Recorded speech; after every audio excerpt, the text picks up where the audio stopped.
what you're selling me. Clock time down this empty street all alone. All alone. I never given it up this way. Never given it up this way. Now please stop and know that you're running me rapid. I really gotta try for this. Try for this. And I really gotta try for this. And try that you're running me rapid. I really gotta try for this. Try for this. Boy, I sit on your carpet. I really want a chance to let go of your body. Say the boss, say yeah. They won't find us if we get lost on the road. Boy, I sit on your carpet. I really want a chance to let go of your body. Say the boss, say yeah. Thank you, State, for the fat raid. Give me a minute, guys.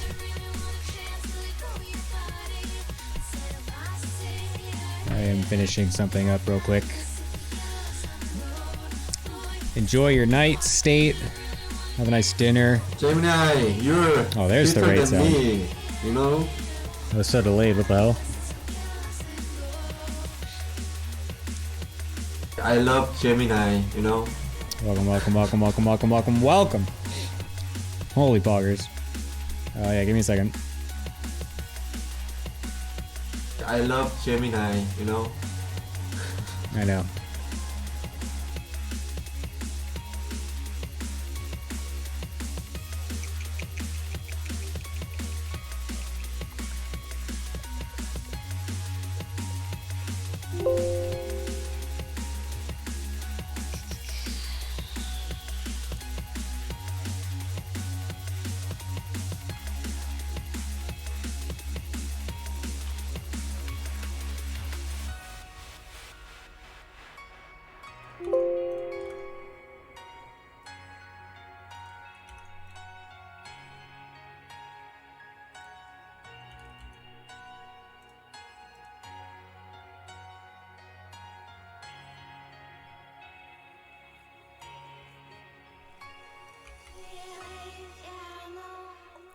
Alright.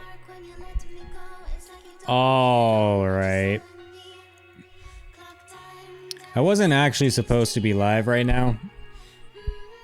Because I do have, for anyone curious, I'm doing, in 1 hour, I am running the final week of the main season before the playoffs of my community team league, which is the All Things Protoss team league. Run through my through the All Things Protoss Discord server. So you'll get about an hour, a little less than of ladder, and then we're gonna do that. So stick around for that when that happens. It's actually very fun. It's very cool. We have some nice little production. We got some good players of all different skill levels. And it's very awesome. And the league itself is extremely tight and super competitive, and it's the last week determining what's going on in playoffs, so it's going to be super sick, actually. So yeah, you'll want to stay around for that. I am currently finishing posting something for the onside Twitter. Hold up. Give me a second. Hold up. What am I doing? This one. Okay, there we go. Boop, beep.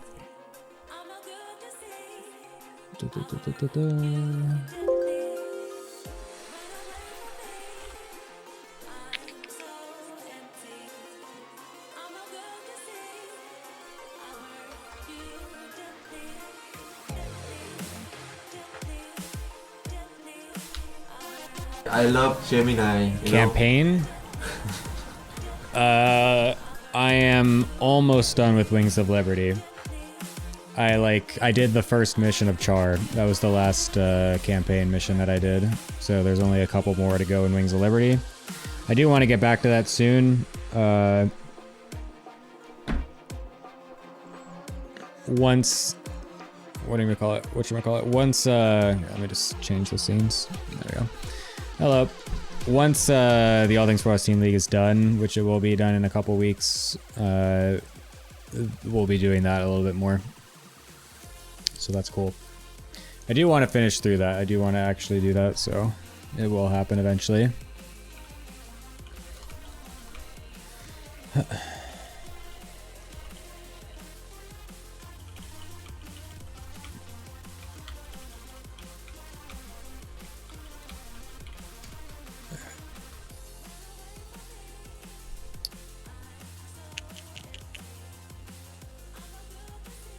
Alright, sick. Alright, I posted it, thank God.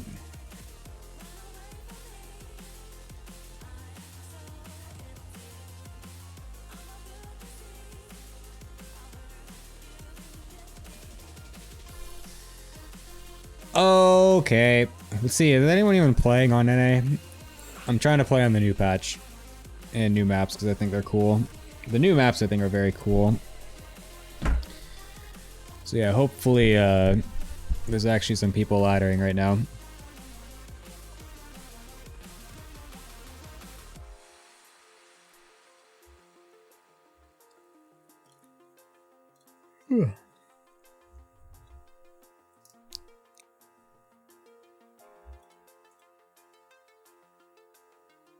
Gabe is laddering? Oh fuck, I'm about gonna lose 50 points to a fucking 7k player playing on a 5-3 account. Uh-oh.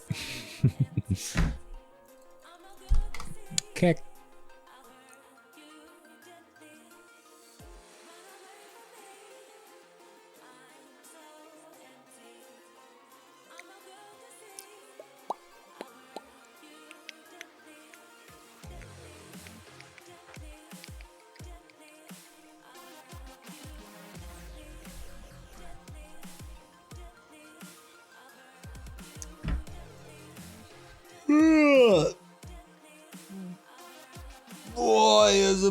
Oh my god. How long is it going to take to get a game? Oh my god, did you just complain about it and it happens? Sick.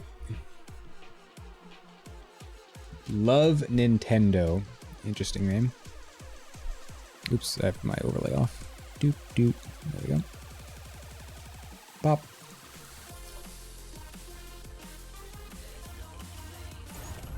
Alright, let's test out how Disruptor Drop is going against the new Cyclones and shit. Whoop, server central.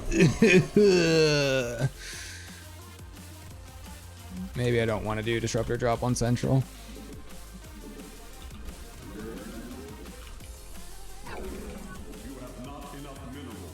Do I remember? Shit, I think I just misplaced that.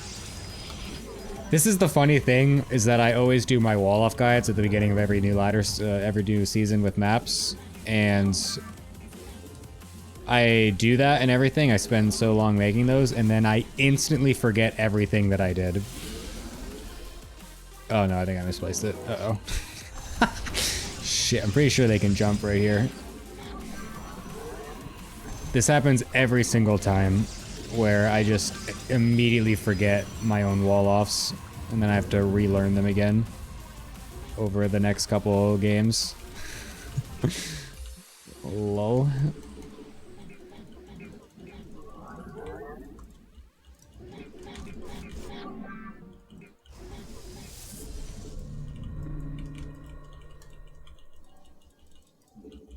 Wow, I got a lot of FPS on this map. Holy shit, this map is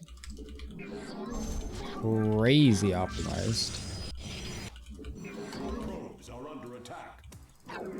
What is it with NA and nobody goes double gas openers? Double gas openers are so cracked out of their minds.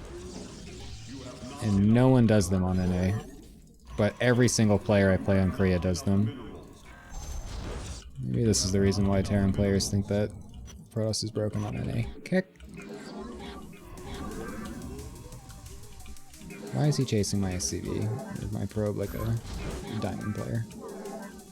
Let me see if I can get to the other side of the map without him noticing, so that way he goes over here with his Reaper.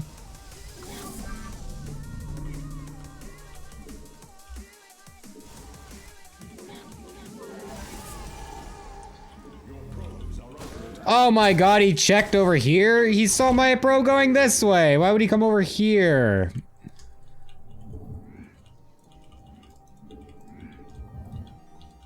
Oops, I didn't chrono boost because I'm an idiot. I wonder if I just do... Should I do this? Yes, I should do this.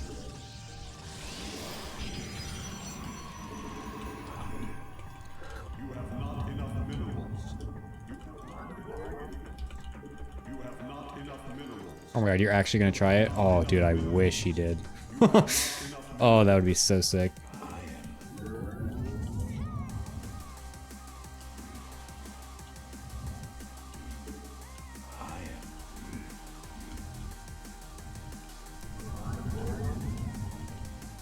Difference between Masters 3 and Masters 1 skill-wise? A lot of optimization, consistency, specifically in just how you macro.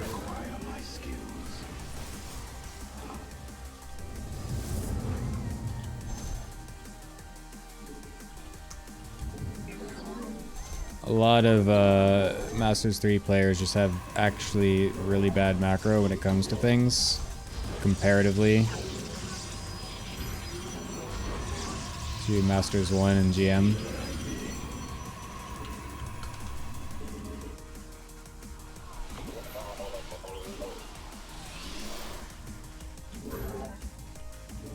Also just like multitasking.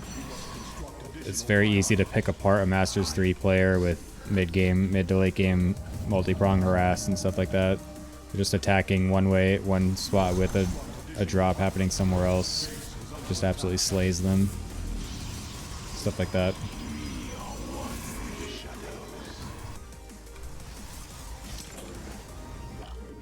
It's really just like everything is just slightly better, really. It's a reactor, it's cyclone opener. Oh, it's a double fucking cyclone opener. Uh-oh. Things are about to get shaky. I forgot a pylon. Uh-oh. So yeah, well, this is what I was hoping to play against, to test out. But I'm not doing this build very well right now. And he sees everything with this Reaper.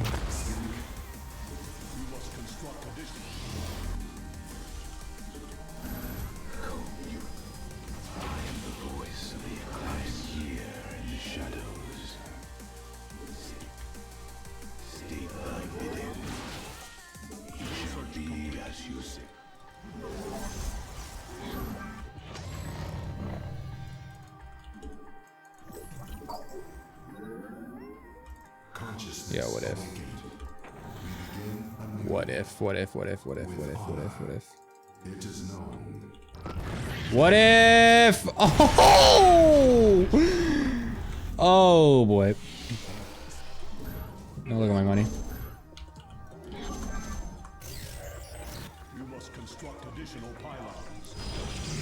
Don't look at my money or my supply block. It's not what you should be looking at right now.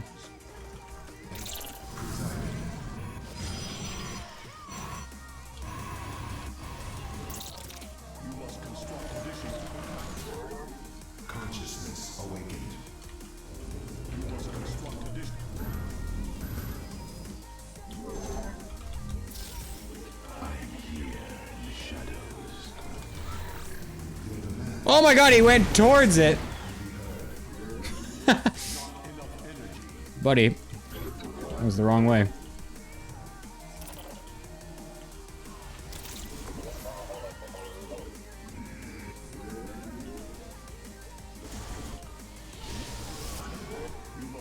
Dude, can I stop getting supply block? What the fuck's going on here?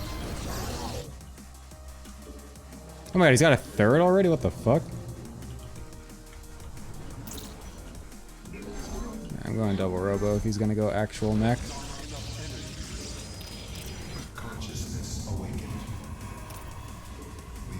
I should probably stop making disruptors and start going into immortals.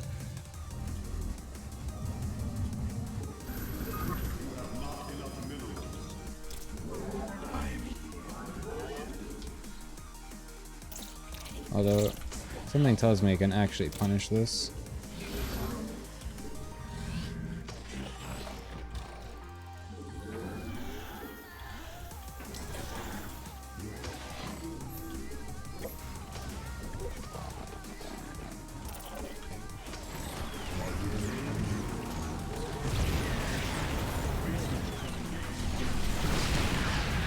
What the fuck are the tanks doing back there?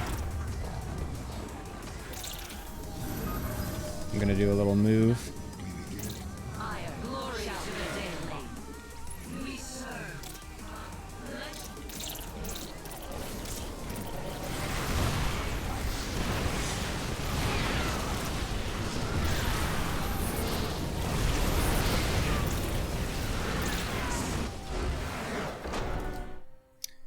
Howgers.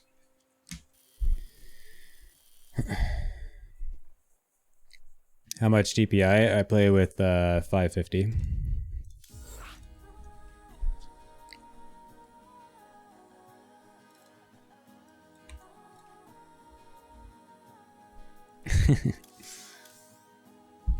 Oh my god, that's supply block time. Oh no, don't look at that. Oof.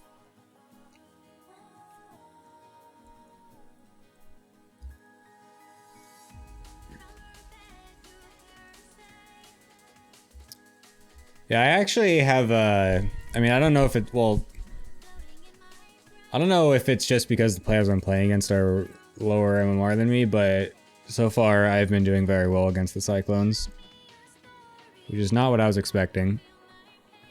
But I also haven't been playing anyone that seems to be doing it in the proper way. Like, there's no, like, I haven't played versus, like, any, like, Proxy Factory cheese or some all-in or something.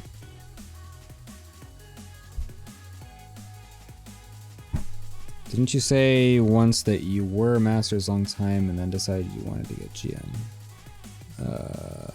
I don't know. I got GM for the first time like years ago, almost 10 years ago now. I was like a long time ago, like, I mean a long time ago what happened was I was Masters for basically the entirety of time that Masters was out, or was that, up until, and I could never get GM, and then I stopped, I took a break from school. It's Slammer. And then I got GM within 2 weeks of playing full time. This was back in 2014.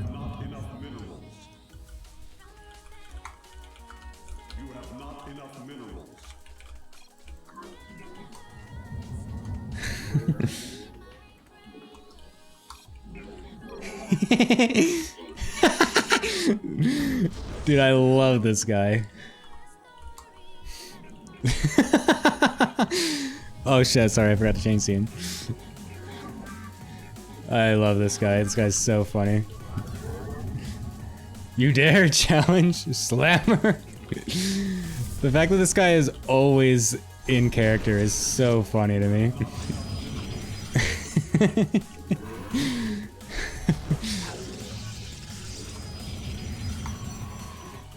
Oh god, it's a proxy hatch. Uh-oh, uh-oh. This is kind of the meme though, that I have not played Slammer in like years. I can't even remember the last time I played versus this guy. Or was that just an Overlord instead of a fucking drone on the minimap? Yes, I think it was. Whoops. I have not played versus Slammer for like 5 years or something like that. So I don't really know what I'm supposed to do here, to be honest. Because he does do the cheesiest shit ever.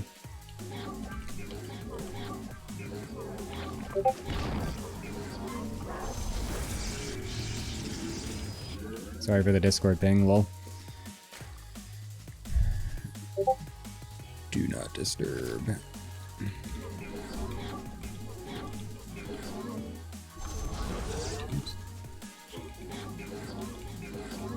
I do not know what to expect with this. Apparently he goes like one base lurker and shit like that. And I don't know what I'm supposed to do against that, actually.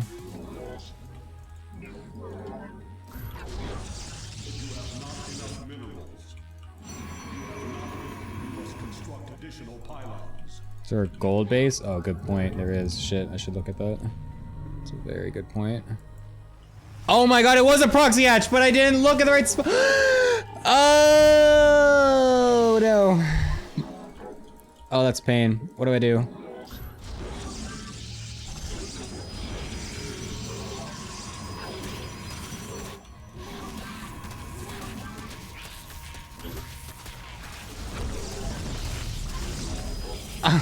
Oh no!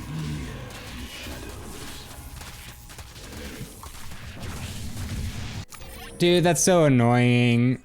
Oh, what? I literally saw it. I saw it on the minimap. I was like, oh god, it's a proxy hatch. Oh, I looked here and not here.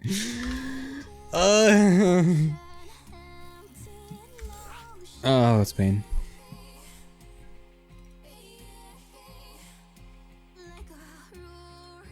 Hello, Mac.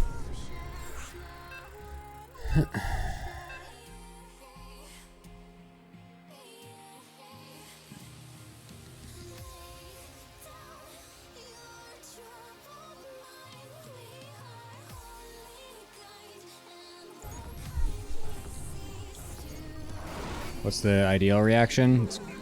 It's the fun part. I have no idea. I absolutely despise playing against proxy. Dude, I hate this thing. Every time I see that, I'm so scared. I'm like, what the fuck is happening on my screen right now?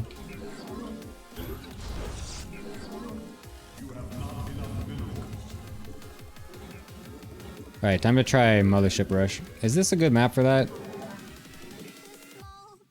There's not enough dead space to get past the thing without vision. Never mind, I can't do it on this map. I need to use it on a different map. Shit, I didn't put a probe down here because I was looking for that. Lol, XD.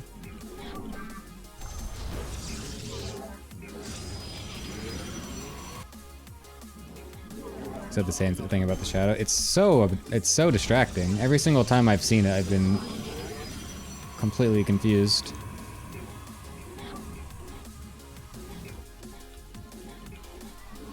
I got Central again? Bro, come on. Give me some better servers. I hate it!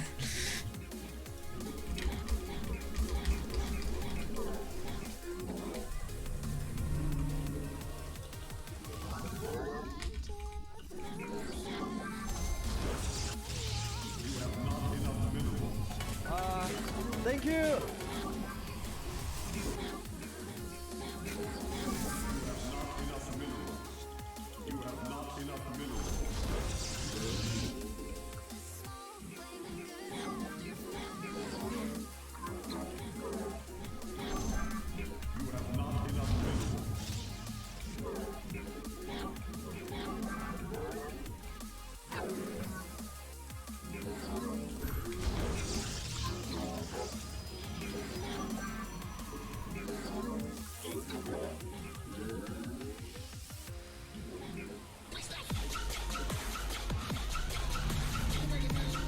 Oh my goodness. Mr. To Rotterdam. make up for it, that's weird, really thought I did. Oh, that's okay, dude. I I had no love idea. Gemini, I had no idea either. Thank you, mate. I appreciate it.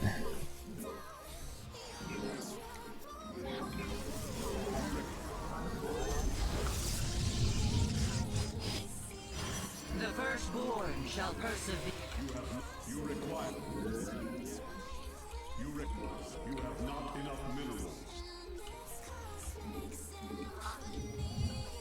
Also, Roddy, I heard you would be inclined to do some All Things Protoss Team League casting in the future. Am I correct in that? I love Gemini. That would be you know? pretty based if that was correct. Yes, Executor. Oh no, third for you, bitch! Oh. Oh my god, this guy was mining gas the whole time. No wonder I have no gas. What the fuck? What is this guy doing, by the way? Where shall we move? Glorious combat is upon us. What is this? Oh god, the fucking ping. What is this guy doing?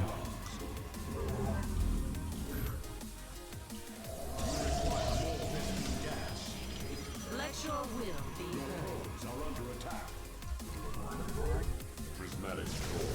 Yeah, I'll message you, Roddy, about Yes, Executor. what the fuck?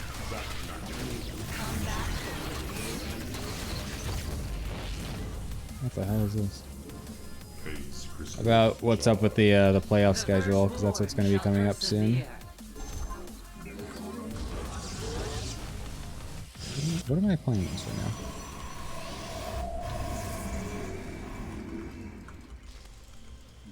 System. Is there a goal base on this map? No?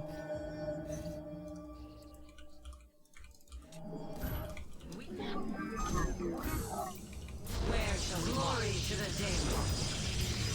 What's a she? Oh, okay. Unaware. Sorry for ye old assumptions. What is this player doing?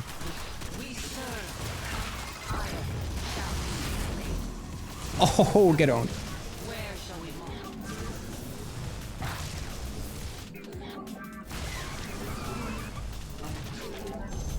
Ire shall be. You must place that in a power. Okay. Where? Give us your ire.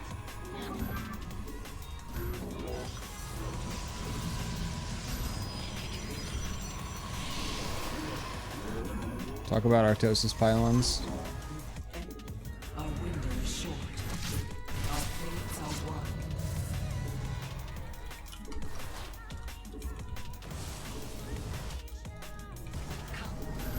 We stand as one. My life for hire. System. The threads of fate lie bare.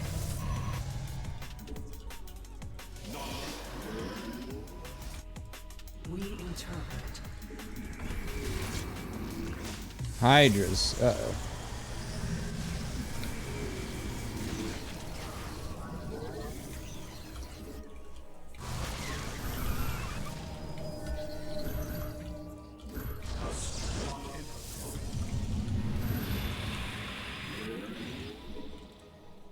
My life for hire.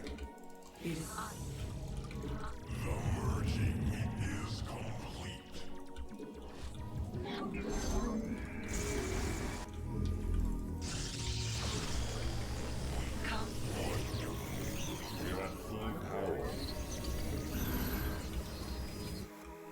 harmonized.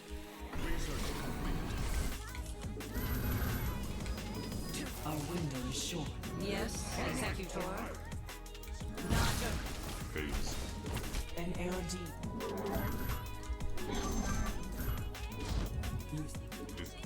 Let us begin. Why does this player have no bases? I don't get it. Blades of iron. Zaknaku Afar. Here's my sample archives. I'm about to get hit by the Hydra. Actually, no, just kidding. It's Muta's play.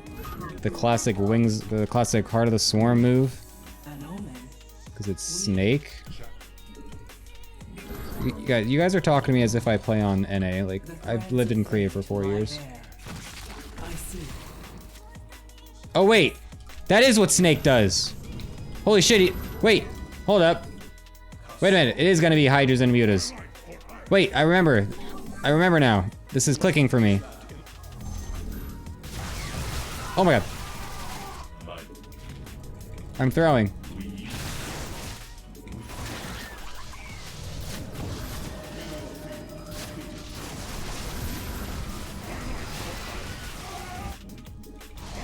Oh my god, please get Storm done. Thank god. Oh!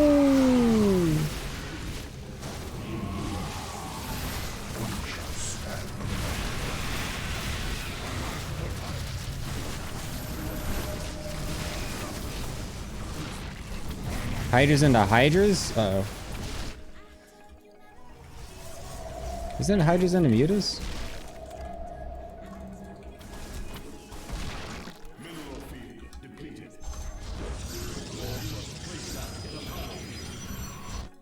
An errand. Let us begin. Harmonize.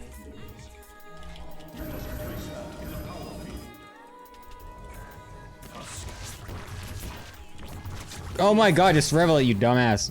Wait, maybe it's not Hydra's in it. Base is under attack. Euros.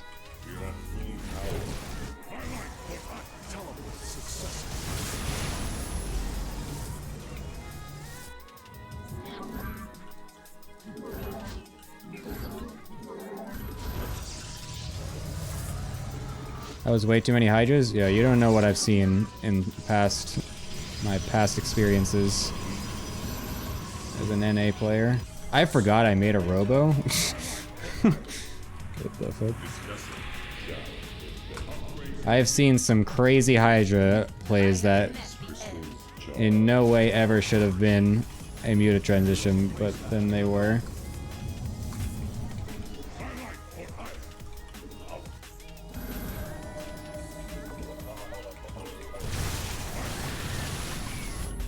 Well, at least I have a fast second Stargate for whatchamacallits anyway. Carrier transition. Channel delighted. This vessel meditation. Oh, it's the lurkers, of course.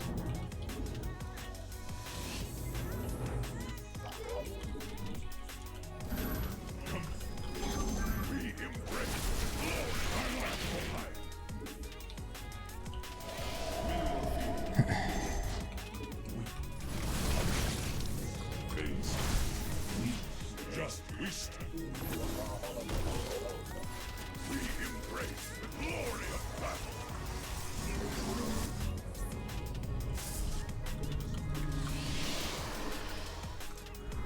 Oh my god, I had an Oracle already. Dude, I can't remember anything that's happened in this game.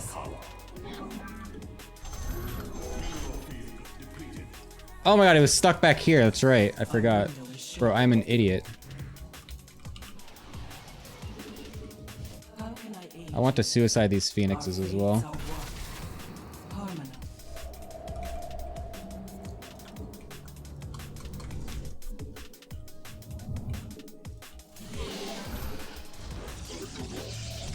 Where do our warriors have engaged the enemy? Uh-oh. Mineral field depleted. You seek guidance?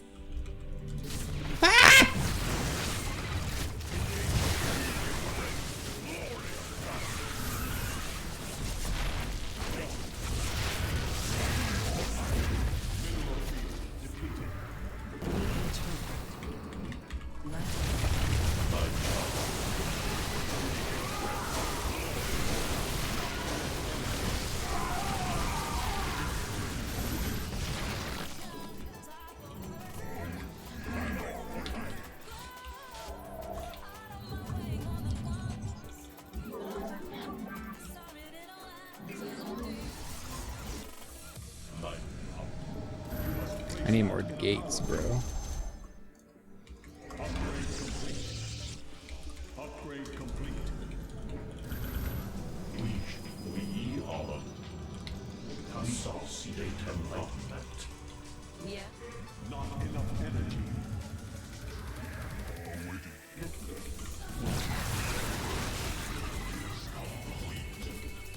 An omen. Oh shit.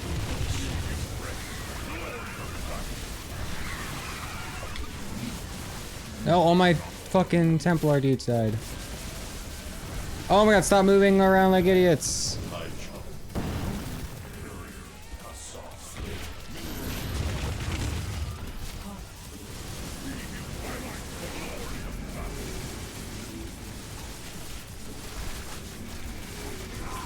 Oh, this would be so much better if I had my goddamn Templar and they didn't just die randomly for no reason.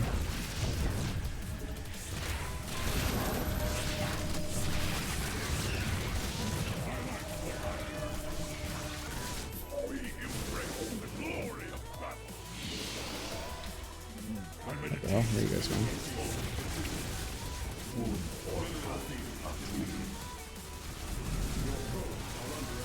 I have no detection.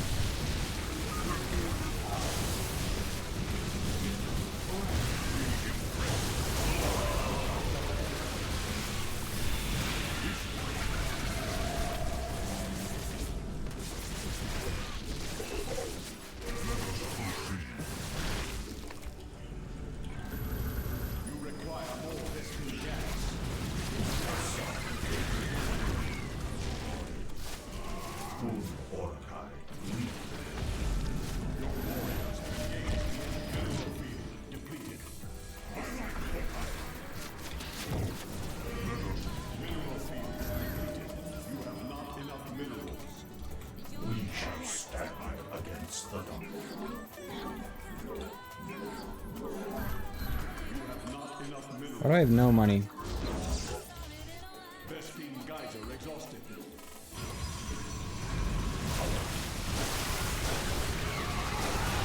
Surely this is over, right? Yeah, oh my god.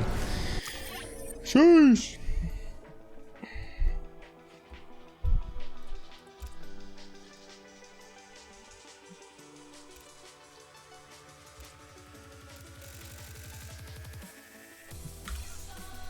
Legend.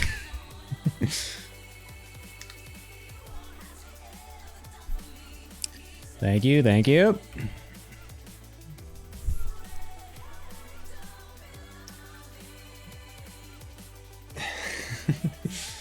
I don't get to play that much just because sometimes this game makes me want to kill myself. But every now and then I can bring it back a little bit, you know? Do I go Mortal Sea Roaches? Yes. Yes. I mean, that game was just very strange in general. The fact that they went for such a late third base, then such a late fourth base, but then didn't feel like they attacked that early either. It was a bit just kind of strange and confusing for my brain. I'm just used to playing on Korea for so long now that players just don't play. I don't play like. I mean, I'm not trying to be mean, but I don't play the NA style players anymore that just seem like they do kind of weird things that I'm just not used to. So yeah, that just kind of threw me off in general. Place looks nice, thank you. Yeah, this is I've been here for a year now in this apartment. It's much better than my old place. It's very cozy. It's still small. It's a one room, but it is much more cozier. It is more like the layout is like literally just a complete rectangle, like a fat rectangle. So it just like feels very spacious for how small it actually is. But I do like it.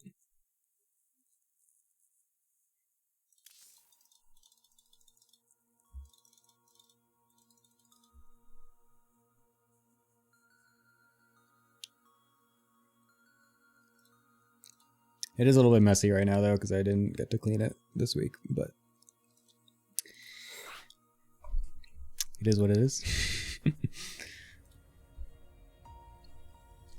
Like my build? Thank you. It's a build that I've never given up ever since I saw Trap do it about almost 2 years ago now. This is back during the Void Ray meta where you would go a Void Ray or two to fake that you're going to Stargate Void, but then you actually just spam out Charge Lot Archon and then kill them. And it literally just never stopped working for me, even after the patch that changed that.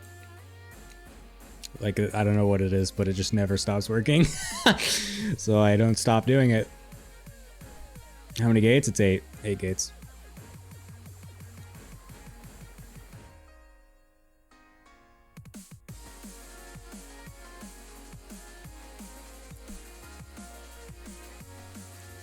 Oh wait, hold up 1 second, sorry. I need to double check something.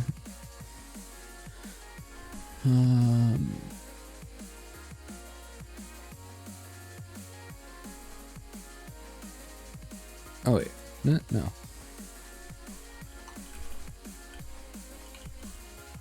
Never mind. Okay, we're all good.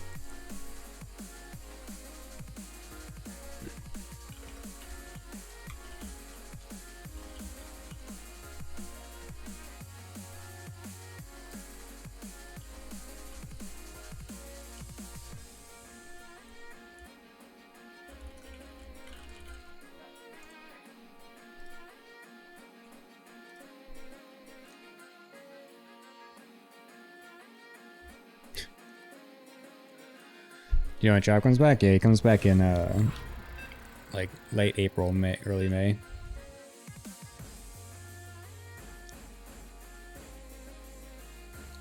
I was just talking to him today actually. He's just chilling out. in the military. Singapore server. Oh, huge dub. Is this my right base? Right? Yeah, pretty good. What's this PVT? How do I wall this map? Dude, here we go again, where I make all my wall off guides and then I instantly forget how to actually do all of them. I think it's right here. Yeah, that's right.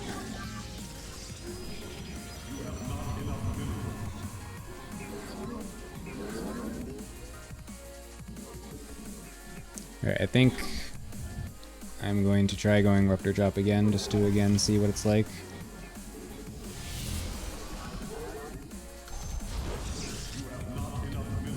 Where the fuck is the ramp over here? There we go.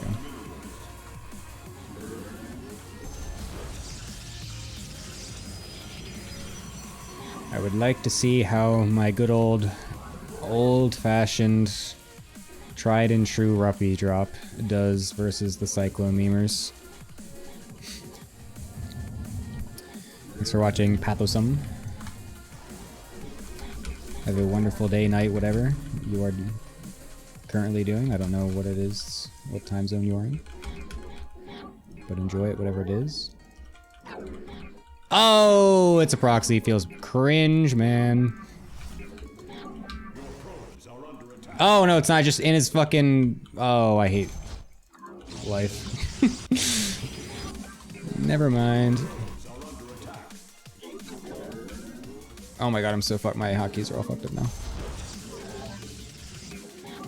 Ah!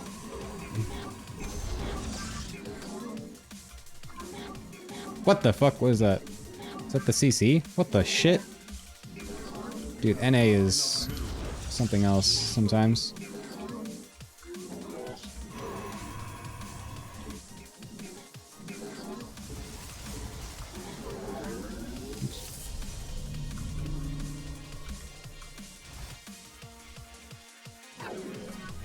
Most of all time cyber. Shut up! I don't want to hear it.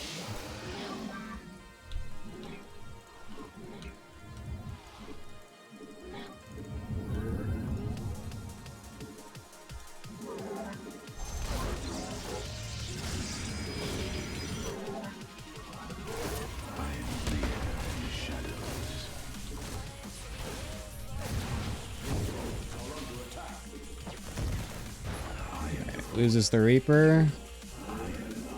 Kind of okay with that.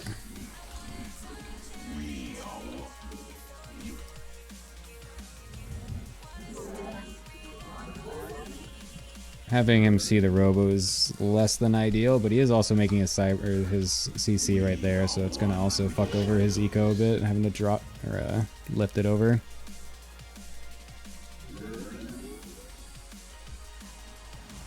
Easy, Mag. This player is 5,600 MMR. I don't think you've ever even seen that number on your fucking StarCraft client. Calm down.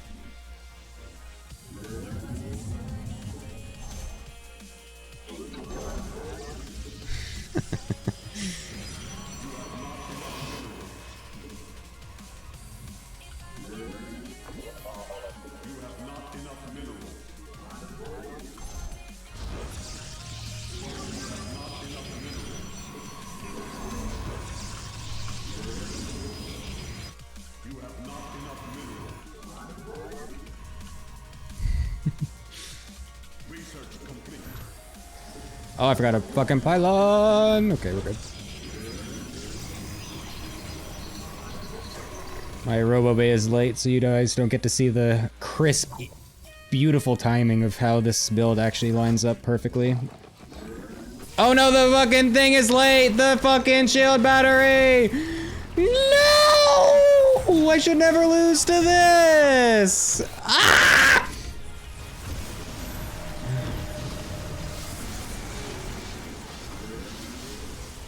Oh, I forgot to make it!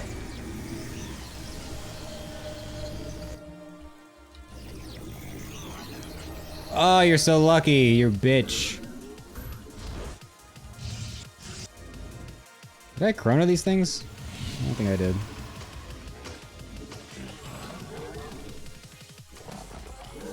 Oh my god, double Marauder. What the fuck is this follow-up?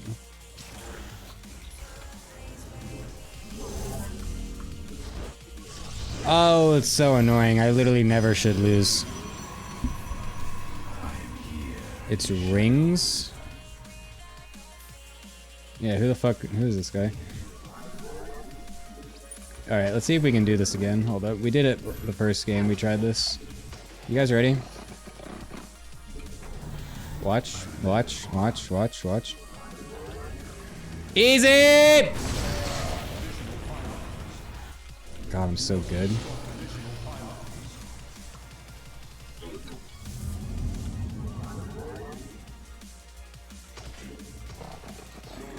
He's a Korean?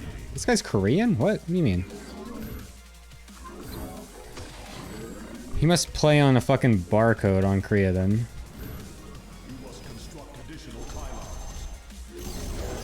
Because I've never seen this guy's name on Korea. He is cringe. Cringe, cringe, cringe. Everyone's cringe.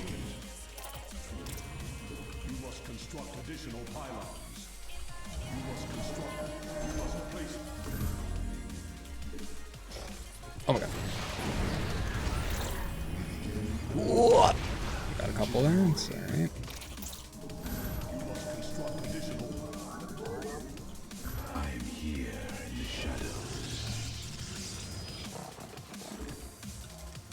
Bro, can I stop being supply blocked? That'd be awesome. Oh god, he's about to attack me, isn't he? Dude, my Twilight Council's so late. Everything's so late. What the fuck is this?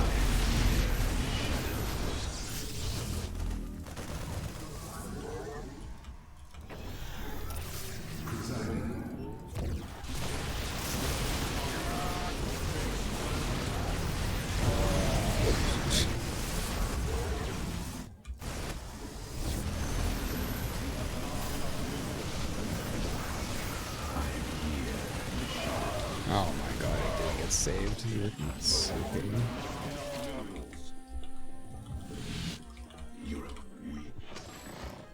Wait, he killed all my disruptors? What?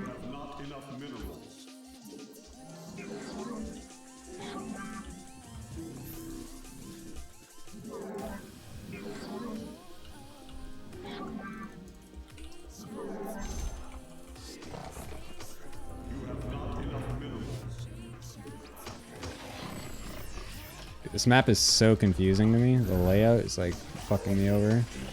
Alright, what if?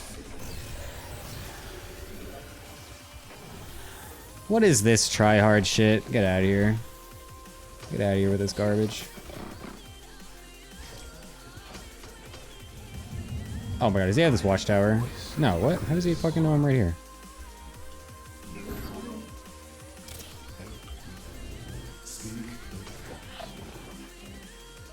What is the best avenue? Avenue. I just turned British for a second. Ew.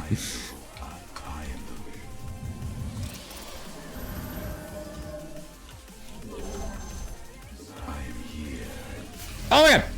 Whoa. That's great. Yeah, what if?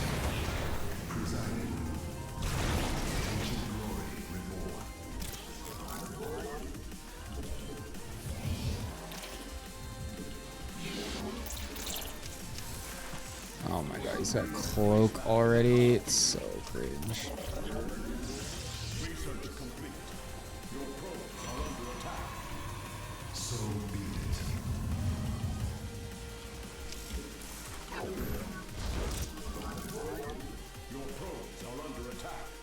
Consciousness awakened with honor.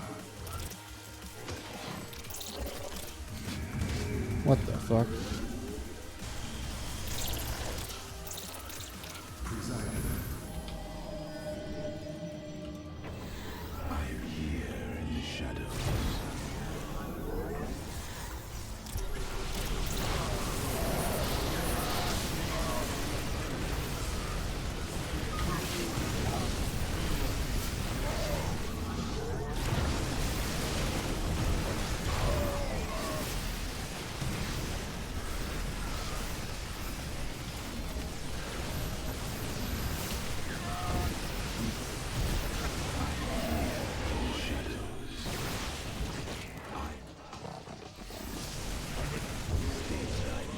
What?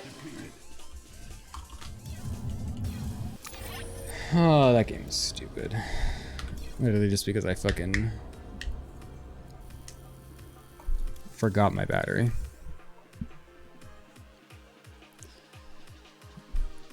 Cringe. Yeah, whatever.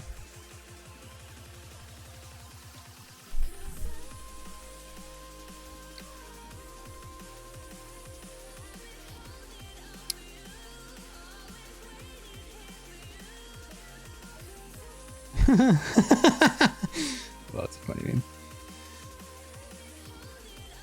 Alright, All Things Protoss Team League starts in 10 minutes. So I am going to get that set up. So that means ladder is done. Thank you for watching the ladder, but you guys can still keep watching All Things Protoss Team League because that's also super sick, and you should all do that. It's literally a team league that is essentially run the same way as the World Team League, same format, but it's just a bunch of players of different skill levels in my community, All Things Protoss. Play with 10 different teams, and this is the final week of the regular season with a lot of stuff on the line. Anyone can go anywhere in the standings for playoffs. It's super sick. You guys should all watch it. I'll be casting it. We got analyst desks as well and everything. It's super cool. So yeah, stick around for a little bit. And in 10 minutes we'll be live. Well, I'll still be live, but I'm not gonna not go live. I'm not gonna turn the stream off is what I'm saying. Just fucking stay here, alright? Don't move. Don't go anywhere. We will be ready soon.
All right.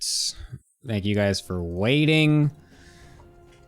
We're back with the All Things Protoss Team League.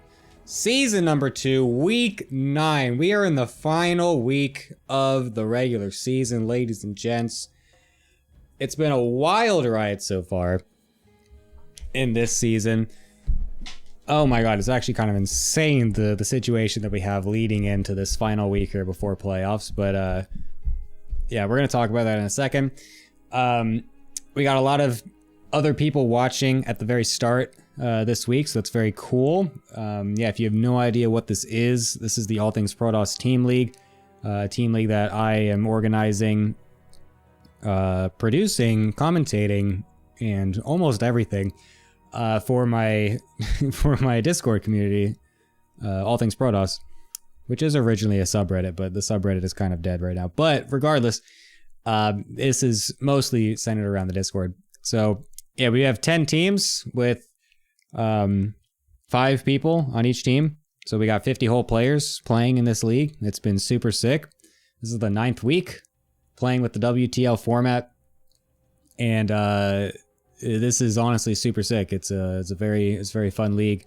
There's some really fun games. There's players with different skill levels. We got different pools of players to confirm that or ensure that there's even skill matches and stuff like that. We got off-race rules and stuff for MMR disparities, all that good stuff. It is a wonderful team league. It did really well the first season with less teams, and now we expanded it this season to have even more teams, and it's been just as sick. But yeah, so we got 2 matches that we're going to do today. First is going to be this one, Waste Management versus Thatcherino Esports. And then after that, it is going to be Samsung Universe going against Brain and EUrysm, which is my team. So yeah, that's what we're going to be doing today. Hopefully you guys enjoy and stick around and watch it. If you are the first time watching this, it's very fun. Usually I do have a co-caster as well, Mr. Limbo, the Screaming Italian, but unfortunately he's actually not here today. He has got family business to do today, so sadly he could not be here today, but he will be here tomorrow. We'll have our Screaming Italian man back. But anyways, here's a quick rundown of what happened last week. Let's take a quick look to get everybody up to date on everything going on in the league. So this is the current standings going into week number 9. Galactic Pizza, Weep Shuttle, Zen Era, Jade Wings all tied at 5-3 after some incredible upsets last week, with my team taking out Galactic Pizza, and then I forget who else, but someone beat Zen Era Jade Wings. So 2 of the top 3 teams got booted down in overall scores, which has really shooken the top 3 up just a bit and put my team back up at number 4, which is super sick. But then it's my team, Thatcherino, Samsung, Waste Management, all tied at 4-4, fighting to keep their life alive for the playoffs. Top 6 does qualify for a King of the Hill style playoffs. So this is very, very important for these 4 teams right here, and we are going to be covering all 4 of these teams today to ensure that we know exactly what's going on with these important placings going into the playoffs. And then we have Ninjas in Pink Pajamas, the Goobers, and Macaroni and Cheese all tied down in the last 3 spots at 3 and 5. And now the Goobers, originally for the entire season, have been stuck down at the bottom, losing every single one of their matches. But the last 2 weeks, they've actually finally started to wake up and won a couple of matches. And now Macaroni and Cheese is the team that has been suddenly doing much worse, and the Goobers, after so long, might actually have an avenue to find their way into the playoffs if things go exactly the way they want to, or exactly the way they want to. And they will be playing against Ninjas in Pink Pajamas, the other team that was also tied with the Goobers down at last place for the last week or 2. And they also won their match last week too, which then sets them up to play against each other this week in the final week to confirm to see which team can possibly make a Cinderella run to barely get into playoffs if things go one of their way. So this honestly is an extremely interesting week because, like I said, all the middle 4 teams that are fighting for playoffs are all playing against each other this week. It's Brain Aneurysm versus Samsung, and then Thatcherino versus Waste Management. So all of this is super important.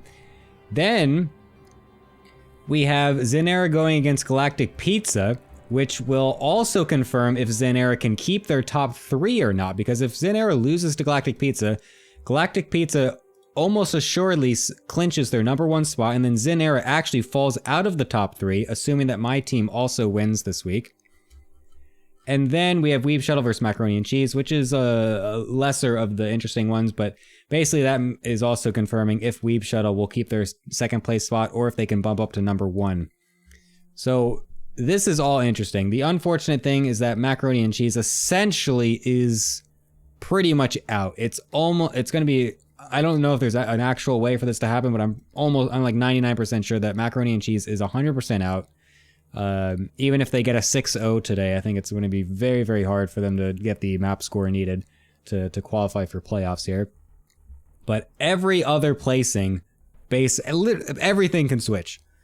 It's actually so crazy what this last week has somehow devolved. Like we've gone through 9 weeks of so many different things happening. We started with Waste Management being the shitter punching bag of the fucking league, getting 6-0'd and then 1-5'd in the first 3 weeks or something like that. And now they're up here fighting for playoffs as well. I mean, Zenera was at the top of the board for quite a while, but now recently is starting to get shut down. It's just like, this whole league has been totally ridiculous. And this today and tomorrow is definitely going to have some very interesting implications for what's going to happen in this playoffs here. So it's going to be super sick is all I'm saying. This is going to be a very fun week. So without further ado, we're going to start to get into these things here. And to get started with all of this, I'm going to have to throw it over to my beautiful analyst desk with Marsbar and Mag waiting on the other side. Hello, you two. Welcome to the analyst desk for week number 9. How are you guys doing? Hello. Good morning, or afternoon, or evening. Yeah, wherever we are, no one knows where anyone is. Mag, hello. Welcome. Hello, everyone. How are you guys? How you guys feeling about this super sick week 9 matchups series that we've got going here? Mars, what are you expecting here? Yeah, it's pretty insane. I don't really know what to expect. I think, like you said, the standings can pretty much switch around quite a lot. I think the top teams are guaranteed to like actually make it into playoffs, right? But yes, top 3 is guaranteed playoffs. Yeah, I'm pretty sure Macaroni can't make it out, which is my team, unfortunately. Yeah. Dude, that's so sad, because you actually popped off this season as well compared to last season. Yeah, I did pretty well in like the first few rounds, and then I lost a couple. It's 6-4, it's not too bad, honestly. Yeah. Not bad. Anyways, Mag, what are you thinking about the couple matches we have for this week? I mean, I'm mostly nervous about my team, about how we're gonna do, and then I'm just excited to watch the other things unfold, because my team is in a position, where we can't really be overtaken by guys underneath us. So we just gotta do the work ourselves. So I'm just excited to see the other matches, and hope we get some good matches. Yeah, I'm really curious to see just what exactly is going on with everything. The first match that we do have, by the way, to mention, is going to be Waste Management versus Thatcherino. So that's going to be Luolus versus Eba, which will be the first match that we're going into just now. And then Magnath versus Go Puncher, and then Revo versus Tolo is going to be after that. So what do we guys... Oh my god, my cacao is going off. Sorry. What are we expecting with the Luolus Eba match? Because Eba will, due to the off-race rule of 500 MMR differential, will be off-racing and playing Terran in this play. Oh, also, by the way, this is also going to be new patch as well. Even though Europe is not patched yet, we are playing on the mod. So that way, at least any game after today will be played with the patch. Whereas some of the older ones that did get played with replays won't be. But anyways, Marsbar, what are you thinking about this TVT? I mean, I think Eba plays a lot of off-race anyway. I think his off-race is still pretty good. Obviously, it's not as good as Zerg, but But yeah, it should be a fairly close match, I think. Yeah, Mag, what do you think? I mean, Iba does, like Mars say, he does have some decent off races. What's his TVT like though? I'm not actually sure. I think this town is like 5.3 today, but I'm not sure. I don't think TVT is usually not the matchup that's good for off races when they play town. True.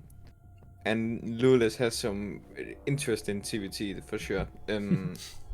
So I think this is gonna be interesting match because Lawless plays like a bit of a clown sometimes, and that can be hard to deal with as an off race, you know, because you don't really know what's going on when he has like when he's all in you and stuff like that, you know, shouting patterns and stuff like that. Yeah, very true. What do you think the score is going to be then, Mag? I think it's gonna be a 1-1, and yeah, I think that's like the most probable since Lawless is probably gonna get away with some cheeky opener one of the games and win pretty fast. Awesome. Mars, what do you think of the score? I think it depends if Lawless has been practicing or writing his essay. I'm gonna go with 1-1 as well. I think should be a close one. I mean, I think we all know what the answer to that one is, and it's 100% he is not writing that essay right now. So yeah. Anyways, all right, thank you guys. I'll be back with you after the match.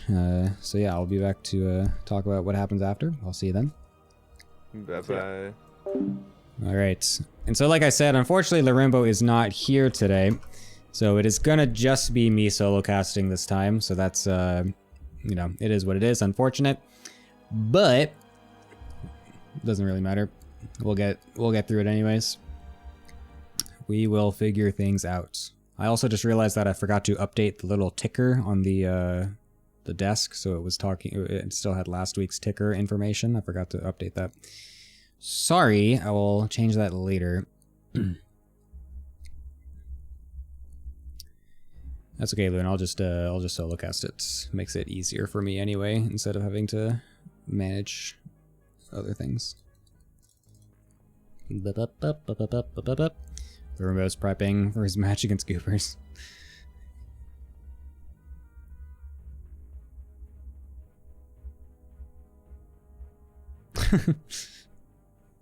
Alright. I was just waiting for the players to confirm that they are ready, and now they are. Wonderful. Alrighty. Here we go. Into the first game.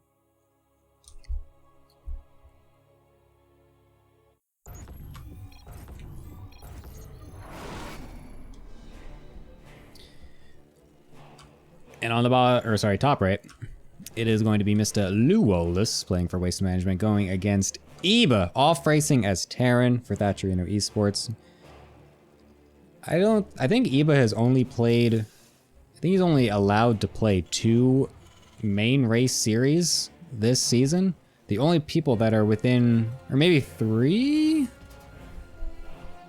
Basically, what the reason why is because we have an off-race rule in this tournament to account for MMR disparities to try and make it nice and even, so that way one team doesn't just like soar ahead with one ridiculous player that is just super boring and unfair. Also because of ace match situations. If you are 500 MMR above your opponent, then it forces them to off-race with their closest MMR off-race. And for Iba, that is essentially what happens every single time. Because he is actually so good. So yeah, he's incredibly strong. This is the captain's pool. There are 5 different pools of players in the All Things Protoss Team League. There's captain, and then pool 1, 2, 3, 4, with each pool getting progressively less and less MMR. And each week, there are 3 different pools that play against each other in the matches. And so it allows for all the different players of all the different levels, skill levels, to play against each other, but also keeps the MMRs as similar as possible each match. Sometimes there will be disparities in the MMR in a pool, and that's why the off-race thing comes into play. Just because it's very difficult to actually keep every single pool at a similar MMR. For the most part, it actually stays pretty good. But once you get towards the lower pools, it becomes a little bit difficult because sometimes some player that is like just much lower MMR than the average will sign up, and then it's like, well, you know, we want to try to keep it as fair as possible because it's supposed to still be a fun league I overall. love Gemini, you know. It's not just supposed to be super serious. That was, you know, it was kind of founded on the idea that it's kind of fun and competitive, but it's also just, it's a fun way for players that maybe don't play in these kinds of situations to still have some fun and play against some equal opponents. Anyway, so this is the captain's pool. This is the highest tier pool of the league playing against each other. Luolis being about a 5-3-ish Terran, and then Eva's off-race Terran being about 5-3 as well. Luolis going for a double Reaper opener. We'll be able to get some decent SCV damage in because there's actually a proxied factory getting put down by Eva, and this is, again, we're playing on new patch. So this, I also will have no idea about what's going to happen in TVT, as if I normally ever did. Now it's going to be even worse. So yeah, we're going to have a proxy Cyclone Cheese coming in here with 2 reactored Cyclones coming out of the main and then 1 coming out of the proxy factory on the other side of the map. Luolis, on the other hand, going straight for Stim while being supply blocked, unfortunate. And then oh, he's going 2 racks, by the way. 2 racks bio with a factory afterwards. A very interesting idea. Again, I have no idea how this will play out versus new Cyclones anyway, or in any way, shape, or form, so excuse my lack of ability to analyze or predict exactly how this will shape up, but I think everyone is in a similar situation where you have no idea what's going to happen with any of this. Who else will be able to see those 2 Cyclones coming out now? Unfortunately, Eva wasn't paying attention. Could have possibly gotten a lock on and maybe killed one of the Reapers there. But now we'll also see that there's already Cyclones right at his nat, and is probably a bit confused about this because he wasn't aware of the fact that there was a proxied one as well. Does stutter step to get close enough to be able to kill 2 of the Cyclones right away, though. That's extremely good for Luolis here. That's kind of the problem with these early Cyclones, is that they don't quite have the same speed, and since the range is now shorter, it does make for these early engagements a little bit more, like, if you actually get on top of the Cyclones, then they will actually just die, but if you can get the lock-ons continually, then it's pretty good. Stim finishes for Luolis, and he's going to take that opportunity to jump on top of these Cyclones. That is going to go absolutely in his favor. Holy shit, that was a dumpster fest for Luolis. Jesus Christ, that wasn't even close. Turns out these new Cyclones are kind of ass in TVT. As, I mean, they're just not really fast enough to escape Stim Bio. The lock-ons also not really being long enough range, and Luolis will pick up that first win for their team. Very quick game to start us off.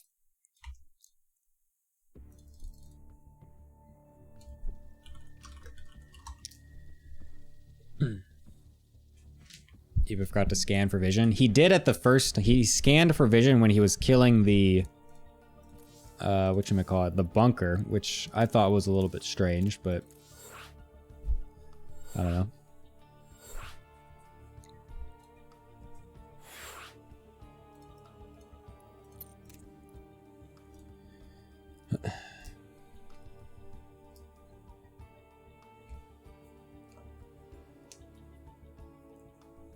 All right. Everyone is all good to go.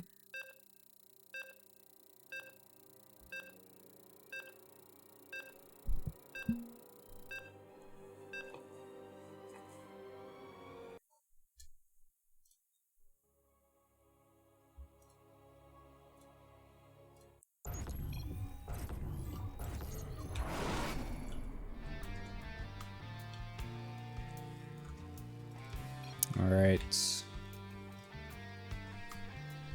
Second game, we're on New Humanity. So the situation, because this map, or sorry, since this patch just randomly dropped in the middle of the week, and a lot of these games that we play for the All Things Protoss Team League are played ahead of time because there's a lot of different players, all with a lot of different schedules that are all always conflicting. It's very difficult to always have every match be played live.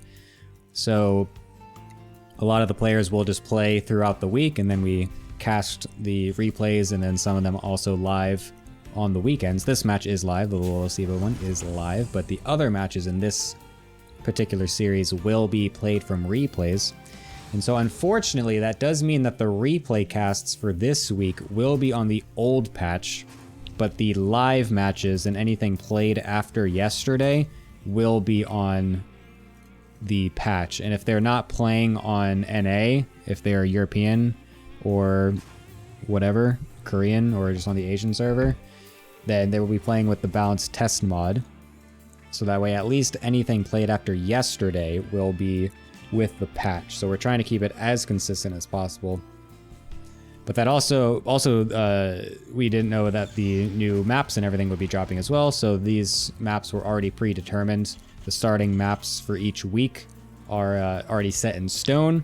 So that way the players have some amount of prep that they can do before the second map. So for now, this week, the map pool will stay the same as the old maps. So that way we don't suddenly change that on them. And then next week, when the playoffs start, then we will have the new maps being played. But for now, we will keep it as the old maps with the new balance patch.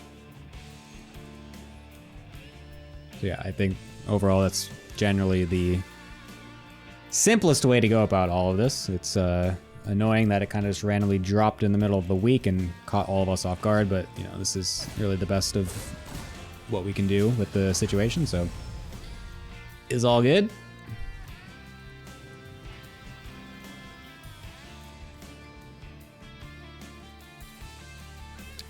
Anyways, Eva's not going to go for any weird Cyclone memes this time. Looks like both players are just going to try to go straight into what is a normal TVT opener.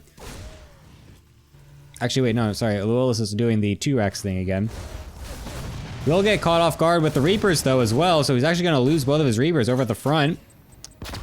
Got a little bit over eager, and Eva was able to get a nice little surround from the back end and catch the Reapers. Oh no, Luolis also misclicked and let his Reapers sit there, so he actually lost that other one as well. That's a bit unfortunate. Luolis going for this fast double rack stim play yet again, and maybe expecting that Eva would go back to the Cyclones again, but not the case. He's going for a very standard TVT opener, as if this wasn't even a new patch anymore.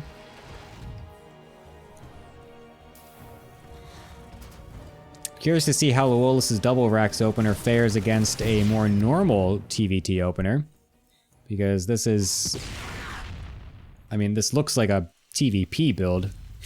Like a random weird, like, fast stim opener, like that's similar to a 3 racks, just has one less racks, I don't know. This is a weird opener. Oh my fucking god. Oh wait, I didn't even notice that Eva didn't expand on the low ground. I was just thinking that this was the third CC. I literally thought that this was a 4th CC for a second. I was like, what the fuck?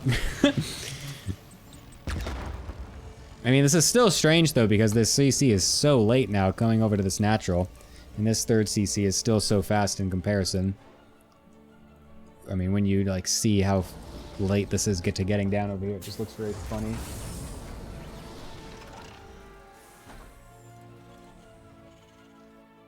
So for now, Luolis is doing extremely well on the eco side. Being up a whole 7 workers, 6 or 7 workers or so. That'll eventually go away once that 3rd CC kicks in, but for now, oh my god, even catching these early units over at the front, Luolis kind of man-moding it right now.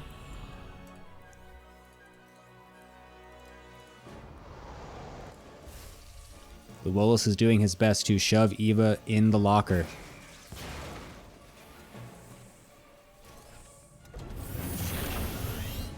He would just win? I disagree. There's 2 tanks and a bunker here, and there's also a Raven.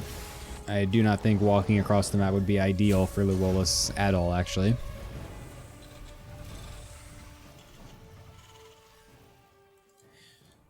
Raven getting sent across the map. Wow, 3rd CC getting placed on location for Luolis. Very bold. The interference matrix, this thing having to get upgraded is kind of funny.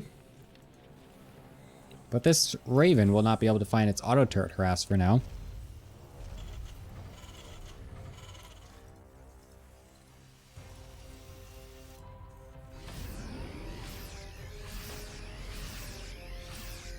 What is that upgrade? It's the interference matrix.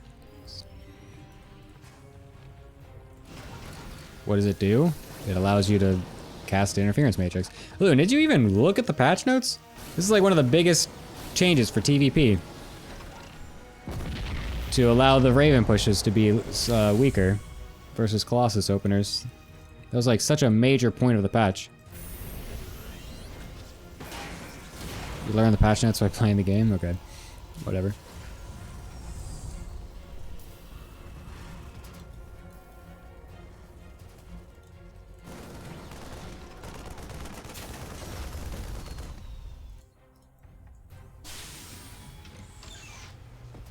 Alright.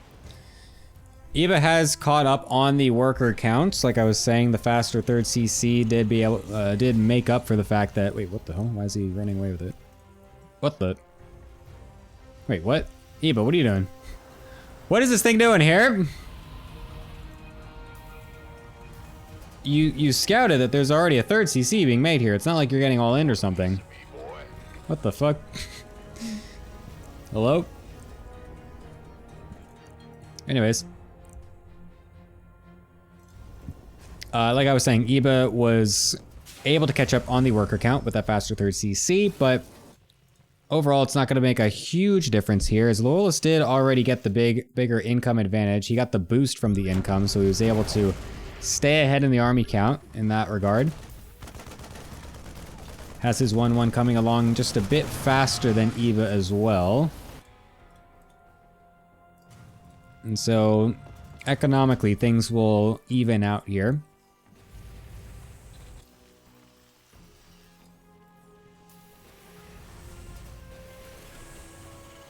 This overall style from Loeolus is just kind of interesting. Going no Ravens, delayed tanks, lots of bio with Marauders.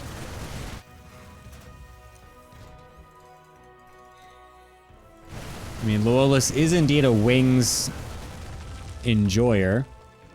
He plays very strange, out of date builds. Playing this like it's a Wings Liberty TVT with Marauders and stuff in it. It's very funny. So that could be the general idea behind what he's doing here.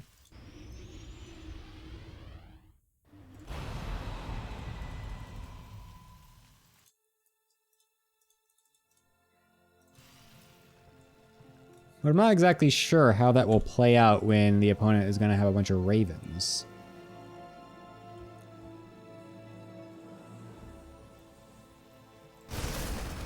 Oh yeah, I just realized it is only 2 Marauders, you're right. Alright, never mind. I have no idea what the fuck Loeolus is doing then. He just like... I think he was just afraid of the Cyclone shit, and now he's just like, well shit, I gotta go for Marine tank later than normal. And now I don't have Ravens.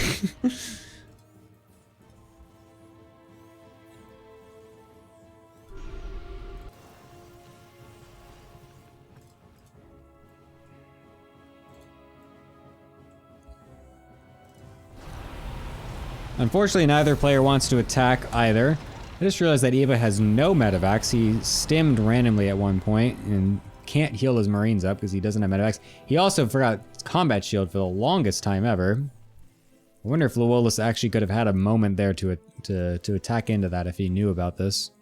Because no medevacs and no combat shields would actually be extremely bad. It would all come down to those Raven abilities, which I don't know would offset the fact that there would be no healing and much less health in the Marines. Regardless, it's all gone now anyways. Both those problems are solved.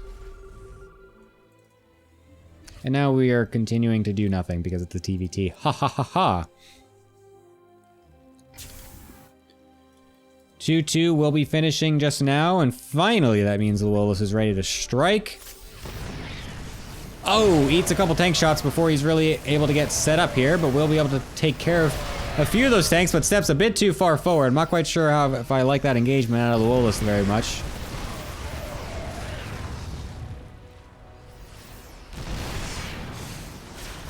This match definitely does determine a lot of playoff situation things here. Basically, the winner will qualify for playoffs and the loser will not. Where's Lorimbo? He's not here today.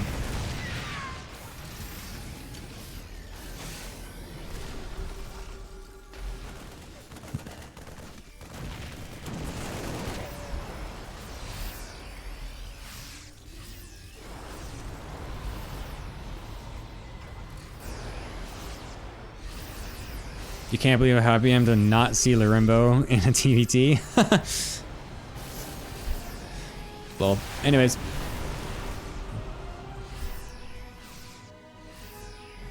Never mind. I was about to say, we're about to have something interesting happen, and then nothing happened. The classic TVT moment.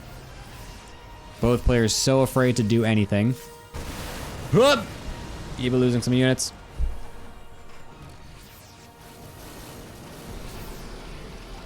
Shots! Oh! Getting on top of the Marines. Pretty good. Nice little engage. Both players for getting 3-3, by the way. That's a bit funny, considering they all have the money for it. Oh my god, don't drop those. Dude, I thought for a second he was actually going to land all those on top of the tanks. I was going to lose my mind. Up the stem! Doesn't quite get too many of the Vikings though, but then the Marines running back will be able to get killed off a little bit here too, but the tanks are still there. Have to be very, very, very, very, very careful.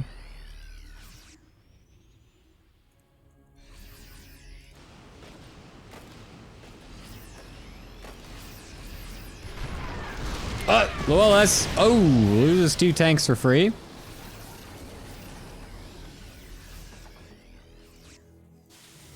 He'll be getting some extra bases set up here. I do like the fact that he has other CCs. He does have this side base with the forward base already getting taken as well. Luolis does have the CC finished, and we'll go ahead and land it over here, though.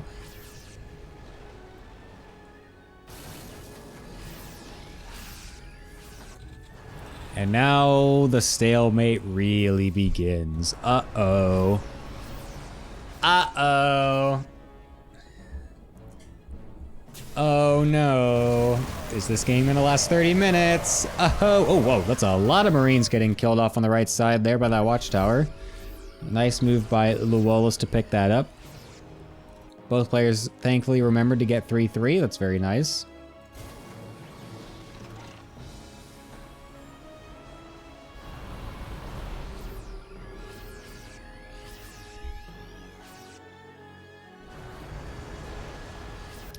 Two more factories getting put down for Luolis to go for the mass tank transition. A bit interesting.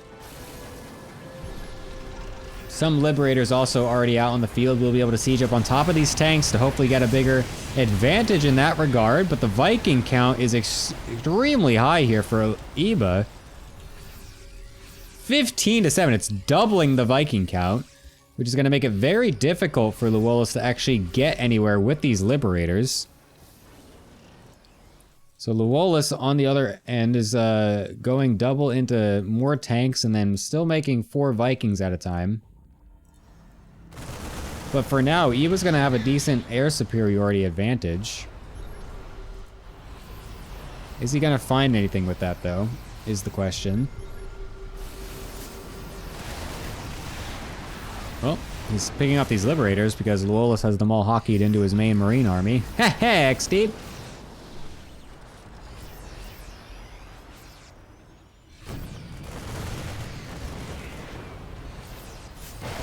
Holy shit, Luolis is gonna go for it.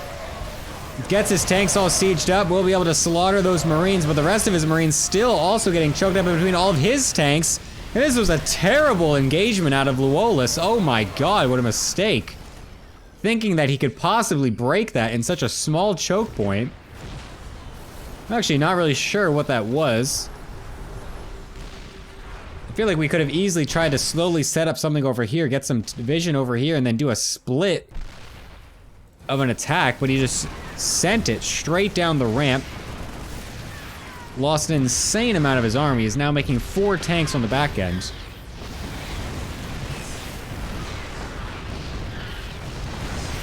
But I mean, Eba is sitting here with 11 fucking tanks, and Loelis has only those 4 that he just remade, because he lost every single one in that attack. And now he's losing the forward base. The Vikings even able to land to help out against the ground.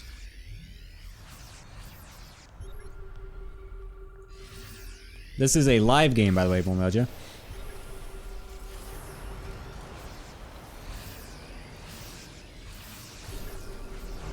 Oh, right, even remaking the Ravens, so that way he can get some more point defense. Sorry, that ability has not existed for years. More anti-armor missile shots. I literally never know what that thing is called.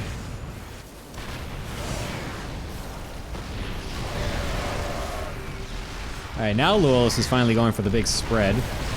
But I feel like it's a bit too late here. Gotta really zoom out here to see all this. When will he do it? The A move, it's coming. Here he goes. He's gonna try to break out.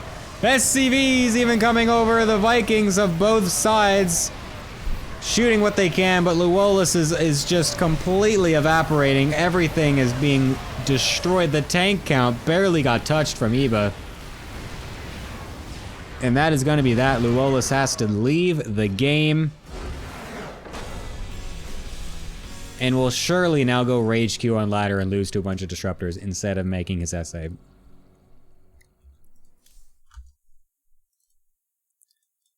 A 1-1 situation for the first match. Very interesting series overall. Let's go ahead and throw it back over to our analyst desk. Hello, Hello, hello, my fellow analysts. Welcome back. Hello. And you. What did you guys think of that fairly interesting series? Marsbar, what were your thoughts? Well, I mean, game 1 was just kind of destruction. Eba, kind of, yeah, I don't know. I don't know if it was a build auto win or Eba just messed up the micro. Maybe a bit of both. But then game 2 was actually pretty close. I think Loelis had a bit of a lead, was in a good spot, and then just A moved into a choke point. Yeah, I don't really know what was up with that engage. It felt just really sudden and very, I don't know, just not good. Yeah, I think, yeah. I don't know. That was a bit rough. Mag, what are your thoughts as a Terran player about how that one went? I mean, game 1 was pretty fast because there was a terrible build from my eBay. I don't think it was supposed to work. And then game 2, like Loelis had a very good start because his E2 was much better and his transition stuff like that. But then it feels like he couldn't kill him because TVT moment. And then he just got impatient at some point and A moved into a position where you could not A move into and lost the game. Do you think like he actually would have been fine if he maybe set the attack up a little bit better and like spread his stuff out to possibly get a flank as well? Or was that like never going to work and he needed to find a different way to bleed out some of his supply to get a different late game tech transition? I think like he was so far ahead that I think what you do here is just trade out the barrier and get like Liberator Viking or Raven, depends on what you play. He plays Liberator, so Liberator Viking and tank. Then you just like go in with like 20 Liberators, one-shot all the Vikings from your opponent and then win the game. But instead he was still trying to kill the Eba, which is very hard on New Humanity. So I think there's maybe a chance he could have killed him, but I don't think he could have killed him there, and I certainly don't think it's a good idea trying to kill him. Yep. A bit unfortunate for him, but it is what it is. It'll be a 1-1 to start us off here. The second match is going to be surely it'll be a banger. Magnath versus Goat Puncher. A classic Pool 3 matchup coming in here. I don't know. This one should be very interesting. Magnath has had some interesting series throughout the season. Go Puncher as well. Someone who, I don't know, just seemingly always...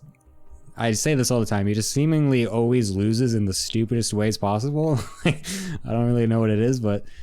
Anyways, Mars, what do you think about this match coming up here? I expect it to be a banger. Yeah, I mean, I didn't realize Magnath was pool 3. It's a strange one, that. Yeah, isn't that weird, huh? Yeah. No, I expect it to be a decent series.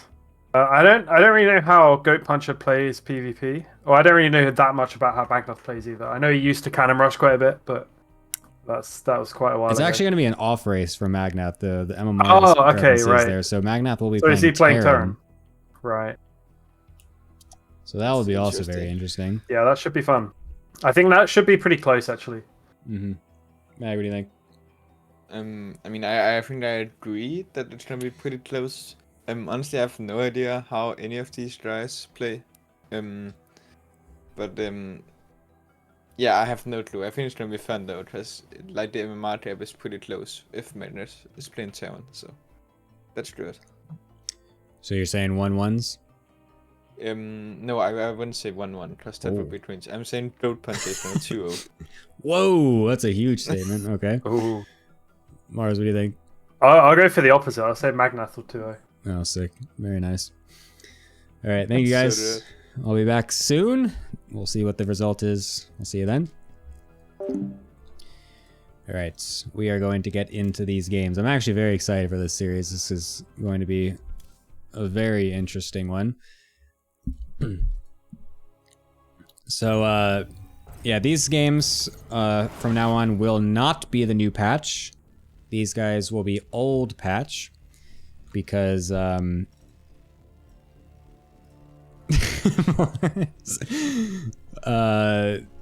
because these were played in advance before the patch dropped, and so yeah, we have no way to I don't know, there's nothing we can do about this. So the games that were played beforehand just will have to be on the old patch. That's just how it is. Be kind of stupid to have to force them to remake and redo the games after they already played them, because Blizzard is terrible and doesn't communicate anything. So anyways, here we are with Magnath spawning as the Terran on the top left, playing for Waste Management, and on the bottom right it is Goat Puncher, the puncher of all goats, playing for Thatcherino Esports. This is like the Pro League hybrid season? Yeah, true. Yeah, it is kind of like what it is. You're right. I love Gemini, you know? I know, so do I. Thank you for all the follows. Thank you guys for sticking around after the raid from State earlier. I'm glad that some of you guys are sticking around to watch the All Things Protoss Team League games. This has been a very fun season, a very fun league that we've been putting on. Put a lot of nice hard work into it every single week. It's very cool to get some new eyes watching. Hopefully you guys are enjoying.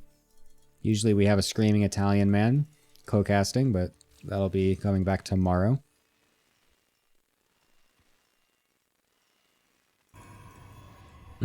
This is a pool 3 match. So the last match was the captain's pool, which is the highest tiered pool of the league.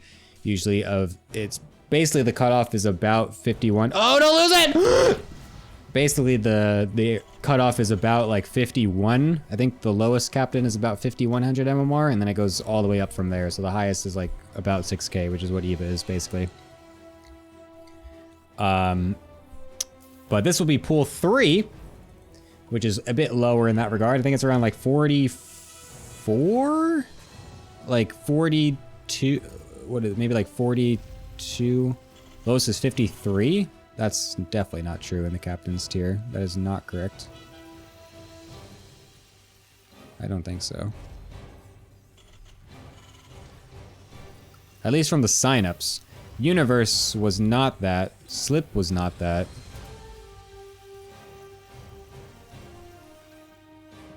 When they signed up, they were definitely not that.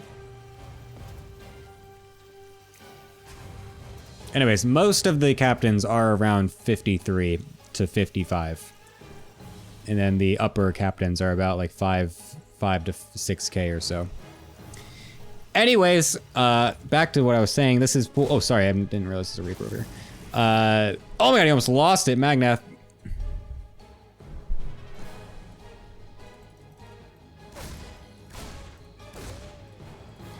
What am I saying? Oh. What was I talking about? Pool 3, yes. Pool 3 is basically like low to mid 4Ks is what the MMR situation is for this match. So that is what's going on here. And the lower pool matches, honestly, have just been a real treat. They're just very fun to watch. They're just some very interesting strategies. There's a lot of normal strategies that are just played very poorly. There's a lot of strange micro interactions. Some massive throws and even bigger catches. So yeah, there's been some very fun situations in these lower pool matches. And it's very fun to watch. Anyways, Go Puncher on the Protoss side of things went for a early Sentry opener. We'll be able to get the Hallucination Scout to see what exactly Magnath is doing. A pretty nice based move. I actually like going early Sentry when opening Blink. I think it's a very solid strategy, especially in the lower leagues as well, to get a reliable Scout off that doesn't really impact much of your build. So I think it's pretty cool that he's going for that. Magnath on the other end will be going for a Widowmine drop somewhere. There it is. Oh my god, the 6th scout by Go Puncher. What the fuck is this adept patrolling over here? That is like a trap move, I'm not gonna lie. This was something I learned from Trap a long time ago, where when your first adept becomes useless, you just patrol it randomly on one of the sides of the map to scout for medevac drops. It was the first time I ever had seen that, like years ago. Go Puncher with the 6 scouting tactics will be able to see exactly where this medevac is and completely thwart it. Honestly, great play out of Go Puncher so far.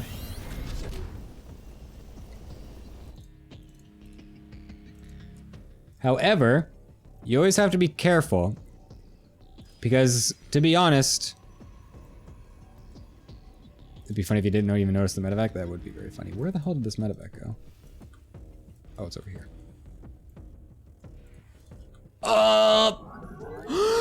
Take a look at Blink. Ah! Go Puncher. What? Oh no! What? Oh, that's so funny. This is what I'm talking about, man. Sometimes these lower pool games really just give you some absolute gems. Oh, that's so good. If they don't, it's what's the line? Its senses are focused on movement or something, whatever that is. If we just stand perfectly still, it won't see us.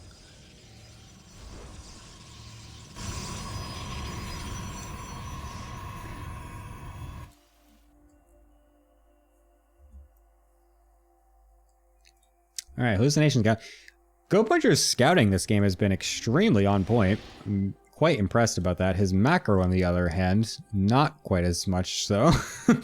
Unfortunately, floating a lot of money.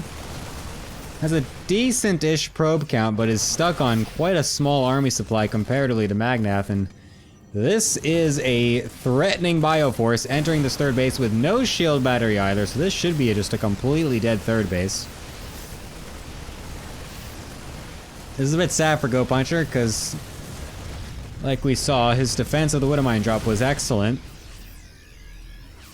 Should have put him in a total... Oh, the Widowmine drop came back into the main eventually. Sorry, I missed that.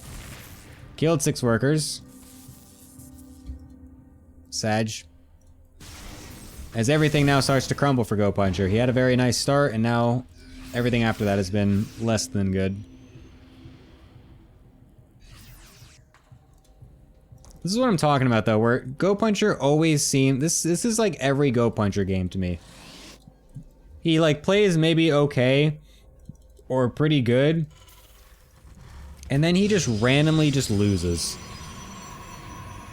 Every single time. Every single time I've watched him play, it's just like he just suddenly loses in a really dumb way that really shouldn't ever happen. And I don't know why. It's a bit unfortunate for him. Oh my god, will he do it? Oh! He's sick! Oh my god, with a double medevac drop into the main base.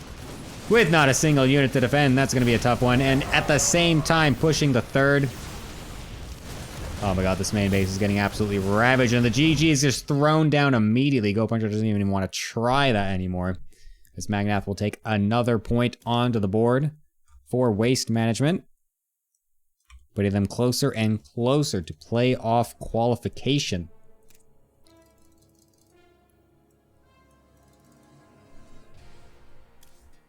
As yet again, I should say that the winner of this series will clinch their playoff spot. The loser will get kicked out. So this is extremely important that both of these teams step up this series and try to find their win. Oops.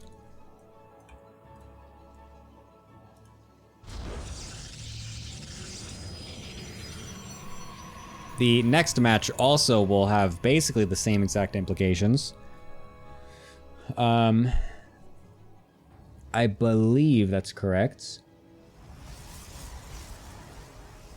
My team, I believe, even if we lose with a good map score, I think we could still end up in 6th place, though.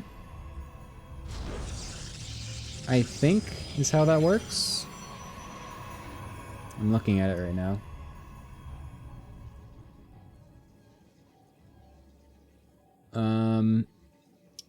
Because the thing here is that both Thatcherino and Waste Management also have lesser map scores compared to the other teams at the 4-4 range, so that means if they lose, then they are kicked out.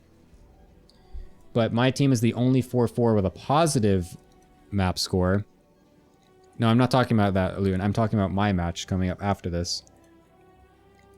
Where even if we lose against Samsung Universe, even if it's with a good map score, I think we still could end up in 6th place and not get disqualified. So the same stakes are not necessarily there for the next match, but it's still basically going to be that, where Samsung Universe has to win to confirm their qualification. If they lose, I think it's going to be very tough for them.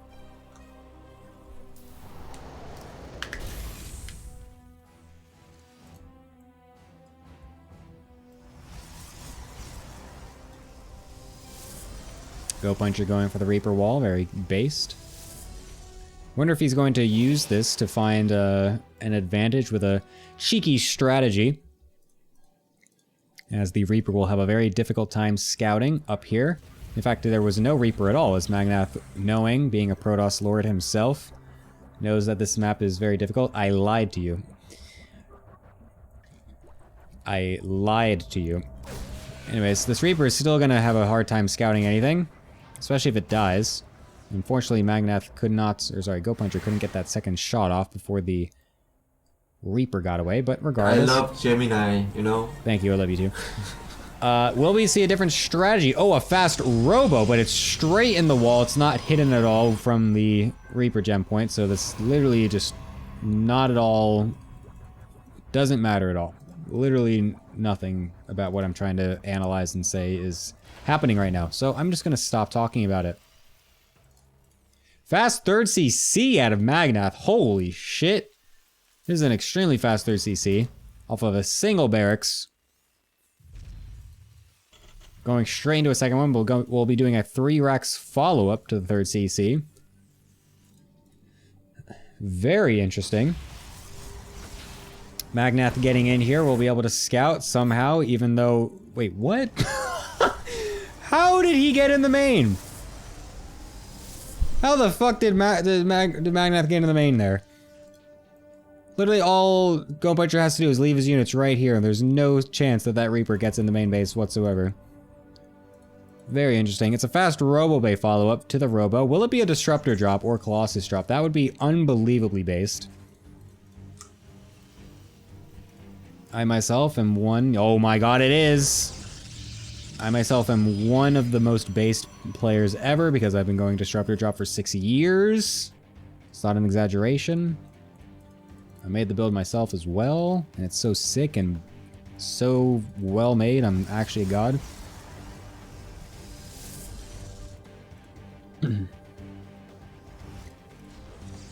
Go Punchers is just a little bit delayed though. I feel like that the robo was quite late in general.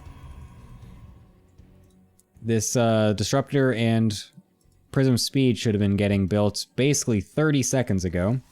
So that's a bit unfortunate.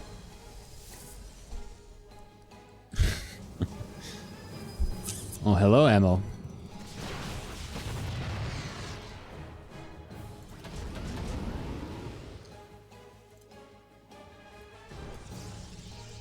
Should I make a joke about lagging? Now that Emil is here?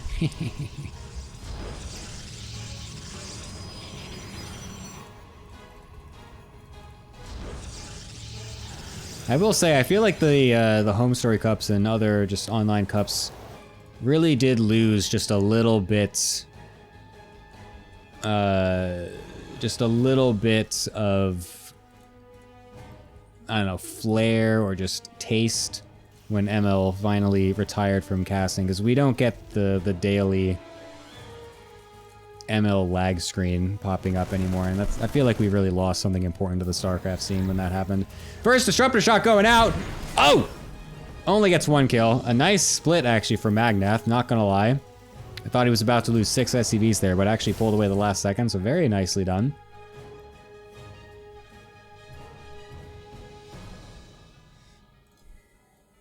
I can feel the chat lag, yeah. Emil, something's going wrong with the chat. I feel like I'm not seeing things update in real time. Can you fix that, please? By leaving? Just kidding. Holy shit, double Forge on the back end. Jesus Christ. That is a ballsy follow-up. The double Disruptor in the front as well. We'll be able to kill 2 Marines for now. The second one shooting prematurely. An unfortunate premature shot. Gemini, did you see that they're apparently a new patch in the making? I think it was something about Cyclones. IDK though. Yes, Flint, what are you talking about? What meme are you joking about? Obviously, I know there's a patch, but what joke am I missing there? Or is this? I don't know. Anyways, Magnat's gonna try to push the front here. I don't know if that's actually a great idea. There's 2 Disruptors, an overcharged battery potential, and a Colossus. Yes, picking them up into medevacs and going somewhere else is definitely a good idea. But not if you walk right on top of the whole army! Oh my god! Gets both medevacs and all the units. Loses only 1 Stalker. Oh my god, a great play out of fucking Go Puncher, which is also, yet again, because of his scouting, 2 games in a row where Go Puncher's actually had insane scouting on the map. Very good map vision. We'll be able to punish that move from Magnath very nicely. I forgot to update the score this whole time. No one mentioned it. Said the chat wasn't live, it was delayed. Oh. Yeah, I don't know. You are pool 3, Magnath. Oh, the first Disruptor shot getting a decent shot. What the fuck is this Cyclone doing here? This is not a new patch. Oh, the second Disruptor getting a good shot as well. A very nice trade so far for Go Puncher. He needs to bring in that War Prism so he can get some reinforcements over here though. And then he should really be able to clean this fight up. Only 2 Stalkers. He's got 6 gateways. Where are the rest of the units? There we go. Magnath is falling apart here.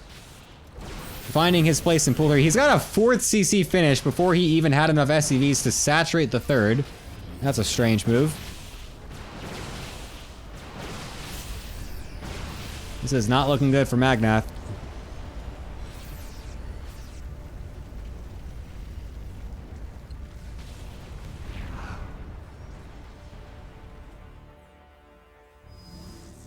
Oh my god. 4G internet, 40 gigs for SIM card on... Jesus Christ. God, that sounds awful.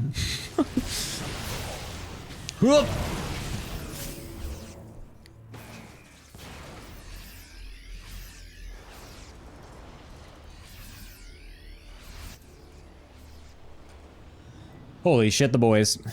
Alright, Magnath says, fuck it, I don't want to play this game anymore. Disruptor shot will actually somehow barely kill anything, but doesn't matter. Because this game is absolutely over. If Go Puncher finds a way to actually lose this game, I would be completely speechless. Like, yes, he's gonna lose all of these units, but surely that does not matter at all. Surely. I mean, half of Magnath's command centers are floating for some reason. What is going on here? This is the funny thing though, because he has more CCs than his opponent. Even though he did lose SCVs, I didn't think there was any reason for Magnath to actually pull SCVs there. Because if he just lands all of his command centers and starts just pumping out SCVs and mules and just sits back, I think he's actually fine. Well, maybe not fine, but like there is absolutely a way to crawl back into the game if he plays it that style. But now that he's sacked all his SCVs and didn't try landing these other bases, I mean, now it's extremely hopeless for him. But Go Puncher has essentially been all-inning off 3 bases this entire time.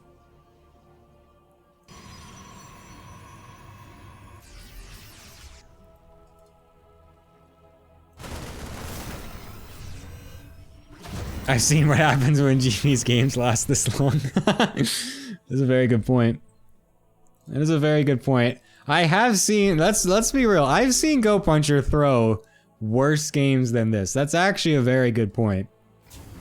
That is entirely true, but that also only goes back to my original point that I feel like Magnath had no reason to pull the SCVs there.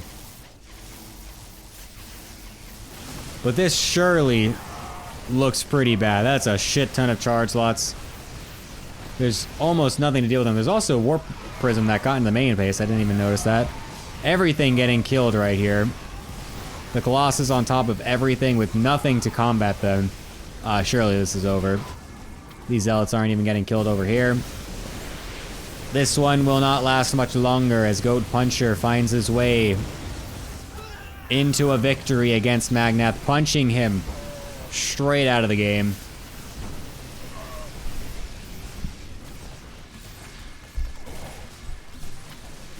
It's time to say it.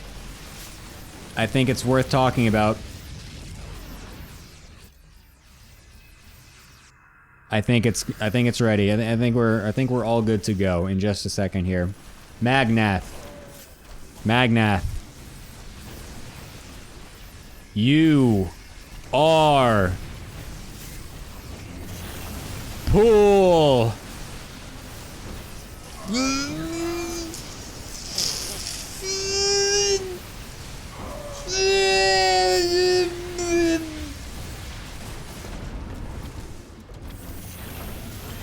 Come on! Oh my god, you can't be serious. Jesus Christ. Even when he plays Terran, he gets the mindset. He gets the cope mindset. Jesus Christ. If we just micro a little bit more, if we can just get a few more units out, hold up. Oh, maybe we can. Oh, if we just float the buildings and don't let them die, if we just get a few more units. Oh, if we can just get another drop across the map and kill some more probes, just to if we can just dodge and pick up micro versus the disruptors a little bit. Oh, oh my god, Go Punchers, that's so based. Oh my god, it's so based. I think finally we can say it. Magnath, you are Pool 3. Oh my god. Jesus Christ, leave the fucking game. Oh my god, finally. Oh my god, he still didn't leave. What the fuck's going on? Oh. Magnath, shut up. You're sitting here with 10 supply after dying 5 minutes ago. This is not the same thing that Heroku did. Get out of here. Oh my god. Friendly banter is not against the rules. Offensive GG spamming when you are literally winning with a Ling Flood after 2 minutes is against the rules. What? Oh my god, Magnath, you were pool 3. Alright. Whoops.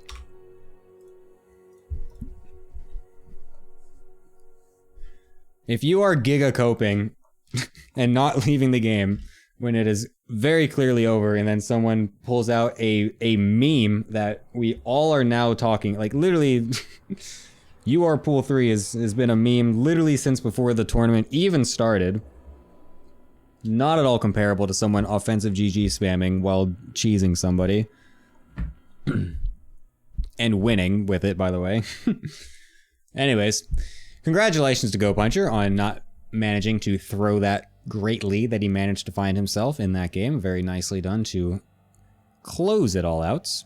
We'll keep his team in it for now. A 2-2, a very close series, as it is all on the line here, as I will remind everybody. A win here confirms playoff qualification. A loss, confirms that they are out. Both teams, a lot to play for. We will be sending it over to the desk yet again. Hello, my desk people. Hello. Hello. How did we think of that one? I mean, that one was definitely a very spicy game, spicy series, I'd say. What do we think?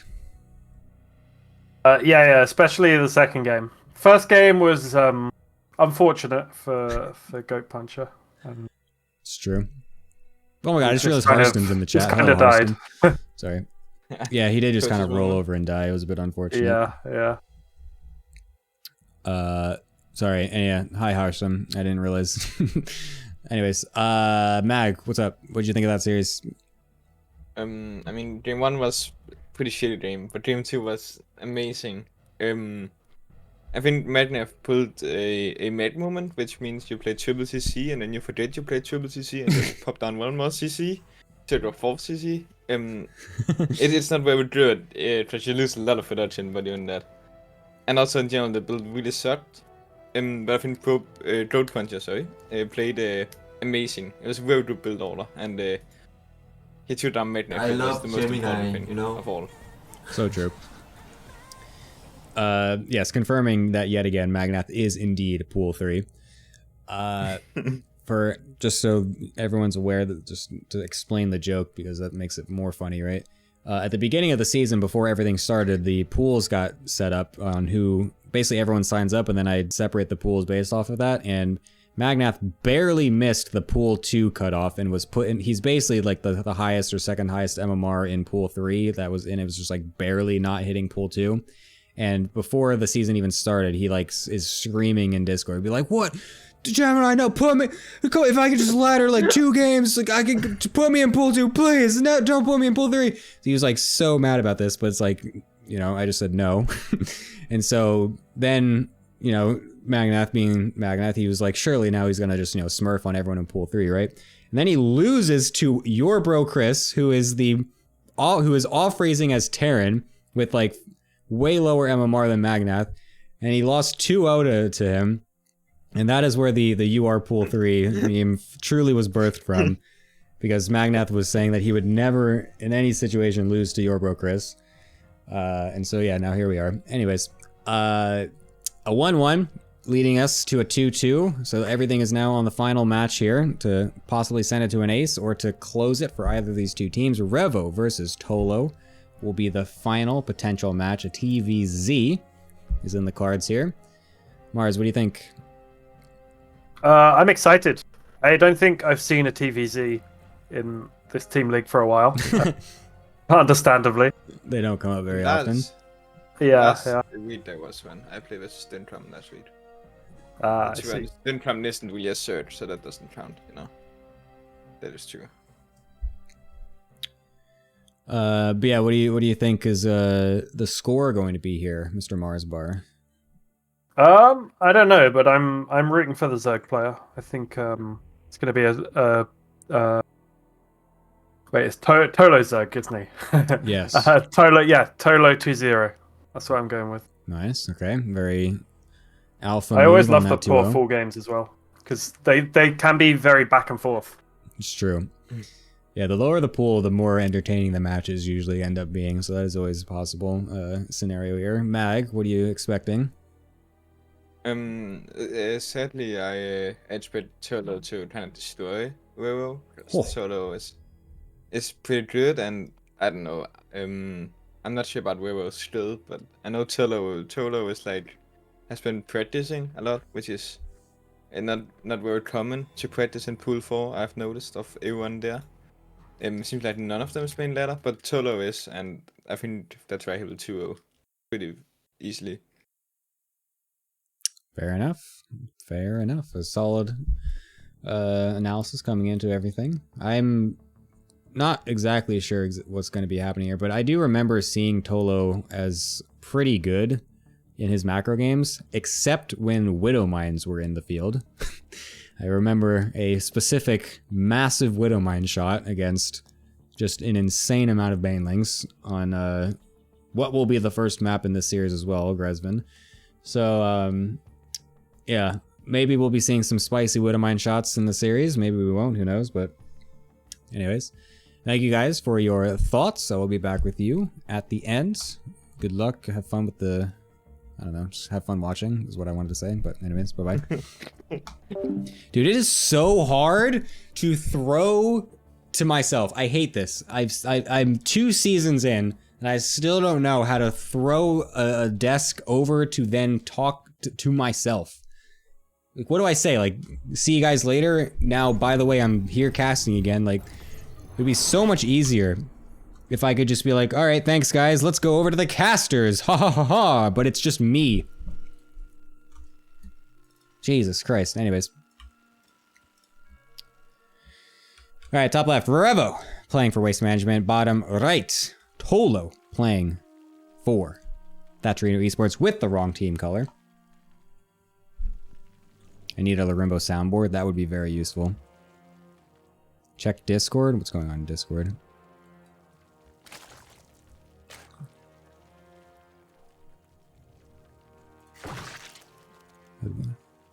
I wouldn't.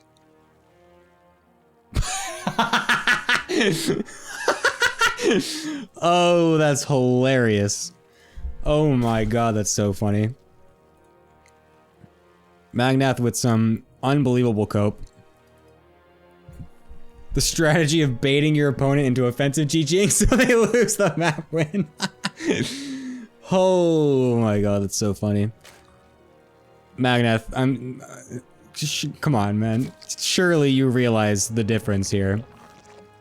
Surely you realize the difference between what happened in your game and what happened in Heroku's game. Like, surely I don't need to explain this any further. But no, you will not be getting a map win for that. Absolutely not. Hoi, oi, oi.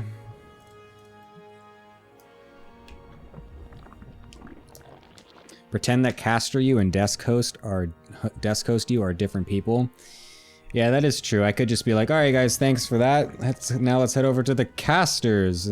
It's Gemini and Larimbo, and then it's just like, aha, it's me, Gemini. Like, I don't know. It is still awkward. I don't know.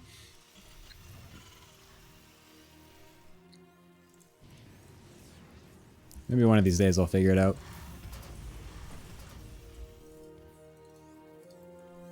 Maybe one of these days.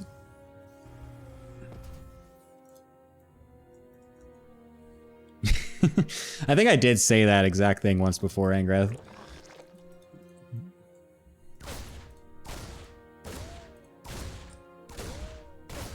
Alright, first Reaper is going to get stuck attacking a hatchery instead of poking into the natural here, but Shouldn't matter too much, although the Ling's randomly going into the main base for no reason, which will mean, oh, nice micro on that drone, though. We'll keep it alive. I was going to say a drone's going to get killed, but Tolo on top of his micro. Very cool. This is a pool 4 match, by the way, which is the lowest MMR pool, which is the low 4K, and then even a couple people dipping below 4K a little bit.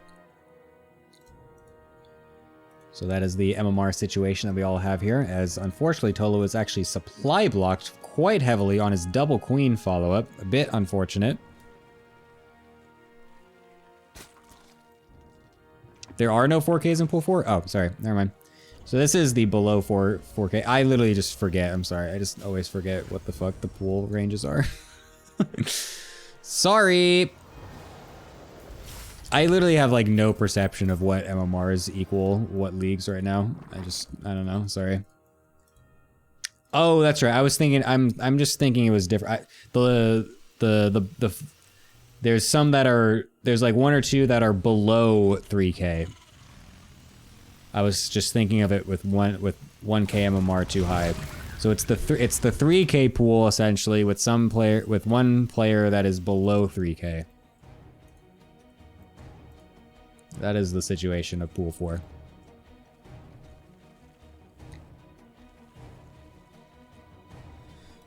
Whoa, a Liberator opening after Hellions is an interesting play.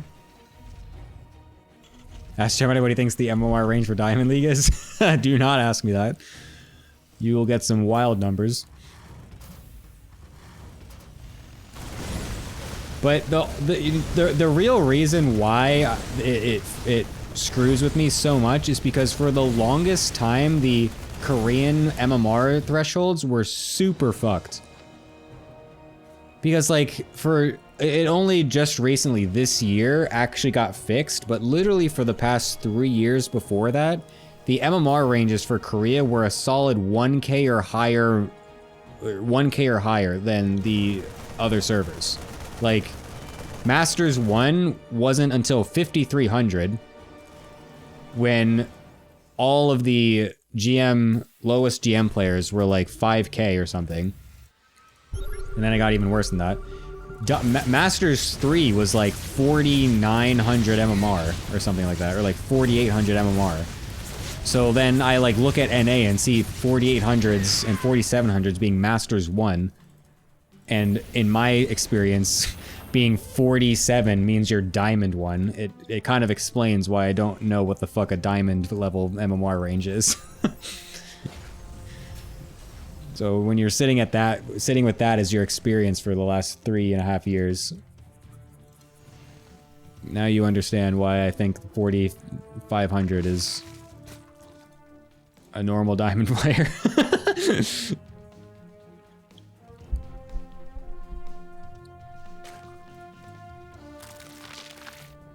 Anyways, what happened with this Liberator? It's just sitting here. It didn't kill anything, I'm assuming. Maybe a couple drones. And I wasn't paying attention. Sorry. It's actually really hard to see blue on this map, I just realized. This isn't even like a different color thing. This is like blue is like the main color that is used with red, right? So it's like, I just realized how like this blue blends in with the minimap so easily. I can barely see this Liberator on the minimap. Skill issue. We're gonna get a macro game though. It is a 5 racks. Wait, what? 1, 2, 3, 4, 5. I can count, sorry. It is a 5 racks.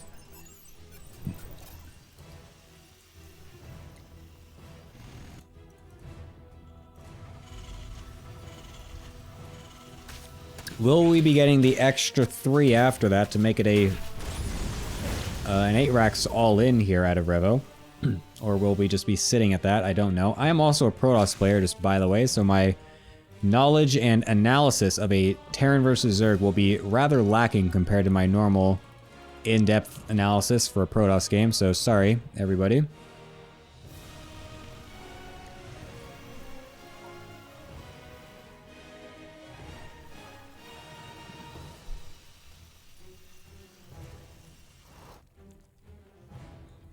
Really, what I'm looking forward to here is Widow Mines. I want to see if these Widow Mine shots just become literally incomprehensibly large.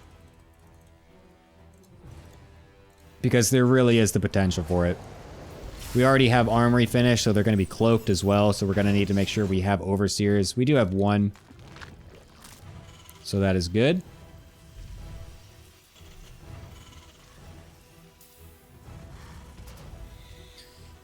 When will either player move out? Oh, there's 4 extra racks, actually. We're going to be going up to 9 barracks.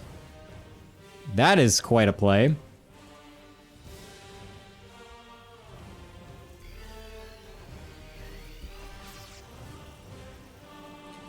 But I mean, to be fair, if it just makes you spend money, then sure, make an extra barracks. It's way better to have less money than to not to have the technical correct amount of buildings you're supposed to have, but then also float a bunch of money. Well, I know Cyclone, this is not the new patch, this is replays. As I was saying, and as the announcement says that I put in the Discord that I know you read, Ardent. Any game that was played beforehand is old patch. Because they were not updated yet. Actually, wait, did this... Hold up, wait a minute. Did this get played before, or... No, I forget. This was yesterday. Actually, wait, these might be actually new patch. Actually, I'm not sure. Sorry, actually, no. Alright, Widow Mines! Whoop! Oh, they're huge! Oh! Massive shots. Will it be enough, though? Because the macro from Tolo is generally pretty decent. Still has quite a lot of units here.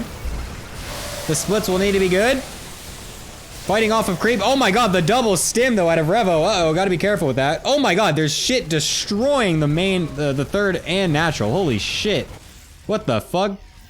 Revo is dumpstering, or getting dumpstered. I'm sorry, I can't talk.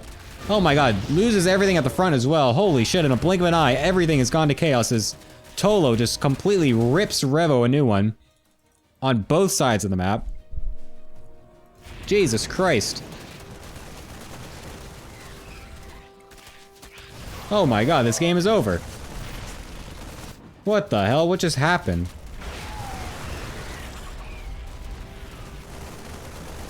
Jesus Christ. I mean, what an incredible play out of Tolo to capitalize on that forward push while also doing... Oh my god, a huge run-one shot again. While also doing a sick run-by at the same time. Just very well coordinated.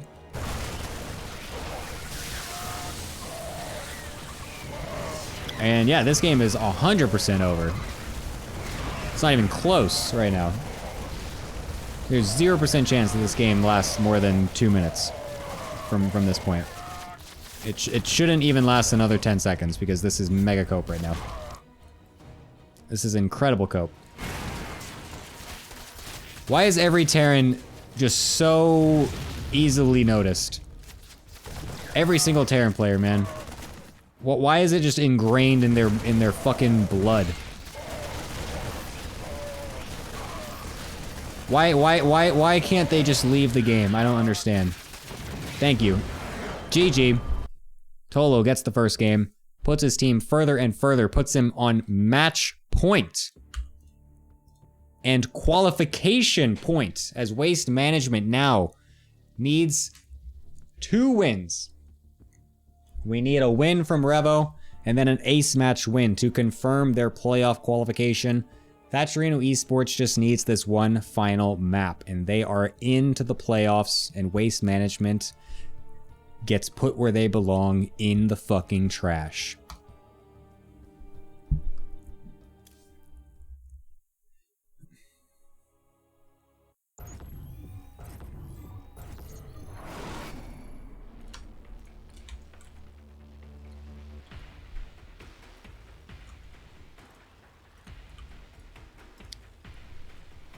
All right.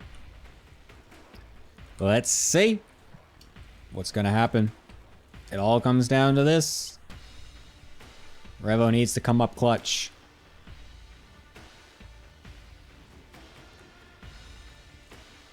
Revo needs to absolutely be clutch here.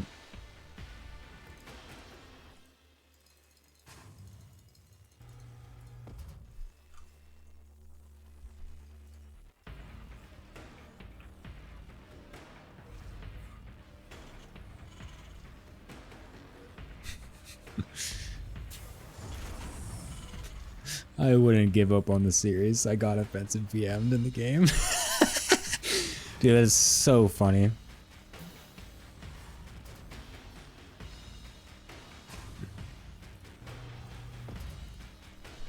Discord struggling for anyone else? No, it should be good. Takua, submit your fucking replays.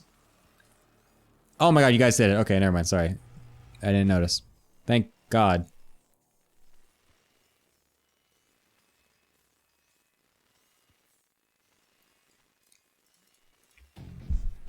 It's okay. I did not want to have another Lanzer situation.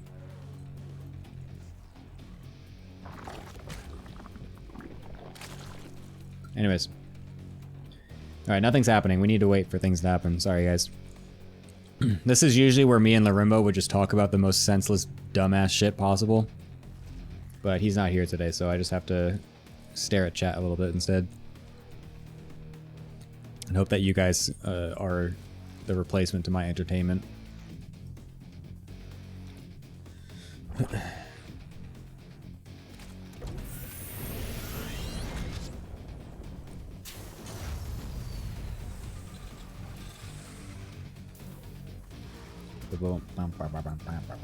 Alright, what is this Reaper going to do? It's going to check a watchtower. Just kidding, it's not. It's checking a third base.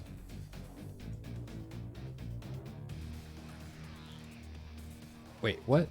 Is it even possible to get a third at this time? Okay, there we go. It's the other third base. So Revel will be able to see that. Very cool.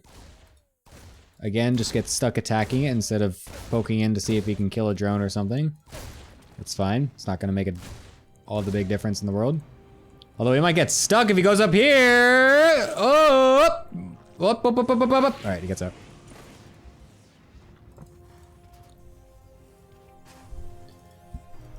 Oh, a 2-on-1? Uh-oh. This might be a little spicy.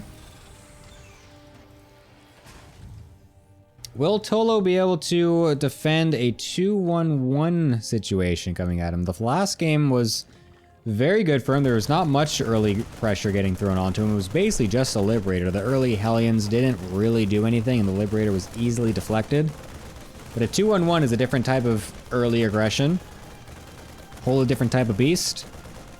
If Tolo's not prepared, it could actually blow a hole right into his defenses and find Revo a nice quick win. Or he could be totally fine and completely okay because he actually scouts it perfectly.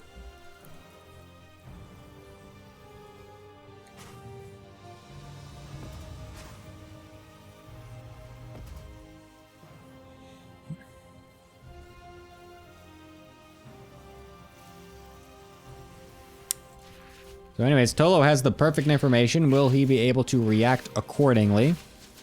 We'll find out.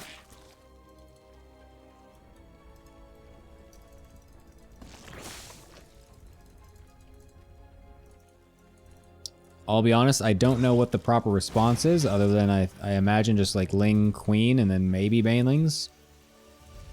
But I'm pretty sure Ling Queen is pretty good. I do not know what drone count you're supposed to stop at.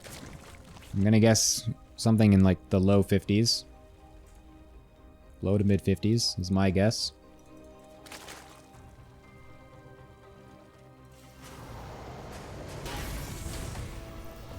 $50 drones, Ling Queen, I believe. Holy shit, I'm so smart.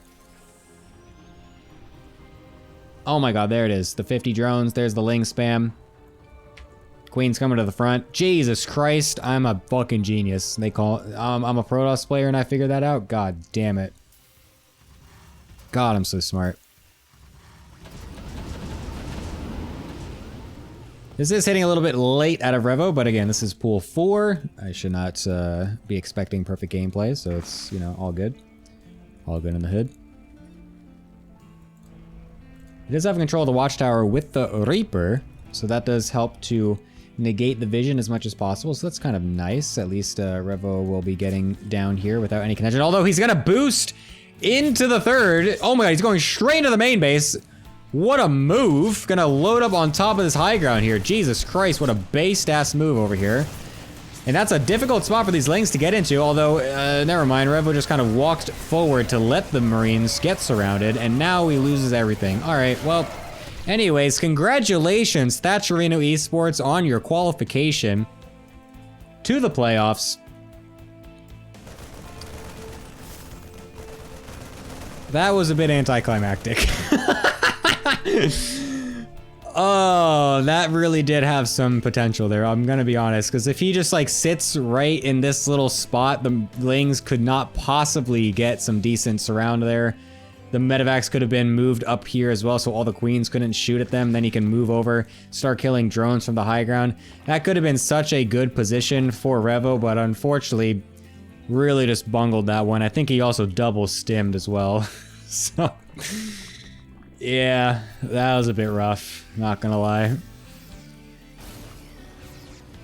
And that is gonna be a hard one to recover from. Oh my god! Both players making 2 additional town halls. Tolo going for macro hatches, whereas Revo is saying, fuck it, I need to get back in this game somehow, and going for 2 expansions at the same time. Oh my god, that's so funny. Holy shit, that's hilarious. Oh, I love it. I absolutely love it. Yes, Town Hall is the race-neutral term.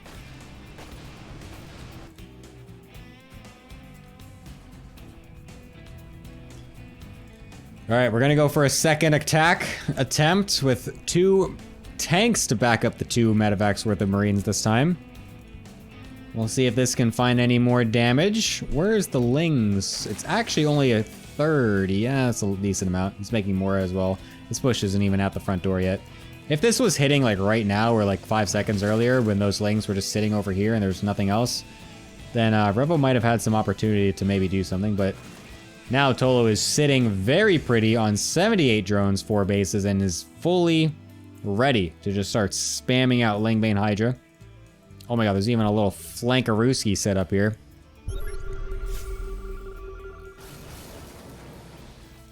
Yeah, I mean, this is taking a bit too long at this point. It's gonna be a bit hard. Revo's not even really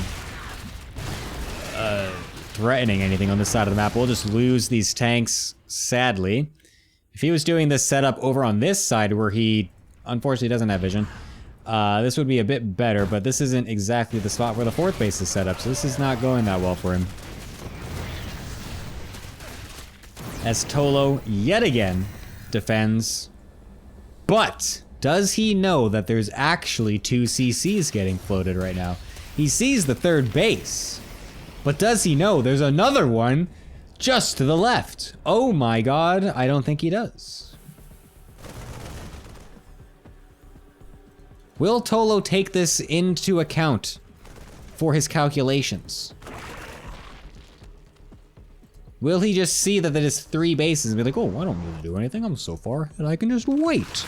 I can just sit and wait for the Terran player because I'm ahead and I don't need to attack him as I am way far ahead than him.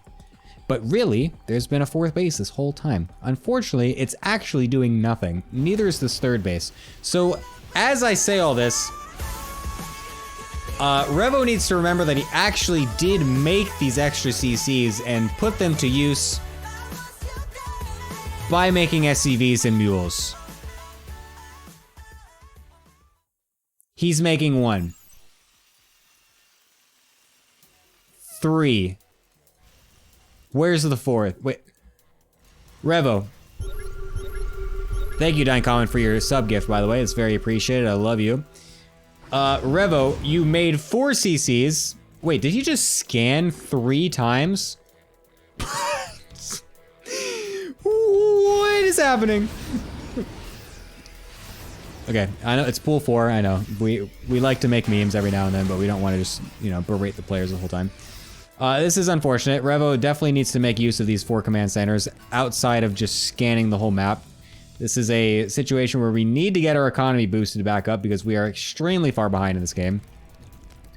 And sadly, that is not quite happening. There's a single medevac getting dropped over at the 5th base, while 2 more drops get thrown out. Holy shit, Revo is going for the Morrow move and trying to just multitask in 3 different parts at once, but unfortunately he's only able to do 1 of those 3. Actually, sorry, 0 of those 3.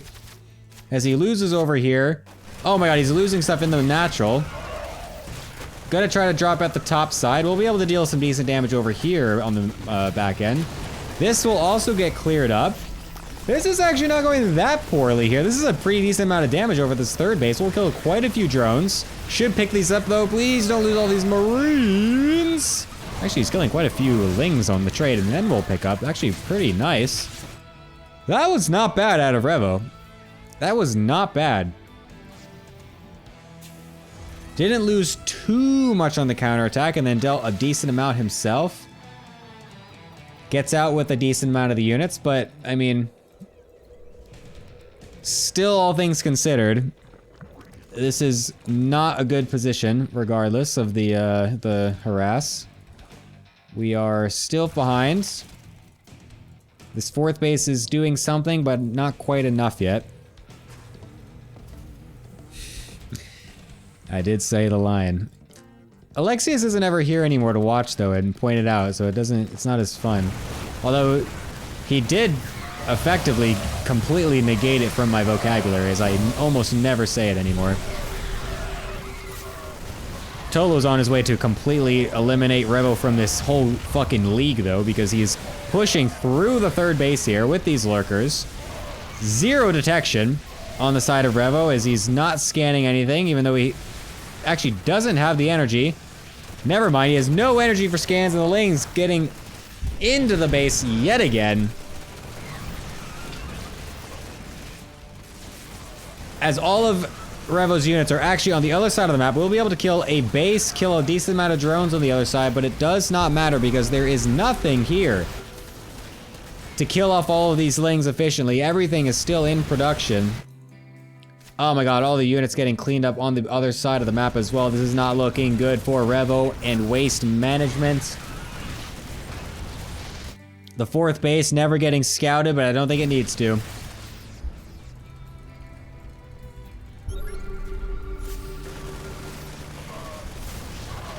Drop getting thwarted in the main base as well. This is all but said and done. I think it's very safe to say that the reason why waste management... Oh my god, I never had this fucking score set up either. Why do you guys keep forgetting to tell me this? I think the reason why, after 9 brutal weeks, that waste management has found themselves in a losing position and disqualified from the playoffs is because Luolis didn't write his fucking essay. You know, we thought, it was gonna come back at us. You know, he was losing in the beginning of the season. He's like, ho ho, every time he loses, or every time he doesn't make the essay, he loses a match. Ho ho ho. And it was true for a while, but then he started winning a little bit. His team started actually to play really well, and they were like, holy shit, wait a minute, no, we're gonna qualify for playoffs. But actually, it was all just a giant ruse. And the script was written from the beginning, and yeah, he is not going to qualify because he did not write that essay. So the Wallace, if you just wrote your fucking essay that we literally paid hundreds of dollars of charity for you to do, your team would have qualified today. Lots of Marines actually killing stuff on the top here, and Tolo hasn't actually ended the game yet, which I find a little comical. Dude, Revo, do you have stim like fucking rapid fired or something? Why the fuck do you keep stimming your units 3 times in a row? I don't get it. Literally every engagement it happens. I'm so confused. Anyways, Tolo's finally gonna come in here yet again, and this is a shit ton of fucking units. That is a lot of Banelings, a lot of Hydras, and a good amount of Lurkers. Absolutely destroying this 3rd base. The SCVs going over to the 4th as well should be able to key Tolo in to the fact that this has been here for quite some time. And yeah, surely we find ourselves at the end here, right?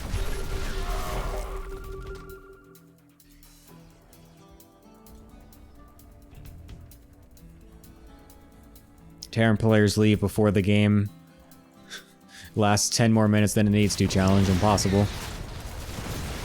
Offensive GG. Go. Maybe if we just stay in the game long enough, our opponent might offensive GG, and then we can get the game point because they offensive GG'd and BM'd. Dude, I literally was saying, I said that in my head.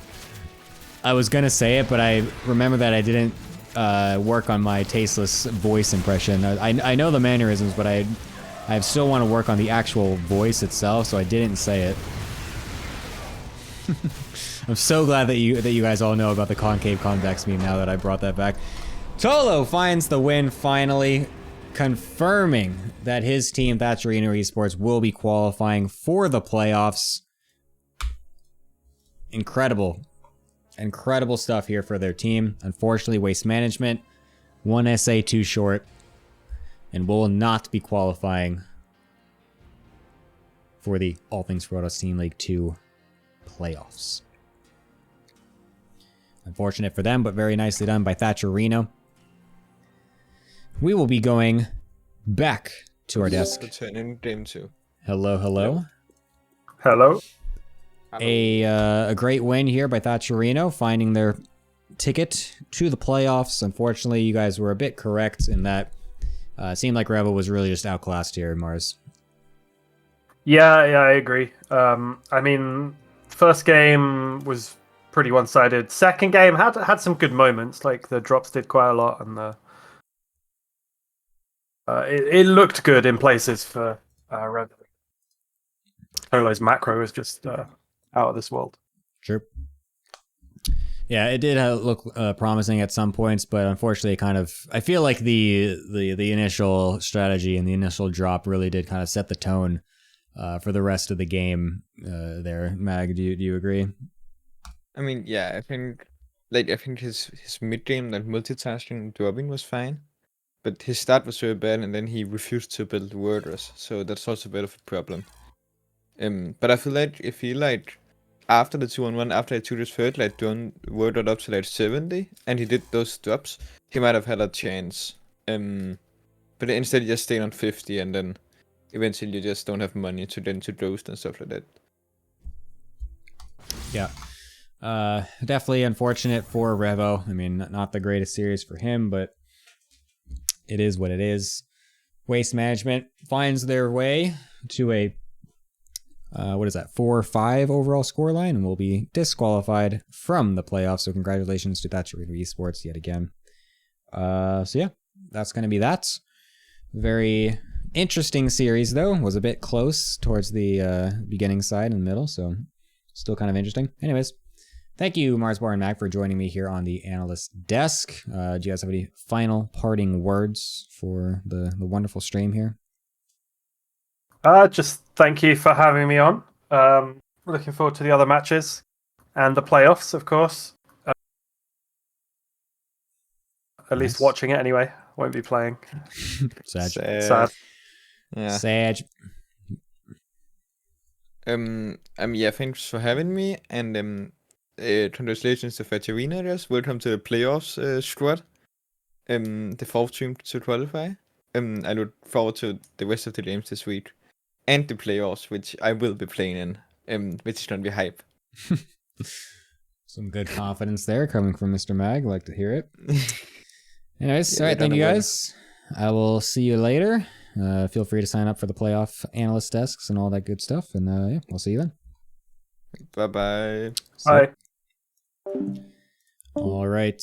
That is that for our first match. A 2-4 victory for Thatcherino Esports. Very nicely done by them, qualifying for the playoffs. We will be taking a very short break while I set up things to get started with the second match, which is going to be Samsung Universe going against my team, Brain Aneurysm, for yet another qualification elimination series. Should be totally awesome and an absolute banger. Please stay tuned. Don't go anywhere. And we will be back soon with some more beautiful and wonderful and totally kick-ass All Things Protoss Team League action.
Alrighty, welcome back everybody. We are ready for our second match of the day, which is going to be Samsung Universe going against my team, Brain EUrysm.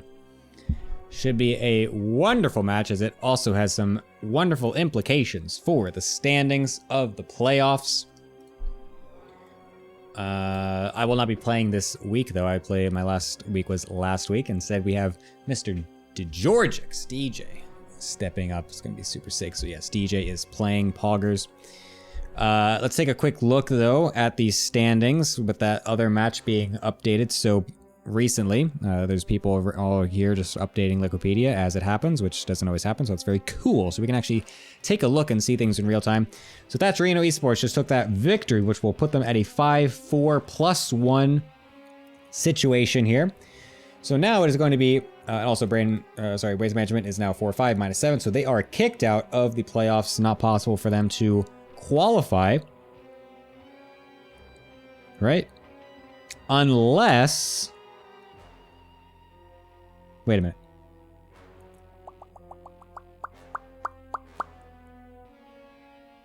Unless Samsung Universe gets blasted right now, right? Because they could technically overtake in map score then, right? Yeah, never mind. Okay, so hold up. All right, wait a minute. Hold up. Waste Management still technically has some chance here. Hold up. Hold up. Wait a second. There's still a chance here for Waste Management. Because, hold up, because if Ninjas in Pink Pajamas also gets blasted by the Goobers, unless, wait a minute. Hold up. Wait a minute, no. Because -7, -3, -5. So one of these teams will overtake Waste, right? If they win. Because this is -7 is really bad. Okay, never mind. Hold up. No, I think Waste is giga fucked, right? Because -7... If either of Ninjas... Because these two players are playing against each other, so one of them will win. So one of these teams will be 4-5 after this week. And to do that, they will have to get 4 wins, which will put them at a higher map score regardless. So yeah, sorry. Waste Management is fucked. Sorry. Never mind. Waste Management is out. GG to them, like we were saying. Anyways, the thing that is here, though, is that Samsung Universe, if they lose too poorly, then Ninjas in Pink Pajamas or the Goobers could technically overtake them as well to land in slot 6. So that is what is being played for right now. Even if my team, Brain EUrysm, loses today, if we lose with a good map score, we will still have a good chance to be landing still in number 6 over top of any of the Goobers or Ninja Pink Pajamas.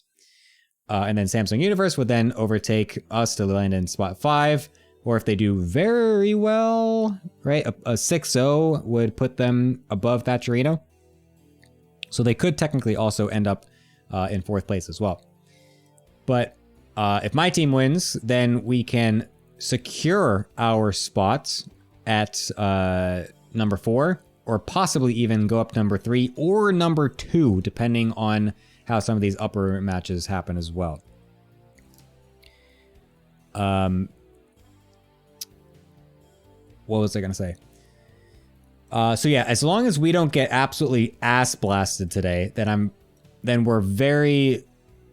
we have a very good chance of staying in playoff contention. If we get absolutely ass blasted, then we might barely lose out. But I don't feel like my prediction, just based off of, I literally have no idea. I mean, only one series has been played by replays, and I obviously don't look at those. So my prediction is that we are not going to get ass blasted just looking at the matchups. So I don't feel like that's going to happen, but it's always possible, I guess. But anyways, that is the situation that we have ourselves right now. So this second match, also very equally important. Samsung Universe needs to win this one, or else they will also find themselves knocked out of playoffs. And to join me to talk about these wonderful matches are none other than 2 players currently on both of these teams as well. It is going to be Mr. Bullmilja and Dine Common. Hello, you two. Welcome to the desk. Hello, hello. Greetings. Excellent. So much bias for both teams here. This is beautiful. But yes, anyways, so what do you guys thinking? We got a very tight match today. Very interesting situation going on. The matchups will be Universe versus Georgix as our first match played live, then Zyad versus your bro Chris, which will also be played live after that. And then it's going to be Taco versus Character, as unfortunately Chipe could not play this week, so we had to find a sub, and that sub is Takua coming in for our final match here. So yeah, that's what we got. Dine Common, you guys are going to get fucked. What do you think? First of all, we are playing one of the most notorious Smurfs on the entire ATP server, so I don't see how we could lose. Unironically true. Very, very suspicious that Chipe, quote-unquote, forgot that he was supposed to play, and then you find a sub that's 300 MMR higher. I don't want to say that this is the bourgeoisie capitalist pulling the strings of the MMR market to crush underfoot the little guy, so to speak. But it sure does seem to me that Dine Common benefiting from the labor of others, the labor of people like Takua, for his own profit, is just another in a long line of conspiracies against the proletariat like Character. Look, I'm going to stop you there. I'm going to be real. I know that a large portion of this league is from EU, but here in America, lobbying is legal. I can bribe as many people as I want, and as long as I put the money through a super PAC first, you can't even track it. So I have done nothing against the law. Very In fact, he's playing against Character, a map maker, one of the few people who actually provides value to this esports scene. The optics couldn't be worse, and yet this guy's going to get away with it. Can you Truly. quantify the monetary value that Character has brought? Well, I had the highest win rate of any map on his map last season, and that gave me probably 250 MMR, and Is that lobbying caused me legal in your country? that caused me to drink less, which actually saved me money. So I think all in all, Character is probably a net positive on my bottom line. Anyways, that match is not coming up quite yet, though. We do have Universe versus Georgix waiting in the lobby right now. Also, Bill Mojo, why did you message me Gemini the lobby in StarCraft? Because DJ has been waiting in the lobby for like 15 minutes. I know. And he's getting mad. We're here in the lobby because we're doing. This is a show, all right, DJ. Come on, all right. We have production. We have fucking things to talk about. Okay, so just hold DJ up. must have Just taken be his patient. pre-workout plus Adderall combo like 15 minutes ago, and he's just jonesing. Yeah, I mean, come on. We got a whole thing to run here, all right? Like, we even started early. The first series took a little bit shorter than normal, so it's like this is the normal. This is when it's scheduled to start anyway. So like, we're chilling. Well, did you have to cancel the reading of Lewis's essay between matches? No, because I never expect that to ever get finished. So no. Anyways, so yeah, Universe vs. Georgix is our first match here. Bull, what are you thinking with this one? What you got? This is a new patch, by the way. So new patch, new memes. True, it is a new patch. For the first time ever, DJ actually did try to do a little bit of prep for this series. So he played some games on NA, and apparently couldn't find a single Terran player, which is hilarious because we are in the midst of the best time for Terran players. Post patch where you got some stupid fucking bullshit to try out. What are you talking about? I heard from several Terran players that this was pure Terran nerfs. There were no buffs. See, here's the thing. I don't think the new Cyclones are actually overpowered, but I do think that there's just like new random bullshit that you're gonna die to from Terran players, which is their greatest strength, doing random bullshit. So that's true. I will say I think DJ is favored pre-patch for sure. I think he's a more solid player. I think the thing he has to watch out for is getting chimped to death by Universe. He loves to stim a bajillion Marines and run across the map in a direction you're not expecting. That's known as a cuckoo in some circles. And I think if DJ does not die randomly to something like that, and he gets to play kind of a straight up standard game, I think he probably is favored for the 2-0. All right. Don Common, what do you think? the complete opposite. I believe in my boy, Uni. He's been training, I'm pretty sure. I mean, I haven't talked to him about it, but I'm fairly sure he's been just push-ups, squats, crunches. He might have even played some StarCraft, but he's ready. I'll tell you what he's definitely not been doing, sleeping. True. Yeah, doesn't feel like Uni sleeps ever. He always comes in at really weird times and just talks when we should be asleep. But to be fair, I'm also awake when that happens too, and I notice this. So, you know, and we both live in the same time zone, so or the same country. So it's a bit strange. Anyways, fair enough. I'll see you guys later. You guys are obviously biased as fuck towards your own team, so your predictions are, I don't know, they're just fully accurate. Yeah, that's the word you're looking for. I guess so.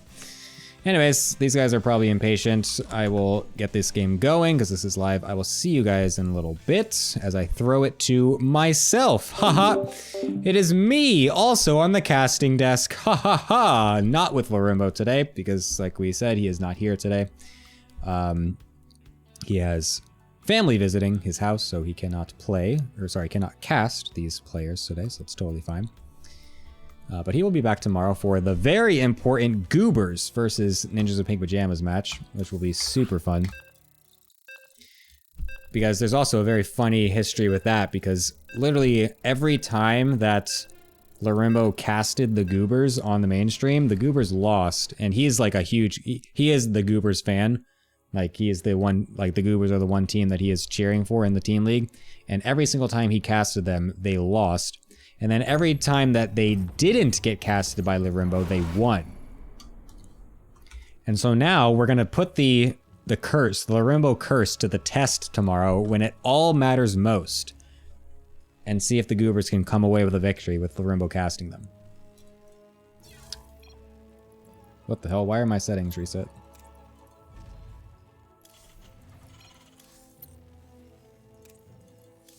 Strange. Anyways, we are here in the second match with Brain Aneurysm against Samsung Universe, and on the top right, it is for my team, the captain, Georgix DJ, playing for Brain Aneurysm. In the bottom left, it is playing for Samsung Universe. Universe himself. Yes, this is new patch. DJ is playing Poggers. Yes, Universe is on a barcode. That is extremely cringe, I agree. I'm going to have to change this. What is this? There we go.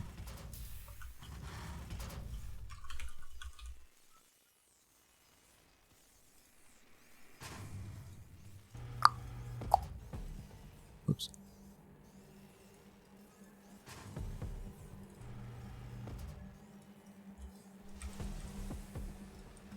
There we go.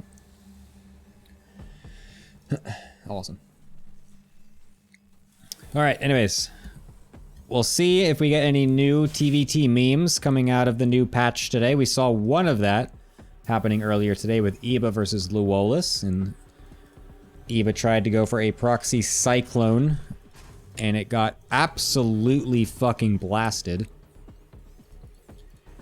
So, yeah, I don't know, I don't expect some weird Cyclone stuff to happen in TVT. I don't think the Cyclones are going to be good in TVT.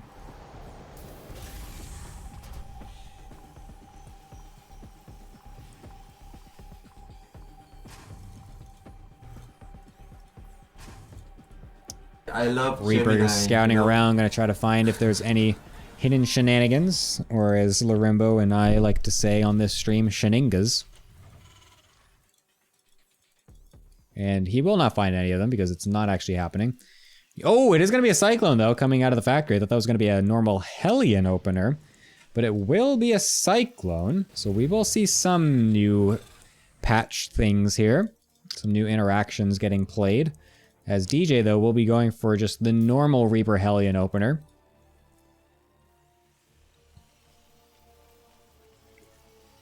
Something that it seems like he just likes to do in general. I remember the other TVT I saw him play against Slip, I think it was. I think it was Slip.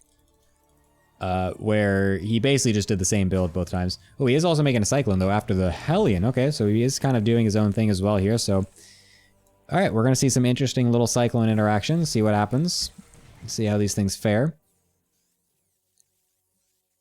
That implies Slip showed up. Yeah. No, it was Slip. I'm like 98% sure.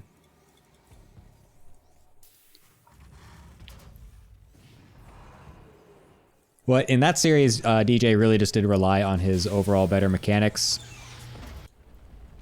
He played the same build, same times, or same games, and he just, both 2 games, and he just, you know, had a solid game plan and just played better overall. Even in the second game when he got a bit outplayed towards the early mid stage, he just grinded it out, and his overall experience really did show. Double Cyclone, Triple Reaper coming up the front here, but that's going to get completely shut down. His universe was not coordinated with those 2 sets of units there, just walking forward with the Reapers really far forward. Cyclones, though, able to kite this pretty well, and DJ wasn't quite paying attention to that, so he did lose them. High ground advantage will allow one of those Cyclones to get taken out, but the second one, not quite so. And so DJ definitely coming up on top here in this early exchange. We'll be able to kill off all of Universe's early units here. Also is much faster on the Raven transition. Has the Interference Matrix... I can't say this fucking thing. Interference Matrix upgrade already finished. Just only started for Universe. Also has 1 Raven, a second one about to be out as well. Only the first coming out here for Universe. So DJ definitely finding a good situation in this first game here.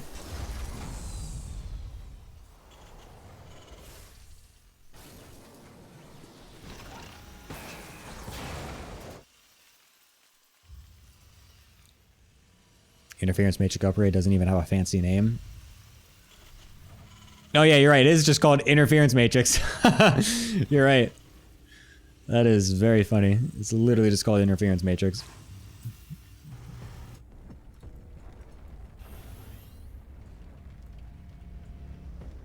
No upgrade that gives you an ability has a fancy name. Holy shit, wait, you're right.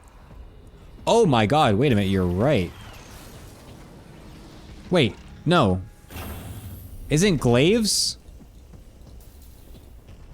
Isn't the glaive? Oh, wait, yeah, no, that's a passive. That's not really an ability, right? But no, it's still kind of resonating glaives, yeah. But we don't call them resonating glaives. We just call them glaives. But yeah, that is just a passive. It's not actually an activated ability. So yeah, you're right. Weapon refit for Yamato. Oh, of course Zyad comes in with the fucking campaign knowledge. Sell a charge upgrade as a... No, it's just called charge.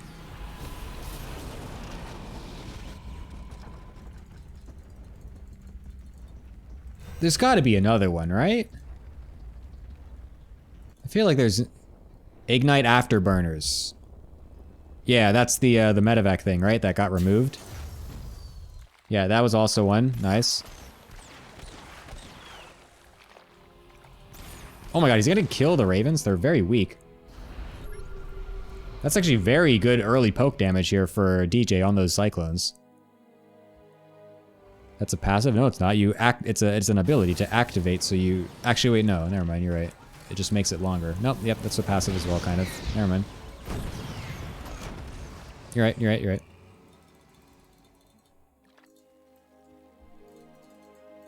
Shadow Stride. Nice, there you go. Yeah, Shadow Stride is yeah, there you go. Blink for DTs. Why is he playing a team league with a barcode? So true. The ability is also called Shadow Stride, but no one calls it Shadow Stride.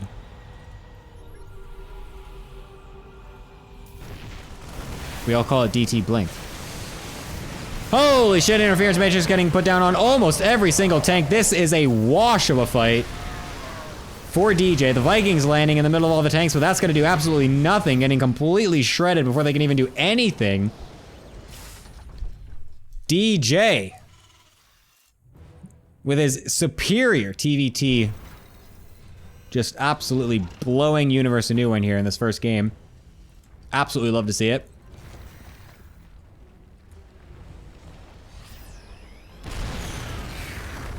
DJ did lose all of his air superiority with that, though. This is something that kind of happens with DJ, I've noticed, where he does destroy the ground fights, but he will sometimes just willingly lose the air fights, so that way he does win the ground.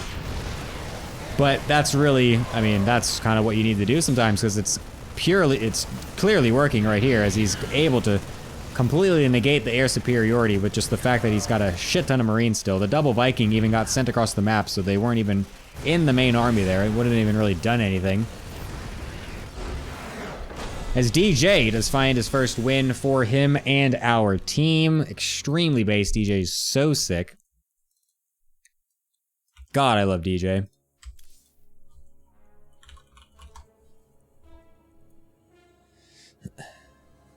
No GG? Wait, was that a no GG? I didn't even notice. Oh my god, he picked Neo. Oh no. We're in for another 30-minute game.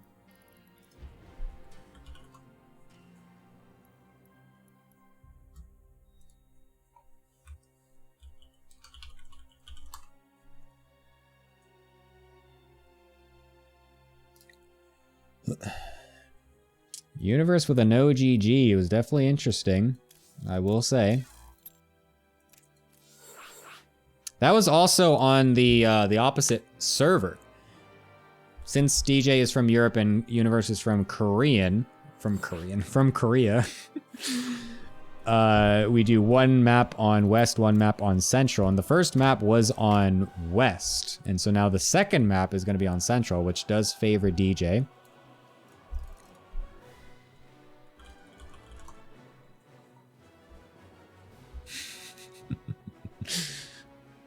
Oh my god.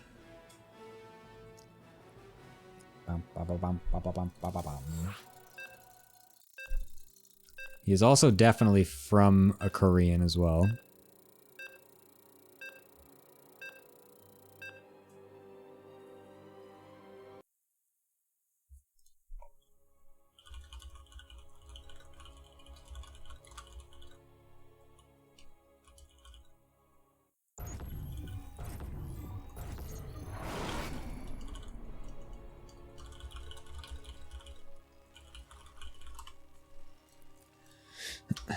All right. Here we go. Calm down, Cobble. I'm fully aware of what I'm doing.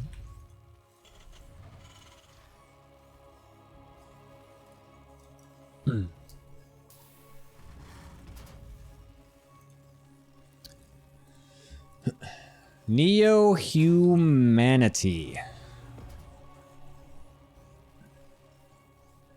I'm afraid. I really hope that this doesn't end up being a long game. Watching a long TVT where neither player attacks each other is... sometimes it's a bit rough, I'll say that.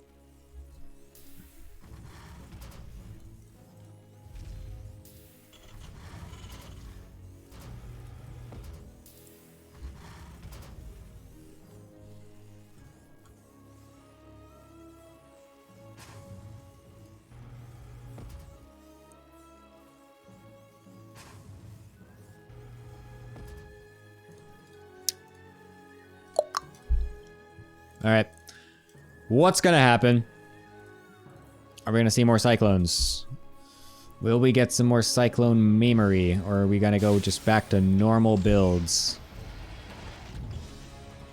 I feel like overall the cyclone opener went very good for DJ there. He was able to capitalize on Universe's lack of Mikro. And then he even used the cyclones later to keep map vision and then actually poke away at those ravens that were walking across the map. So I think it worked out pretty good for him. I don't expect DJ to be the one attacking. I think he's very set in just sitting and waiting for his opponent to do something to him, as that is what DJ's basically been doing in all of his TVTs this league. As he just kind of sits and waits and does something solid that he knows will not die to anything ridiculous, and then just wait for that thing to happen, and then he just takes an advantage from that point on. So I would not be surprised if he does the exact same thing. Hellion Reaper into a Cyclone. is likely going to be the play. Universe also going for the same exact play as well this time. Will be scouted by DJ, seeing the fast factory there, sees it pretty normal. This is a no ramp map though, so there's definitely possibilities for Universe to get much better damage done and to just trade overall better, because that was a big reason why he did not trade so well in the first game, because he did have to go up that ramp, and also because his Reapers just got ahead of his Cyclones and were just, they just literally suicided themselves up the ramp. However, this map's a little bit different. It does allow for a little bit more micro on the front end, so DJ does obviously know this as well and will be aware of this, and hopefully shouldn't get too caught off guard by that. But I would be surprised if this goes in such a one-sided favor in the early game this time. Although if Universe just suicides his Reapers for 2 SCVs, looks like Universe isn't actually going to do the push though. He's going to do something different, as he's waiting for a medevac this time. So instead deciding to go in with the Reapers, DJ realizing this and is now like, okay, cool, I can just go ahead and send my Reapers now. Because there's surely not going to be some kind of Reaper Cyclone or Reaper Hellion push or anything, because he just lost the 2 Reapers. It's going to be a double Cyclone drop, which will get scouted by these Reapers. Oh my god, DJ, you're so sick. Jesus Christ, you're so good at this game. Now DJ is fully aware of the fact that these are somewhere on the map. Universe is going to just keep them back at home, knowing that they have been scouted. And yet again, DJ is so much farther ahead on the Raven production and the upgrade as well, so... I mean, overall, this is just... Oh, what the hell, the Hellion actually came in here and got a kill. Kinda cool. But anyways, yes, overall DJ's build just feels just more solid, just feels more well thought out. And I mean, he's just got a better position. He's getting his third base down much faster as well. Universe is going to try to go for some sort of early attack here. 2 of the Cyclones still out. He's got a Raven, and then there was a tank somewhere too. I don't know where that tank went. Oh, it's in the medevac, which didn't get brought. Oh, it was waiting for the second one, I see. So it's going to be a 2-tank push with the Marine and Cyclone, and the Raven is going to go try to do some auto turret harass over in the main base. So let's see how this goes for Universe. It's got a lot of units. This is definitely a threatening push coming out here. If DJ's not prepared, this could be very difficult to deal with. As he's even going to drop, oh, on this low ground spot. Oh, that's so obnoxious to deal with. This is actually very threatening from Universe right now. The interference matrix actually didn't get thrown down. Only just now will they go off. Not really the most critical damage there, though. But there's 2 Ravens out. This is the thing, though. I think DJ... He's losing some SCVs to this, though. I think DJ just matrixes the 2 tanks and then just walks over and kills them, right? Surely that's what's going to happen right here. Yep. There we go. And yeah, that's actually, I feel like that's kind of it. As long as DJ just focus fires and then comes in with his Marines and Cyclone. Yep. That'll be a defense. Doesn't even lose any of the tanks. Oh, what a sick hold from DJ. Loses some SCVs though during this, so it wasn't all for free. But that was still a very solid defense, losing basically none of his attacking army units. But he does have the faster 3rd CC, so that early SCV damage is not exactly going to be felt too hard, as he will be able to easily get that back. Universe now is going to have to slowly get his 3rd CC up and then kind of transition himself a little bit later.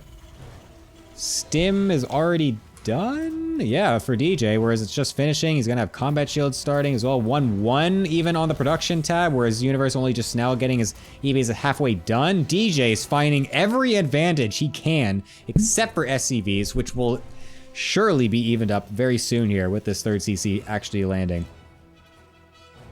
This is an incredible situation here for Mr. DJ.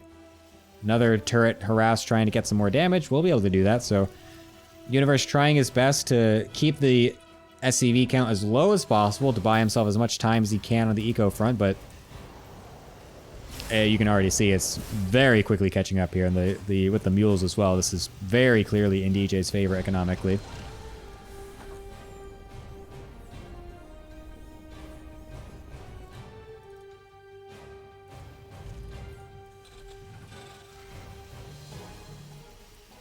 This is looking good. This is looking good. Absolutely love to see it. Universe is going to try to go for another move out here. The tank count is 1 in favor of him, as well as the Raven, but the 20 Marines for DJ is pretty big. He does see the army moving out here and is also going in with his own counterattack at the same time. He's hoping to be able to catch Universe a bit off guard, and he will be able to do so as he's going to kill off this tank and be able to well, I was going to say he can reposition his stuff to deal with the attack that's going to come over at the natural here on the other end, because he saw the army coming, but he's not doing that. But he is killing a critical amount of SCVs over at this natural base here. So this is very nicely done from DJ, but he's going to have to make sure he doesn't lose too much on his own front here while he repositions, and he's still not doing so. I'm actually confused what he's doing, but that's okay. DJ's better than me, so I'm not going to question it too much. He's going to drop over into third base as well. We'll be able to kill off an incredible amount of SCVs over here as well. And he's just taking it slow by moving the CC back over here. Doesn't want to lose it or too many SCVs. Although he's losing his own units to tank splash, friendly fire, which is a bit unfortunate. But basically, DJ is saying, I realize that this is an awkward spot that you got here with these tanks, but you cannot deal with my Marines on the other side of the map well enough. And I know that I did way more damage to you than you did to me, so I can just take this super slow. I do not need to rush this defense. And now that he's dealt with all the damage on the other side, he's stabilized a little bit at home. Now we can just drop these Marines over on these tanks. I was going to say he's going to then move his tanks forward to be able to clean this up, but actually didn't quite do that either. So DJ is... I'm not quite sure what DJ's doing now anymore. I thought DJ was going to use that Marine drop to move all of his tanks closer. I have no idea what all these tanks are still doing over here.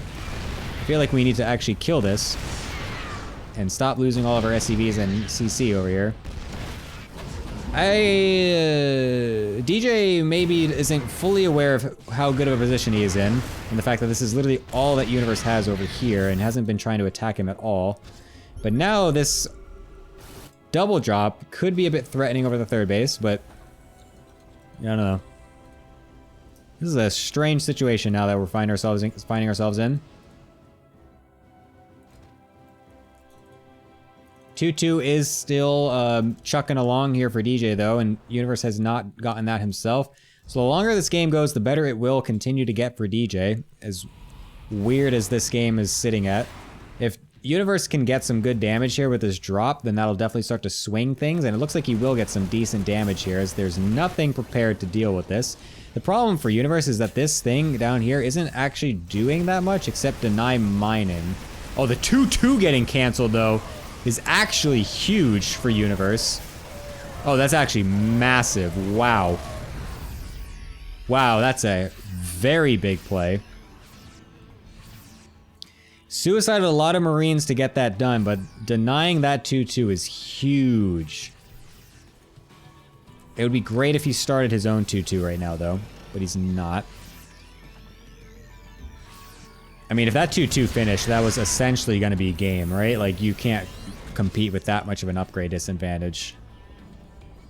I feel like DJ should just go put this cement command center over here. Just make this irrelevant and just float down here. Oh yeah, he's just walking across the map. I mean, this could be also very threatening because a lot of Universe's army is stuck over at this other base across the other side of the map, but this is still a lot of Marines from Universe here, able to get on top of all these tanks and Marines. We'll be able to shut this down. Was this a misplay out of DJ? He's still holding a great supply lead through, despite all this, but it's mostly in the SCV count. As now everything starts to get killed off and it starts to get evened up a little bit. These tanks still sitting here.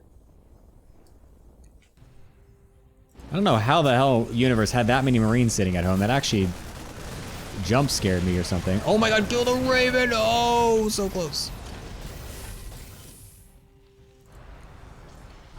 There's actually no high ground vision here, so we should be able to kill this off nice and easily now. Scans to try and get a last little bit of high ground vision to deal with that. And now finally, DJ is going to be able to mine off of his 3 bases yet again. He is the vastly superior SCV count, so soon he should find himself in a much better spot. But he needs to find that spot in general, because he doesn't want to lose all of a sudden. Oh, never mind, he just did. Wait a minute, but where's his army? Why? He's still at an even army supply. Oh my god, no, that's so unfortunate. Well, okay, Universe wins. Fuck! What a weird game. What an absolutely strange game that was. Unbiased casting, yes. No, did you expect anything else? That was an unfortunate game for Mr. DJ there. But yeah. Oh well, I guess. Anyways, let's go to the desk so that way those people can talk about this game and I don't have to. Hello, my desk people. Wow. Wow. I have already forced game 1 out of my memory, but game 2, so hot. I don't know. That was just I don't really know. I don't know. That just confused me. I don't know. I feel like DJ just really thought that force at the under the natural was just like way more than it was or something, or maybe it was way less than it should have been because he was still like so scared of something attacking his 3rd the whole time that he just wouldn't move the tanks or anything over. That's what I feel like. DJ was probably just like, well, what? There's nothing over here. Surely he's trying to go attack my 3rd sometime, right? But that never was happening. Because he actually just killed all the reinforcements and all the SCVs with his marine counterattack, but he didn't maybe realize that that's what happened. I don't know. That was a bit strange. That DJ, as soon as he realized that Uni just abandoned the 4 tanks at his whatever the gold minerals, he was like, "Oh my god, he must have like 1,000 tanks at home if he can abandon these. I better get out of here." Yeah. It does feel like there was a little bit of a misread. I think he also maybe overestimated the economy of Uni. I think he also got a little tilted by losing that sort of like tank push that happened in between the natural and the triangle 3rd. I think maybe if there was a little bit more efficient cleanup of that tank siege by the gold minerals, maybe the game looks a lot different. But even without it, I think it was still playable for DJ. I also think that DJ knew he lost his upgrades, and there's a chance that he just figured that Universe was making upgrades, so he was also just like massively behind. And unfortunately, he just never realized that there was no upgrades ever. Yeah, we know obviously that Universe apparently did not realize that 2-2 existed. But it is what it is. Well, the important thing is the players got us some drama. We're 1-1. We got 4 exciting matches coming up. I'd say 5, but my team's going to win at least 3-1 or 4-0, so there will be no ace match. Hilarious. Cap. Hilarious from Dine Common. Extreme I cap. expect a Roach player to have no better comeback than that. That's true. Hey, the patch didn't affect too many of my games, I have to say, outside the Cyclone. I guess so. Anyways, we will be going into the next game, which is going to be Zayed going against your bro Chris. TVT again for the ages. Oh my god. This is an insane amount of TVT for one day. I'm kind of losing it already. Actually, wasn't there a limit on how much TVT could be played in this league? Yeah, I'm pretty sure that was a rule that I should At least the ZVZs only last about 2 minutes. Yeah, true. Well, Vrimo really did pick a great day to not show up. He would have been mauling his ass if he had to cast as many TVTs. We're definitely not paying Lorimbo now. Yeah, for sure. Although I will say, you said the ZVZs last 3 minutes. This TVT might also last 3 minutes, considering it's Zayed versus your bro Chris. The odds of a double proxy Marauder have never been higher. Yeah, I mean, Zayed is definitely one to throw that strategy out into the wind. He's loving to do that, just lets it go off and do whatever he wants with it. Yeah, Yorba Chris doesn't exactly make things in his own base all the time. Zayed also has a tendency to not do that as well with his patented proxy tank drop build. Wonder if we'll throw that out in a TVT. I highly doubt it, but you never Although know. I will say, your bro Chris is he's peaking right now. He is peaking in terms of MMR, and from what I can garner, he's playing a lot of straight up games. So. Oh, so Who's he's to been say? hiding his power level before? Was this intentional? No, I think he just wasn't playing the game. Okay, that's fair. I, for one, definitely can't ever judge anyone for that. Yeah, I agree. So all bias aside, Bull Mojo, what is your expectation of the score for this? I think anyone who has a strong opinion on which way this series is going to go either way is totally delusional. I think it's going to be very strange. I think a 1-1 is the safe pick just because I expect both players to do something kind of goofy both games, and who knows how that's going to go. At this level, obviously, the execution of cheeses is not perfect, but that also means that the defense of those cheeses is not perfect, and the transitions are even worse. So, who's to say? I think 1-1 probably the safe bet. I think that's a fair analysis. I expect some clown show openers, and we just kind of see how they interact. But 1-1 would be pretty solid. Then we could go into our final match knowing that our Smurf is definitely going to 2-0. So I'll take anything. Yeah. Massive cope. Anyways, all right, thank you guys. I'll be back with you soon after this one is over, as I throw it over to myself, as I cut Dying Comment off as well. He doesn't get to talk. That's illegal. So yes, we will be getting into this one as both players look like they are ready to go. As I say that, they are now both disappear and don't respond immediately to my go-go question mark, so that's always very fun. But yes, we are now ready for our third TVT of the day, which is... that's a bit cringe, but it is what it is.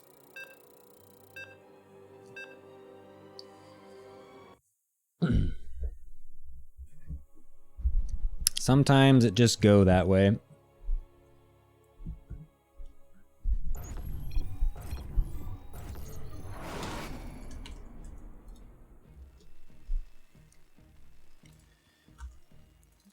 All right, we're back on the EU server, so that means we had to host... Okay, come on, StarCraft. There we go. That means we had to host with the balance mod. But, wait, did I do that? Hold up. Wait a minute. Did I host with balance mod? I can't remember if I did or not. Uh-oh.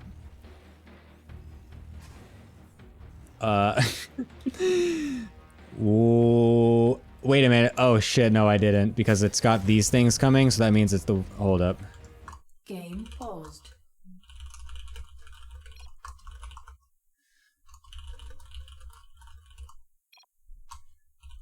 Alright, sorry. 1 second. We have to re-host this. LOL.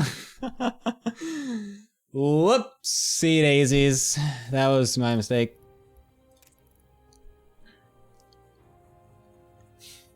Yeah, Gemini moment. Go ahead. You can say it all you want.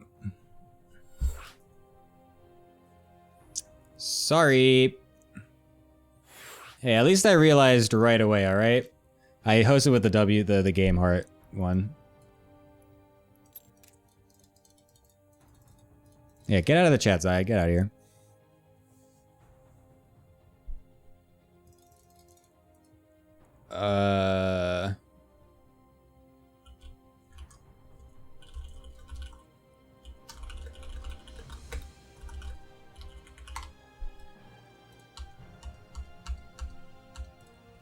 All right.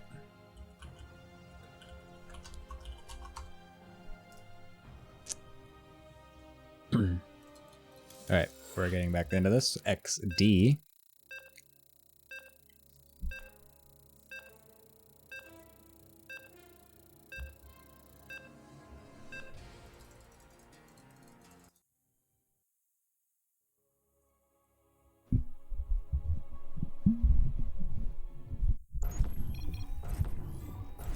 All right. We're back.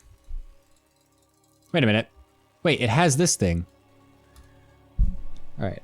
Well, now we 100% know that it is definitely the balance update mod, so I don't care what all you say. This is called being safe. So now we know 100% I did host the right mod, so get fucked. Anyways, your bro Chris, someone that loves to not put barracks in his own base, will be doing that yet again. As he's putting not just one, but 2 barracks, and possibly even a 3rd, unless this is just scouting for Zayed's possible proxy. And a gas as well, because he's not someone to go and proxy Marines. That's crazy. It looks like he is just scouting for... Oh, it could be a 3rd one, though. Zayed, though, going for an early SCV scout of his own, knowing his opponent, someone that loves to go for the proxies, will be trying to get tabs on that as soon as possible. There is the 3rd barracks as well, so it's going to be Proxy Reaper, not Marauder, out of your bro Chris.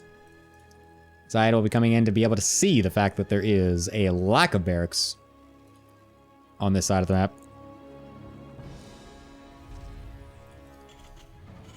A 2nd gas also getting put down. I wonder if Zayed is able to realize what that means.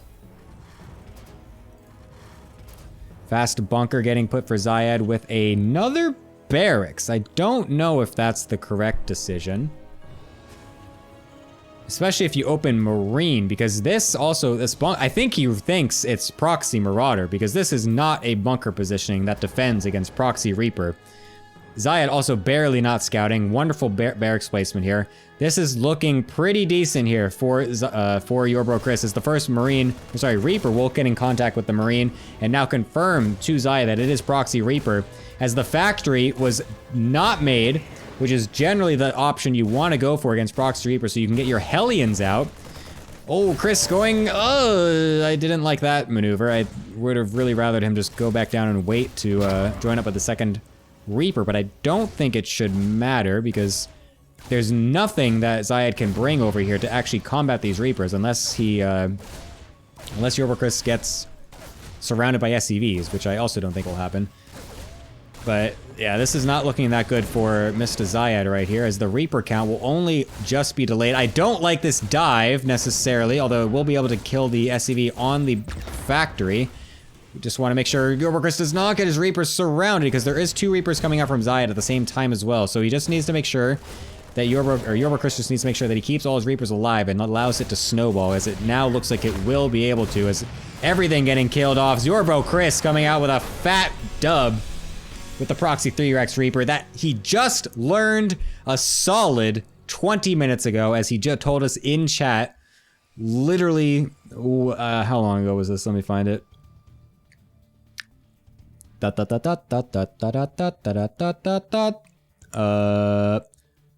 This was 30 minutes ago, saying that he just learned how to do a Proxy 3X Reaper. So based, so sick. Excellent out of your bro Chris.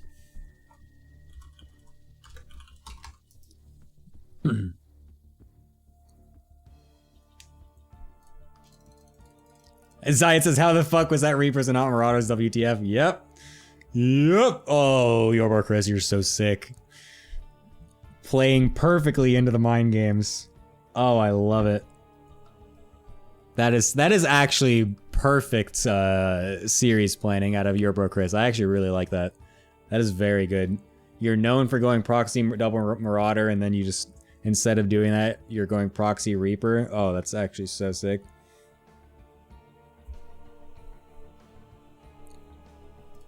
Ancient Cistern is the map pick.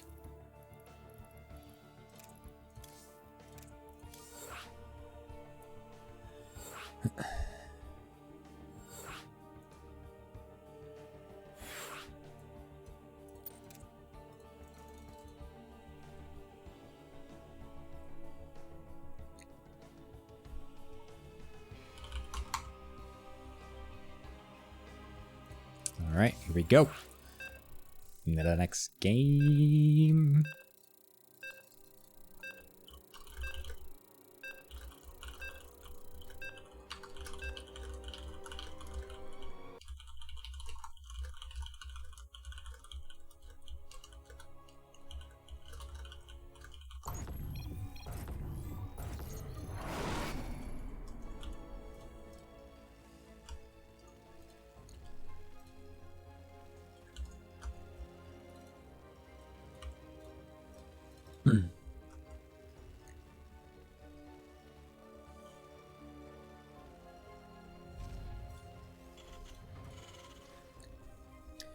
Alright, this time, Chris actually keeping his buildings in his base. Surprise, surprise. Never mind.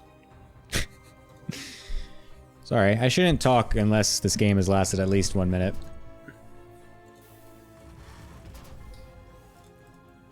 Oh, I love this, though. This is... Oh, I love this. I love this. I hope that Chris just plays a normal macro game off this. Oh, I love this. Because no way Zayed predicts that, right? No way Zayed predicts that he's actually just doing a Makarax. Oh, that would be so based. Zayed is not scouting this time, though. He's actually just going 2 racks blindly. So that's a bit unfortunate that this insane mind game that's actually very well thought out is not going to actually come into effect here. So now I really hope that Chris plays a macro game because Zayed is going for a blind 1 base counter.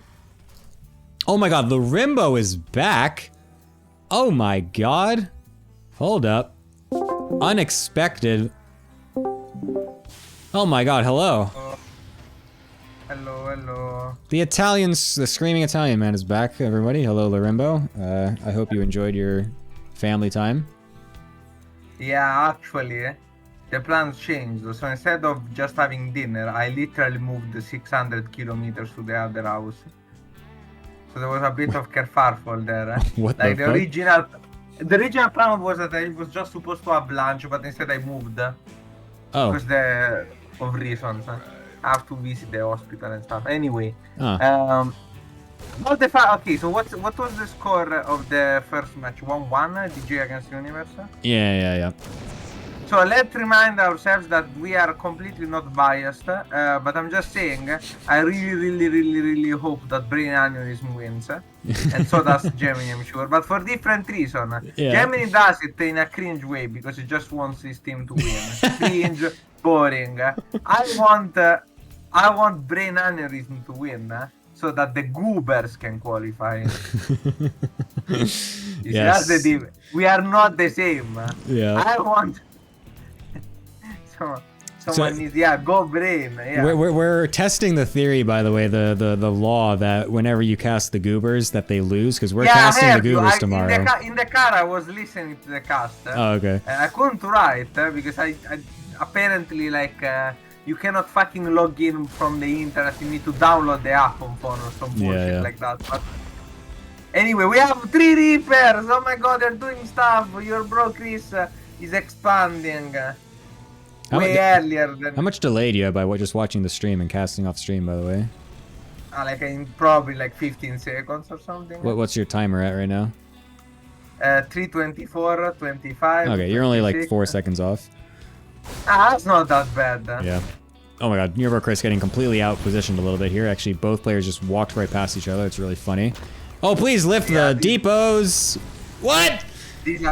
Okay, well, these are PvT moments. At least he's leaving the Reapers on the other side, so he's going to be able to flank it. Actually, pretty nice move, but all things considered by Chris. So he'll be able to kill off all of those Reapers. Very nicely done. All right. Not bad. This is a PvT moment, you know? Yeah. Where both armies are marching across the map. They cannot, rigorously miss each other. No matter how unlikely it is, they will miss each other, and they will be base trade. Yep. And then the Terran will win. Terran players are gonna say, that's not true, Lorimbo. Protoss is actually favorite in TVP base trade because of recall.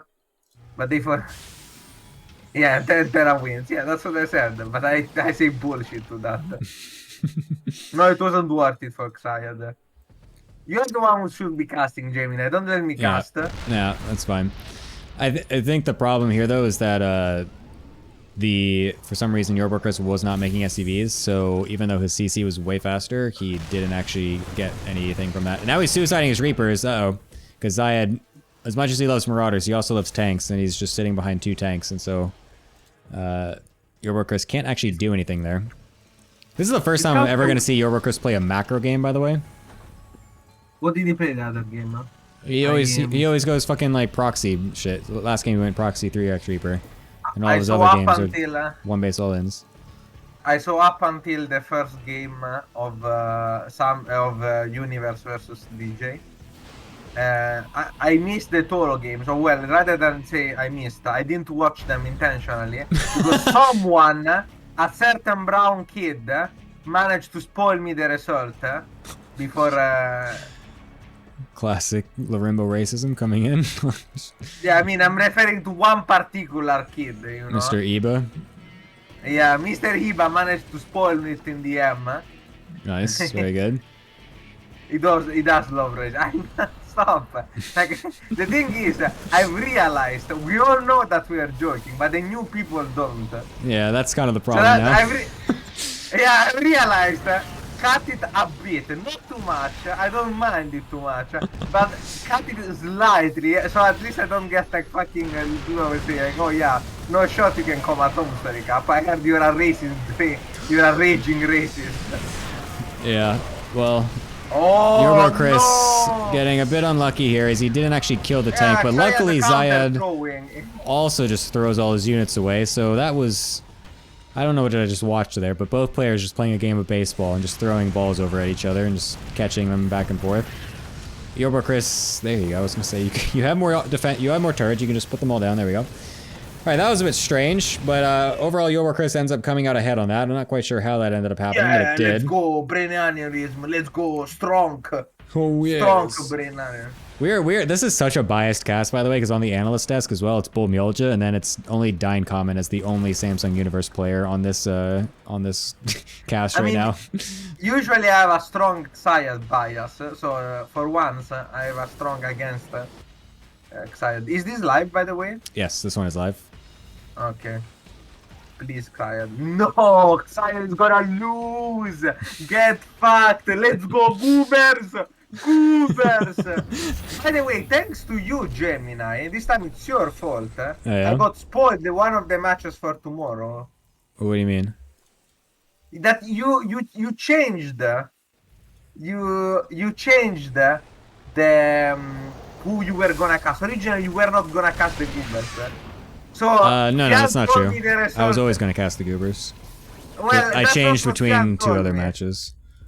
No, that's not what I heard. Well, because Fian told me and then said it's okay because no, we are not wrong. getting casted.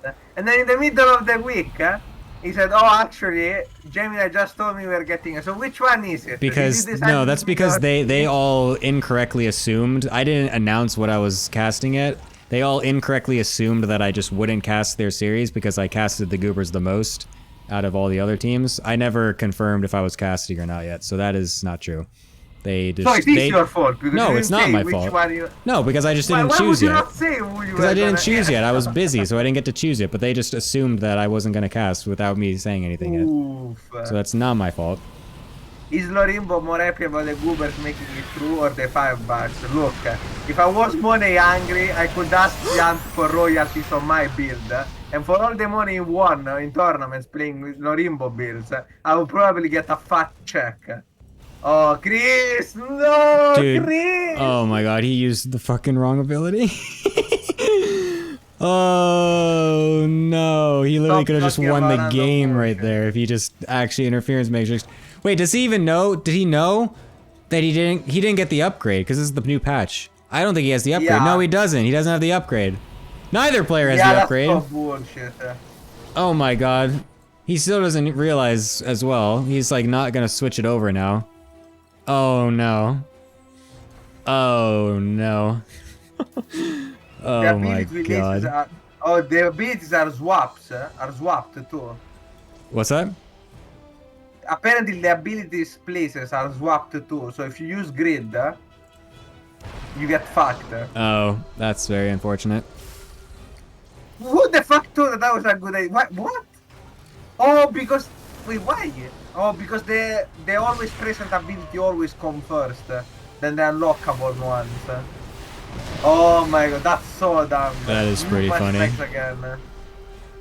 That is unfortunate. Oh my god, Chris F2ing and bringing his Ravens back, which we're gonna do a bunch of sick auto turret harass, which would have done so much damage. Oh, and now he's just gonna lose them all. Oh god. Well, he's gonna kill his Marines though, because he did get the anti-armor missile down in time, although the tank is providing a decent bit of DPS. But we'll be able to kill it all. God, this is a pool 4 match if I've ever seen one. Or sorry, pool 3. I was like, wait, hold on. Sorry. Pool 4, sorry. Even more. You are pool 4. Dude, you saw the Magnath series earlier? Yes, I did. Yes, you see his super cope at the end? Yeah, I also saw Harstem. The one time Yeah. I'm not there, Harstem comes in the chat. Wow. Dude, we've had a couple pretty good random Gemini, celebrity like know? pop-ins comments with the Roddy. They're both about Magnath too. I just realized the Roddy disruptor going to Mecca, and then Harstem with the events of GG was thing. also meaning about Magnath saying that with a bit more practice he could win against him. Good position from your bro Chris. His active has quite a bit for it. It's actually very good. But he is gonna most likely manage to deny. No, that repair is insane. Yeah, but you can put a tank under it, right? Like. The split from Zayed is going to be very good. Will it be good enough? Because there's a lot of tanks here, and the Landed Vikings are also going to help out a decent amount. As, yeah, it doesn't look like this is going perfectly for Zayed. It's not the greatest trade, really. They just kind of trade evenly, and Yurbo Chris still has the high ground here. Although he's... I have the high ground. This is a very strange interaction, I'm not going to lie. Oh my god, he lost the Viking battle. That was so funny. Well, he can at least... No, the full medevac! Oh, it was the one with red HP and it dies with the Viking! Oh my god, no! Oh god. Oh, bad. Oh, no. I can be that single Viking fight. They all might have decided the outcome of the match. That is the most hero Viking ever. Wins the fucking Viking battle and then kills the full medevac. Oh no. The Goobers come back. Oh, what do you mean the Goobers come back, Tolo? We want your bro Chris to win. I think Tolo got the wrong memo, bro. Yeah. Tolo, we are cheering for Chris. No, Tolo. Oh my god, what is gonna happen in this game? I have no idea. This literally still can go anyway. The 2-2 is being done has been done for Zayed though, which is super good for him. There's 0 medevacs by oh wait, never mind, 3 of them just spawned for a group Chris. I was gonna say there's no medevacs for anybody. That's luckily not the case anymore. There's a planetary at this 4th base which is gonna get attacked by Zayed. So if Chris is paying attention, he should be able to repair that, but the 5th is gonna get cancelled, which has been unfortunate for him. Please cancel that. Chris, I saw you select it. Please cancel that. Oh, no. Oh, no. Oh, this game is... This is a pool 3 game. Oh my You are god. pool 3. This is what we've really come to enjoy. It's pool 3 TVT, the best. I've dodged so many TVTs today too. I know, dude. I was saying that. I was like, wow, you really chose a good day to not come here, but you will be able to catch one on the back end. Yeah, I did choose it before knowing the matchups. Sorry, go ahead. No, go on. I was just gonna say Chris found a decent advantage in army supply, but his upgrades are still shit. But that's all I was gonna say. Anyways, what were you gonna say? You did miss Tolo. Yeah, but Tolo, I got spoiled the results of. And when you get the results spoiled, it's not as fun, in my opinion. That is true. But yeah, I was fuck, I forgot. Oh yeah, I also catch some slander where certain people. Wait, what? Your mic got fucked. I didn't understand what you just said. I said where certain people angrat. Oh. Where see that I was not there to make chaos and confusion where there was amazing PvP and TVT plays going on. Yeah, that's unfortunate. Just like how Zayed just suicided all his Marines for absolutely nothing, so that was also very unfortunate for him. Very fortunate for all of us on the stream, though, because that means Chris is going to stay in this game.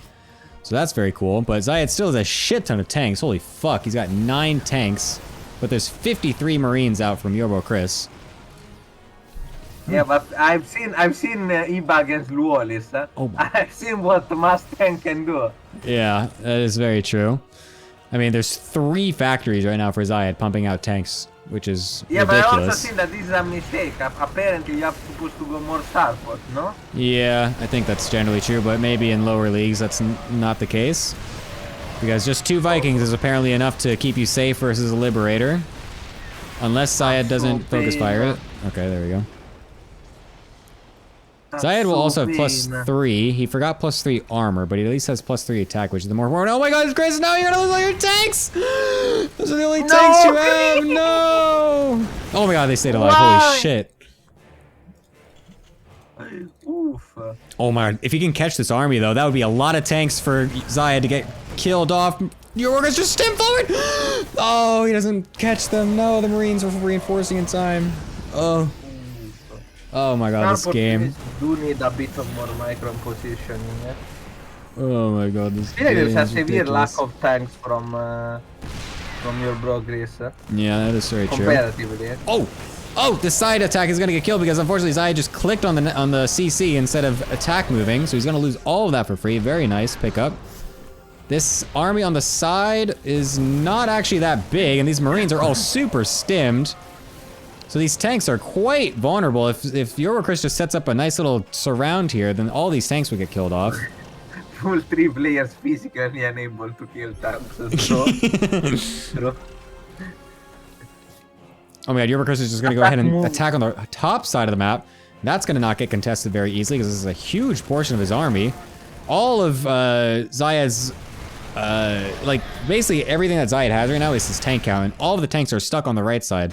So Chris is trying to take advantage of that. He could literally A-move this, but he doesn't realize how little is here. He just scanned it too. He knows how few units are here, but he's just gonna back away for some reason. Oh, I don't know why he's doing this.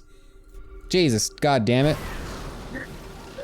Just oh my god, just attack from this side, 2 attacks at once. Split like this, just go move things here and there. Come on! You can just literally drop on top of the tank, I'm just saying. That too, yes, that's also fair. Oh, okay, stand up, yes, go kill them. Oh my god, yes, Chris, go. Chris finding himself a very good army supply lead at this point, as his trades overall have been better. Oh my god, he landed the CC in the perfect time, but he needs to land a mule!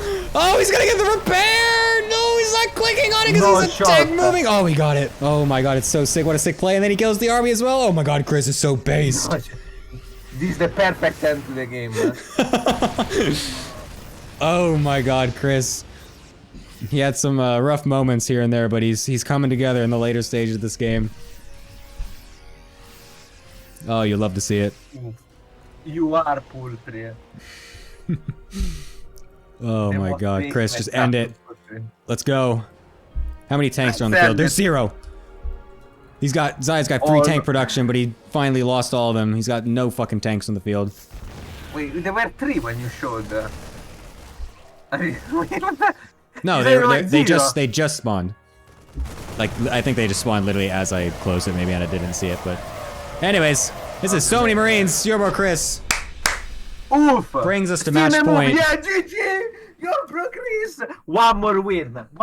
Do it for the goobers. Do it for the goobers. Character. Do it for the goobers, bro. I do love how we are cheering for completely different reasons. This is very funny. Yeah. We are not. You are cheering for brain aneurysm. I'm cheering for the goobers. We are not the same. Oh, this is so funny. Yeah, it was pretty good. That was a great game. That was very entertaining. That's the pool 3 match, and that we really want to see. Like those matches in the lower leagues when they get macro like that and just super chaotic. It's just like total clown fiesta, and it's actually so funny to watch. Oh, it's great. Anyways, all right, I will. Can you go to NA because that's where the replays will be, and then we can be together on that for the next series. So yeah, I'll be with you in a little bit after the desk. Give me like 1 minute. Okay, yeah. No problem. All right, desk people, hello. An absolute banger of a series. And Chris comes out ahead, putting us on match point, meaning we only need 1 more win to 100% confirm that we will be in the playoffs and confirm that Samsung will be kicked out. And also it will confirm, as Larumba has reminded us, that it is a better chance for the Goobers to also find their Cinderella run into the playoffs. Bull, your thoughts, go. Yeah, that was oof. I was nervous because obviously TVT, you know, I think it's a pretty even match. A lot could happen. But I think in terms of build selection and the order in which he decided to cheese and then macro, everything was perfect. Your bro Chris, at least from a strategic sort of meta game perspective, played a perfect series. He gave me a million heart attacks during that thing, watching him simultaneously seize and then drop opportunities for seemingly no reason at all. And seemingly in the same moments as well. Yeah, I mean, scanning armies that were way smaller and then just deciding to walk away. Although, I have to give him credit. There are many times watching a TVT where you stim into something thinking that you are, you know, heavily favored, and then all of a sudden tanks even further back just like wreck your Marines. So I think ultimately, over the course of the entire game, erring on the side of caution was the better play for him, because I think he realized he had sort of advantages where it counted. So all in all, a very, very, very good series from Chris. Extremely based all around. Yo, I agree so much with the strategic point. Like, that was such a good play to go for the fucking Proxy Reaper first game. And then I loved the idea of the Mako racks as well. Unfortunately, Zaya never scouted, so it never actually came into effect, but I really respect that. I like those types. This is also not me just like hyping my own team, which it is partially that. But I also just love seeing that type of strategy getting put in a series, because that's the type of stuff that I love doing as well in my best of series. So yeah, it's just kind of cool to see that. It's so low risk too, right? Like if it doesn't work out, it's not as if you committed anything. You know, you pick up the racks, it's not really a big deal. So yeah. I agree, very good move. Yeah, Dine, what are your thoughts? You guys are getting fucked. I actually have slightly different thoughts on the series. So you know how in books and movies the good guys generally win in the end. This is how you can tell this is not a movie, because I didn't see good guys winning anywhere. Well, maybe game 2 of the first series. But I'm sorry, what movies are you watching where landlords and the French are the good guys? Look, we have our own movie selection that the peasants don't get access to. So maybe one day. Yep. But I'm still proud of my boy Zayed. He's still the best. You guys cheated by giving him a TVT in the final week. If it had been TVP, we all know he would have tore it up. Yeah, well, you know. But luckily, that's we how have it an works. ace up our sleeve for this third match. Yeah. Never lose. So, yeah, the situation here is that normally this would be Chipe playing as the Pool 4 player of Samsung Universe, but unfortunately he could not play this week. So we have found Takwa, who is a renowned Smurf, as noted by legend of the Twitterverse, PCH.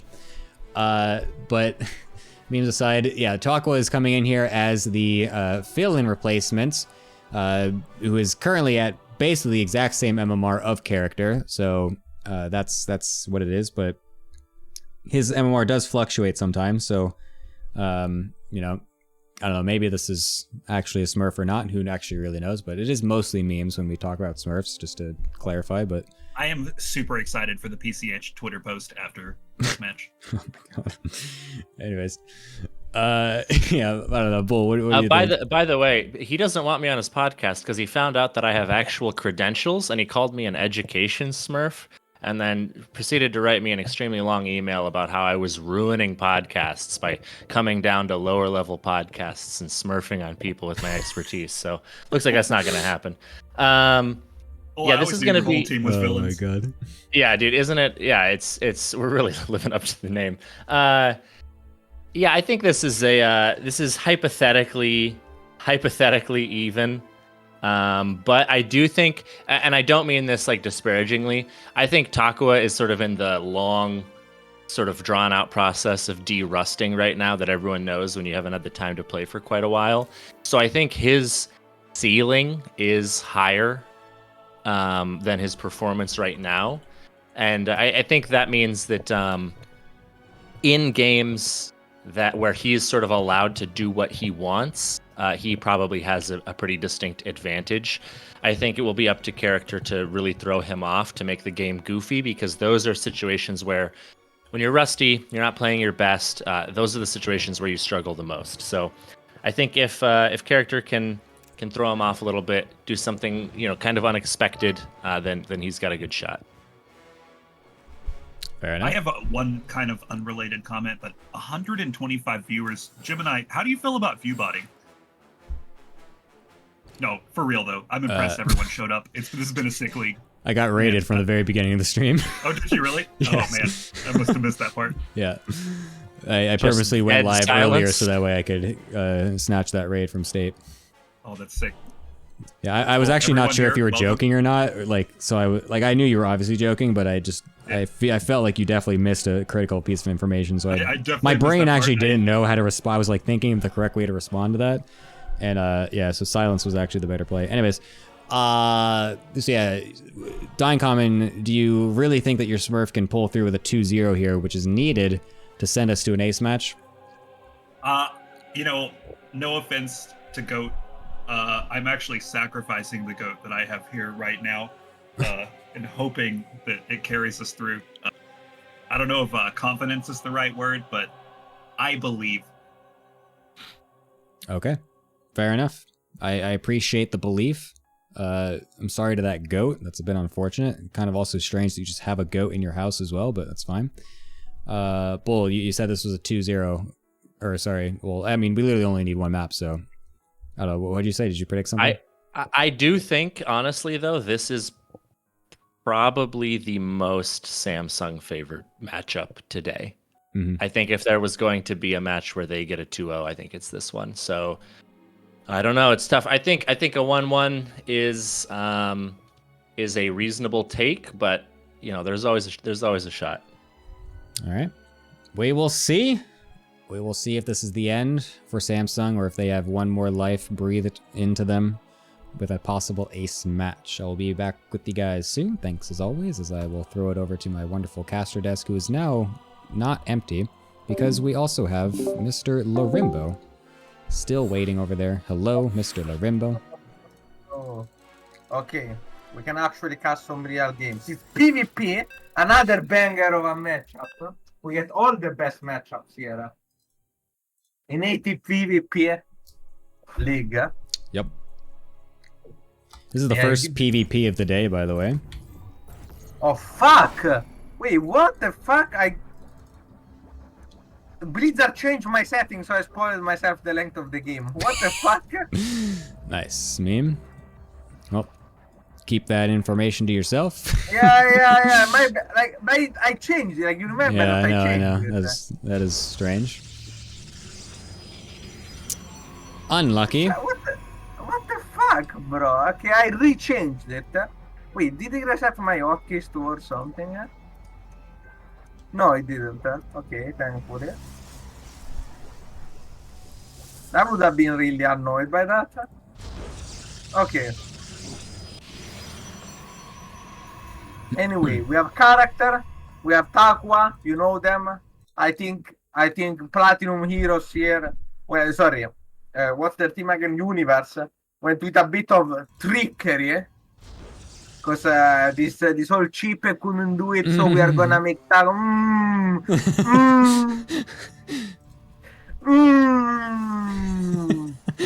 I'm not sure about that. I'm just saying, I looked through every universe in a multiverse, and this is the only universe where the goobers qualify.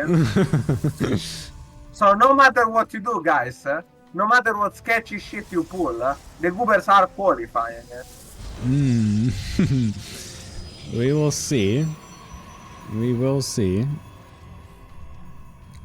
I am, yeah, it would be a bit sad, though, if this ends up resulting in a, whatchamacallit, in a loss for my team, but, it is what it is. We have subs, Yeah, definitely so definitely not biased there. Not biased at all, but, it is what it is. We have subs, so that way we don't just have walkovers, because walkovers are more boring, la la la la la. We try to make people play, la la la la la la la la. You know how we were actually? I was thinking about. You know how this feels a lot like the Cobble thing last season. Like, do you remember with Cobble in the finals of last season? Yeah. At difficult force. Yeah, this feels like. Can you like make someone not show up in the finals? Is that a thing? Yeah. Can we do that? That is a bit. I mean, it is kind of weird because like originally this was like created in the sense that like we just want to have some fun games, la la la. Like we just want to make it so people can play. So if there's a no show, we just have subs so that way we can just get games played.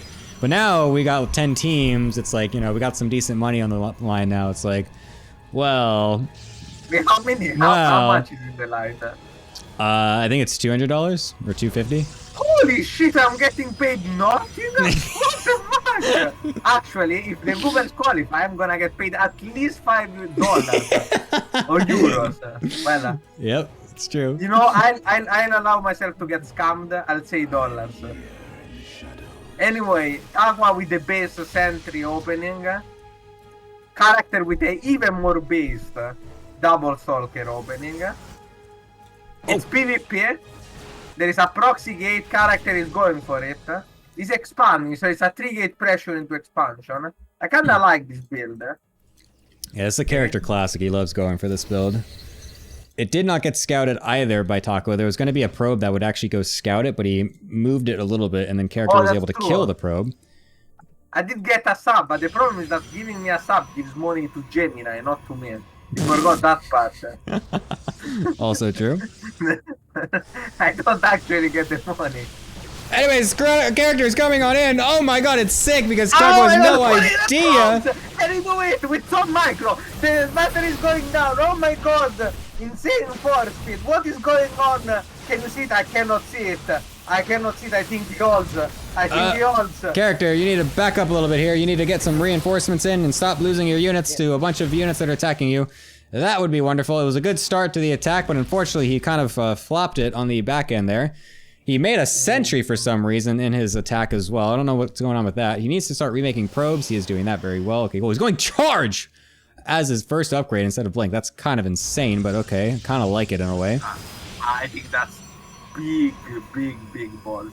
Yeah. Because if you can just survive until the charge, it's like, oh yes, I'm charging you, baby. I have the charge lots. Ooh. Anyways, knifing battery, maybe not. Character is playing with fire here. There is an equal amount of stalkers and more health on Takoa's stalkers. The thing here though is that it is scaring Takoa from making more probes. So up until now, I think it's good. I really think character needs to run away and go home. And now though, like never, he should not continue attacking at this point.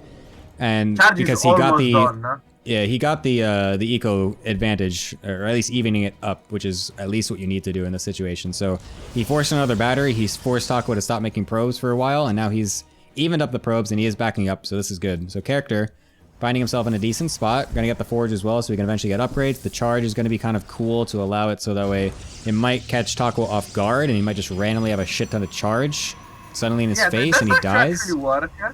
It can. I wonder. It's possible. Like if you don't expect it and you walk out too soon versus a shit ton of charge lots early on, you can actually just suddenly lose a whole bunch of stalkers and you can get snowballed. It's definitely a possibility. Should I charge Lottolin in PvP though? Is that the future? If you want, you can definitely try it.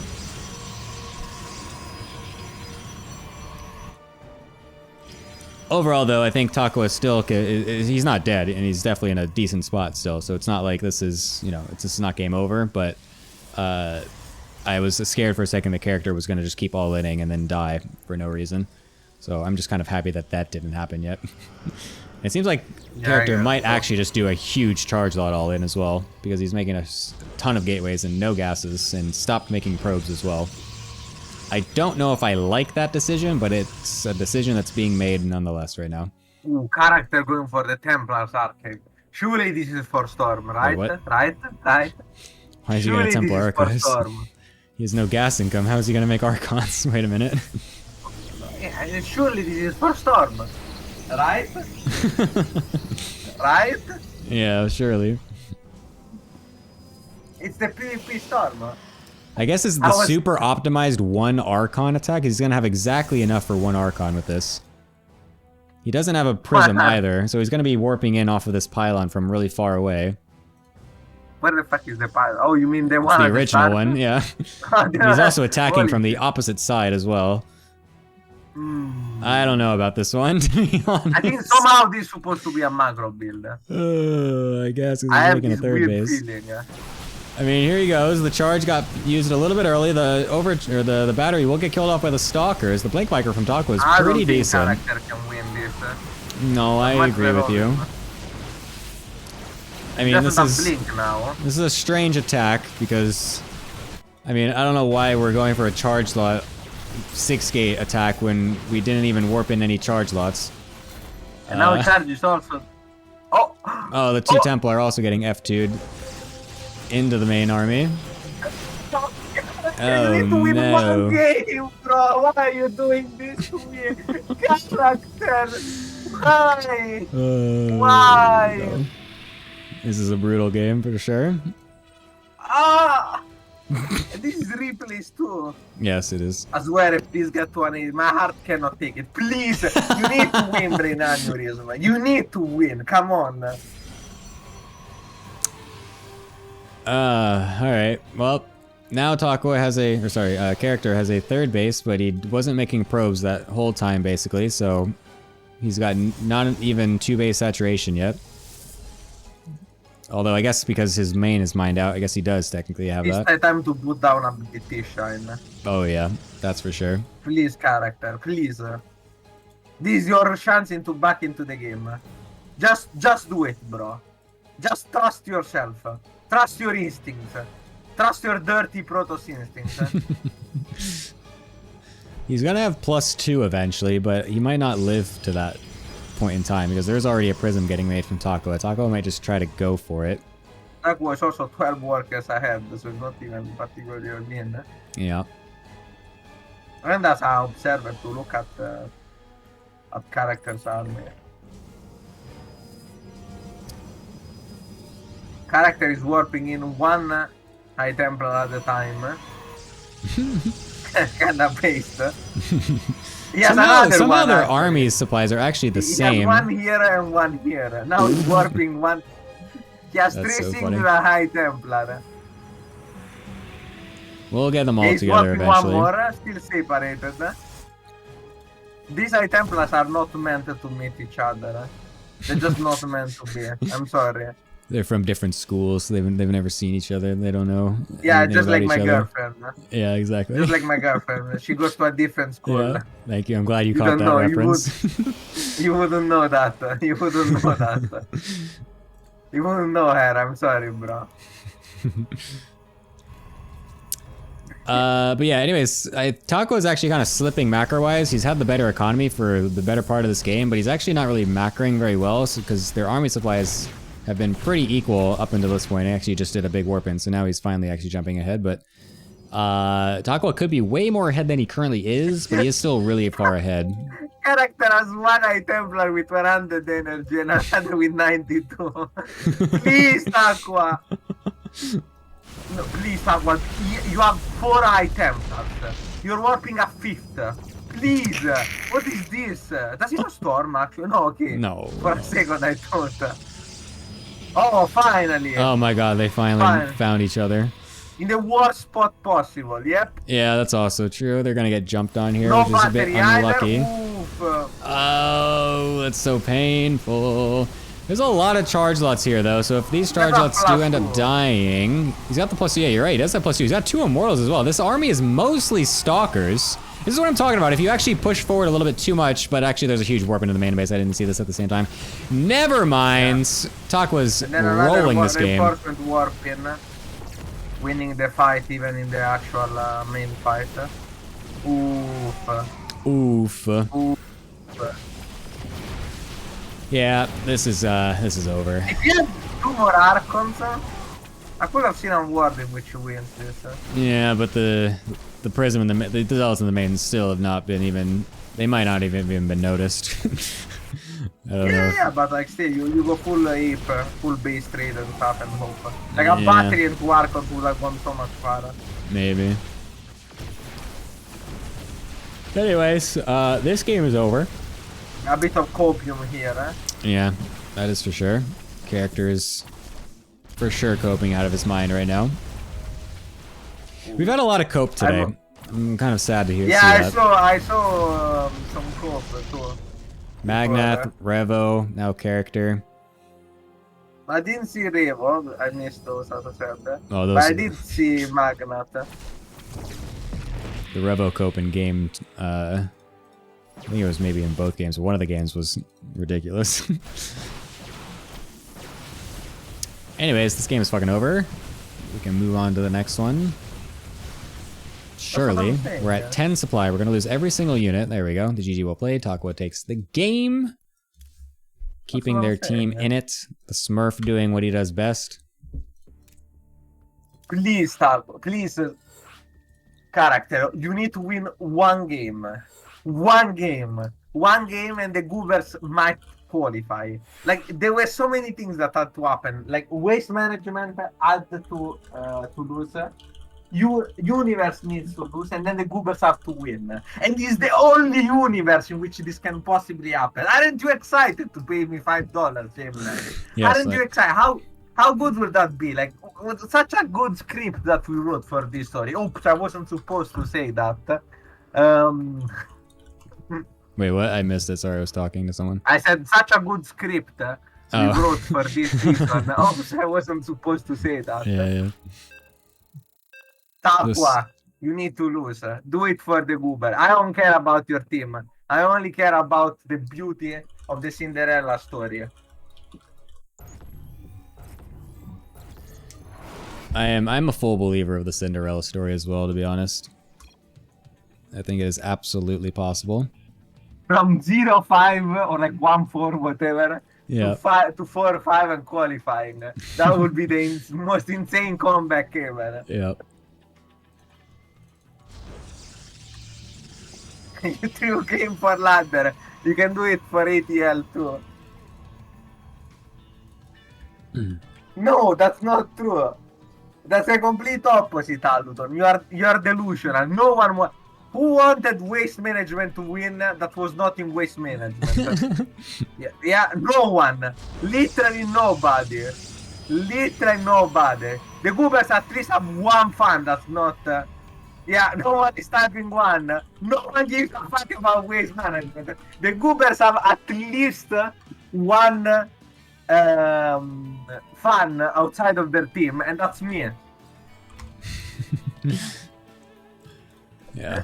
Some incredible cope coming out of waste management, just as always. Magnath giving it out before, and now Luton coming in with the second dose. Second dose of copium.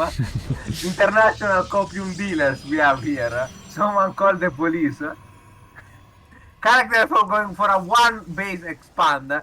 Usually I would say cringe, but since I want him to win, I say double base. I wonder if this will actually work out. Cause no one relevant wanted Cougars to win. I'm the most important person in this story. There's no one as important as me. I'm the main character. I take over the story. This is me. You're the main character? Wait, but character's playing right now. Oh, yeah, funny. Wow, you're so funny. Sorry. This wasn't in the script, Gemini. Did you come with this yourself? Yeah. That's why it's so shitty. Yep. Anyways. No, yeah, you were saying. No, nothing. I wanted to say. Yeah, go ahead. Okay. Who was it that made the drawing last season for our US team? Was it Aroku? I think it was Heroku, yeah. Okay, Aroku, if you are in the chat or someone send this clip to Aroku, I have a personal request. If the Goobers win the tournament, I want you to make a drawing, and I want to be in the drawing as a ghost. A entire ghost. Just like preceding over the Goobers. I'm like the old mentor that died earlier in the series and comes back as a spirit, like in the flashback to say, remember, young man, you always had it in yourself. That's what I want to be represented as. That would be so good. I fully agree with that. You think is because I think is based. Lorimbo, stop talking about the Goober challenge impossible. Ardent. Oh no. What can I say? I'm Oh, a Goober fan. oh no. This is so unfortunate. Fucking character had the wall off. Killed the wall off because it was his opponent's pylon. Saw the 2 adepts with his scouting probe. And then didn't leave something there to block. And just didn't think to block it preemptively in general. So this is actually so sad. I can't take it. Are we really going to an ace match? I cannot take it. Oh no. I mean, this is my not god, these adepts are insane. good. Oh, the block for a second was kind of cool, but it's only 1 probe. That's sad. Oh, this is so sad. This is a sad way to lose this game. Oh my god. This is so many kills. How many fucking kills was that? That was 16, 17. Oh my god. 17 probe kills. The natural is not even mining. Yeah, this is over. Well, we're going to an ace match. I can't believe it. Yeah. I can't believe it either. Oh my fucking god. Oh my god, I can't believe the Cubed's fate is in a ace match fan. Yeah. DJ should have 2-0 Uni. No, that is, yeah, that actually is true. DJ did throw that game pretty badly. Yeah, I noticed these two combos on a character keeps chroning stuff and not making it. I've noticed this trend. I mean, it's a slight improvement over never chrono boosting at all, which is something that he usually does, so at least he is chrono boosting something, even if it's not actually making. Yeah, I'm just saying this Aqua smart pick is definitely paying off. Yeah, that is true. That is very true. sus. This 1 immortal drop is also coming in basically right as Blink is finishing, but it's also right at when Taco is leaving the base, so that's kind of nice. But there's a battery. Wow, what the fuck is that battery, by the way? Like, that's such a random battery timing. It's not like there's gonna be an oracle or anything. It just like perfectly defends that 1 mortal. For a fucking oracle, like. But there's no. This is not the time for a random oracle to be coming. But regardless, it doesn't matter. The game's fucking over. We have a bunch of Blink Stalkers. What the hell was that Blink? Whatever. There's like a fadeaway Blink kill on the Stalker. Anyways, this game is over, as there is absolutely nothing to defend. This was a single immortal. And, yeah. We are going to be getting an ace match in this series. Blink will eventually end the game. Surely. We're getting a lot of over micro here by Taco. I'm not quite sure what's going on here, actually. Yeah, I mean, it's good. Like, it's completely over.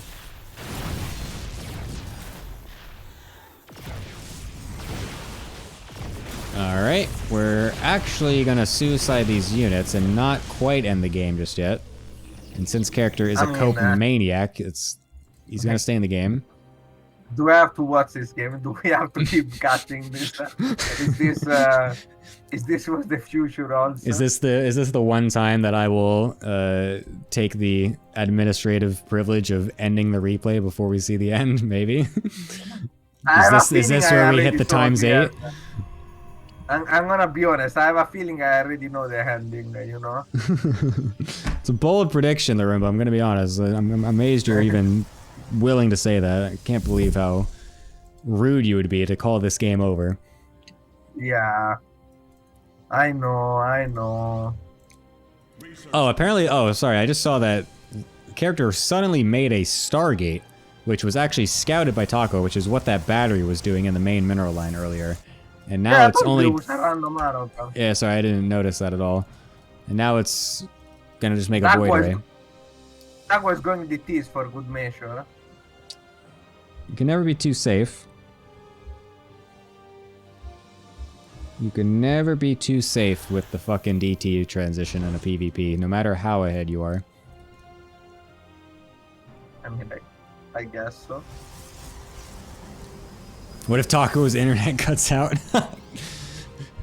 Yeah. Please. What if he has a What if stroke? character What if he does the Magnath strat of staying in the game so long that Takwa accidentally offensive GGs, and then we win the game?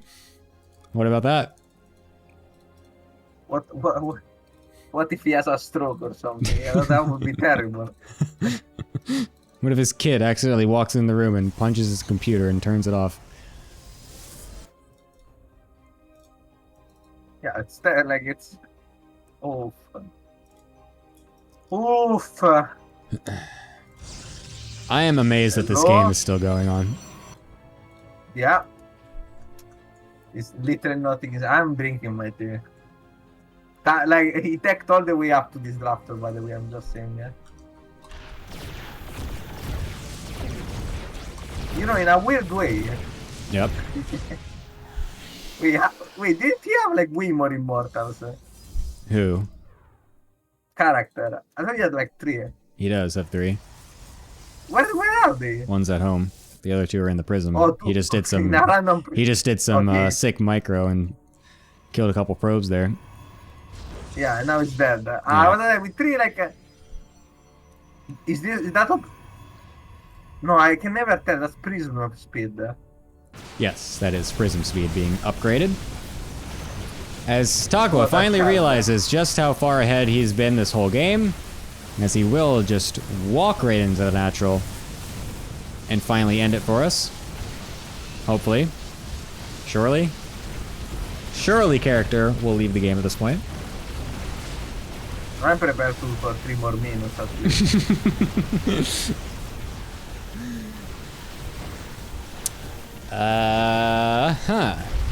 We're micring these immortals to our best of our ability. He actually did not the worst. Oh my god, there's a massive DT warp into the main too at the same time. What the fuck? I didn't even see that. Jesus Christ, character leaving at 6 supply. Good lord, that is some next level cope. Oh my god, we have a ace matchup. That we do. Oh my lordy. I can believe that. Hey. Anyways, I'm shocked. Yeah, we are in an ace match. Incredible stuff here. We are going the distance on this match today. Very interesting stuff. I will talk to the desk and get the ace match stuff settled as we go on here. So I'll see you in a little bit, Mr. Larimbo. Yeah, sure. Hello, desk. Whoa, baby. Whoa, baby. Exactly Indeedly do we have needed. an incredible situation. Sorry, go ahead, Don Common. Oh, exactly the results we needed. Exactly the results we expected. Very even match. Yeah, Takwa indeed smurfing out his ass in that game. I mean, that was a bit unfortunate the second game, especially just like the fucking adepts getting in. I mean, I'll be honest though, I mean, characters saw the adepts and then didn't do anything. I don't know, that was a bit unfortunate of a game, I'll be honest, but it is what it is. I don't know, any other thoughts, Bull? Yeah, that was a tough one. I think the one gate expand was probably was gonna work out, but watching that, I had a feeling as soon as I saw the adepts spawn across the map, I just had a feeling. And when I saw the stalker in the wall blocking where a pylon would have to go, I just was like, oh, I can see the writing on the wall. Yeah, unfortunate. This is a good move, though, for everyone for next season. Just remember, if you have a matchup that you think is bad for you, just tell your player to say that they forgot to show up and play, and you can just find a much better player to play for them instead. Bolt, you forgot a step, actually. You have to pay off Ardent. Oh, yeah, because Ardent, by the way, is the one who found the sub for Samsung. So they didn't even have to take responsibility to find a sub on their own. The administrators of this league actually took it upon themselves to find a Smurf. If I was Fiant, who's in the chat and mad as fuck right now, I think I would be finding out where Ardent lives. He just moved, by the way, and he's posted a lot of doxing photos in the Discord, so you can definitely find him. And I don't know. I'm not saying I encourage violence against Ardent. I don't. I am just saying I would be careful about leaving the door unlocked if I were him. Because that's dangerous, right? You don't want a burglar to get in. Yeah, it would be such a shame if something happened. Yes. Arden did ask me if it was okay to use Takua, and I said yes, so that's also a thing. Yeah, for real though, honestly, the game one was pretty close, and like, I mean, everyone's lost because like the adepts get in, you have nothing, and you're just really sad. Yeah, like, I mean, if you lose 18 probes, like anyone's gonna look like trash. Like you lost an entire mineral line plus, like the game's just over. It's unfortunate. For sure. Which means, though, we will find ourselves in the ace match. I mean, all of us here are on each respective team, so it's kind of hard to theorize about ace match potential without spoiling Obviously, it's me our and you, picks. Gemini. Yeah, obviously. So, I don't know. But you guys have any thoughts about the ace match? I think it's gonna be a shit show. Yeah, I think it would be super based if Brain Aneurysm could win a series without having to go to an ace match, so I don't have to have a stroke every single week on this cast. Yeah. I would say that the gentleman's agreement, the most polite thing to do would just be to shake hands here on the analyst desk and agree that Dine and I will play. But considering how underhanded landlords are, I assume that we'd run into a prisoner's dilemma situation where we would both agree and then Dine Common would send out Universe anyways. So we know that's not a possibility. Well, you know, if you will DM me your player in advance, then I can open my PayPal. Your deep pockets have no effect on me. Oh my god. Alright, Universe, where are you with this pick? We need to I would like to get this underway here.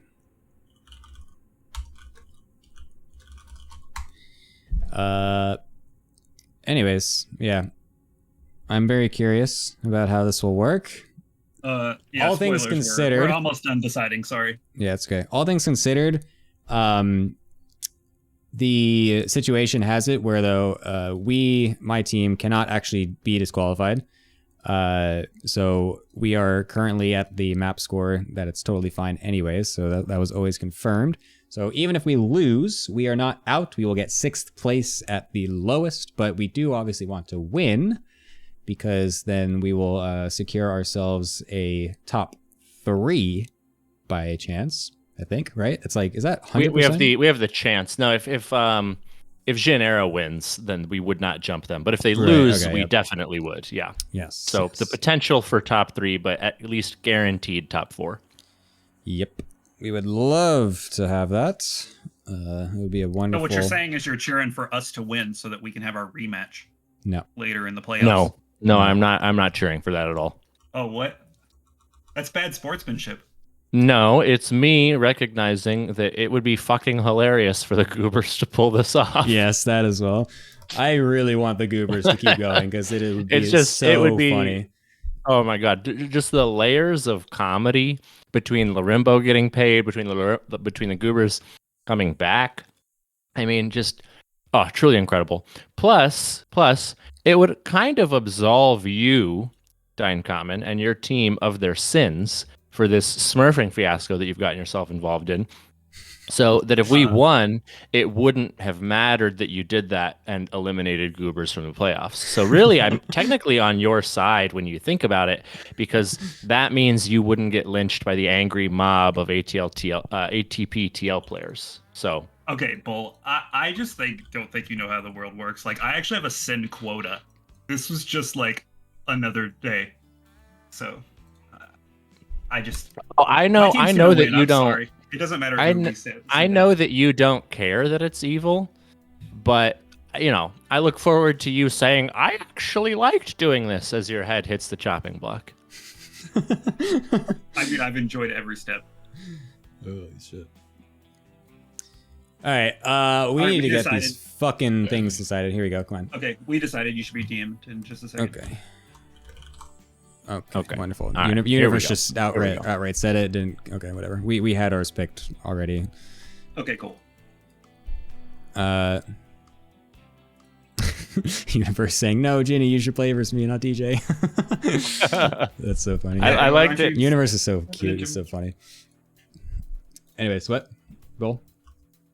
No, I was just gonna say that I think as soon as he said Ginny versus me, go parentheses JK, I thought, okay, they're definitely sending out Universe, and they hope that we send you. No, I actually did think that was a joke.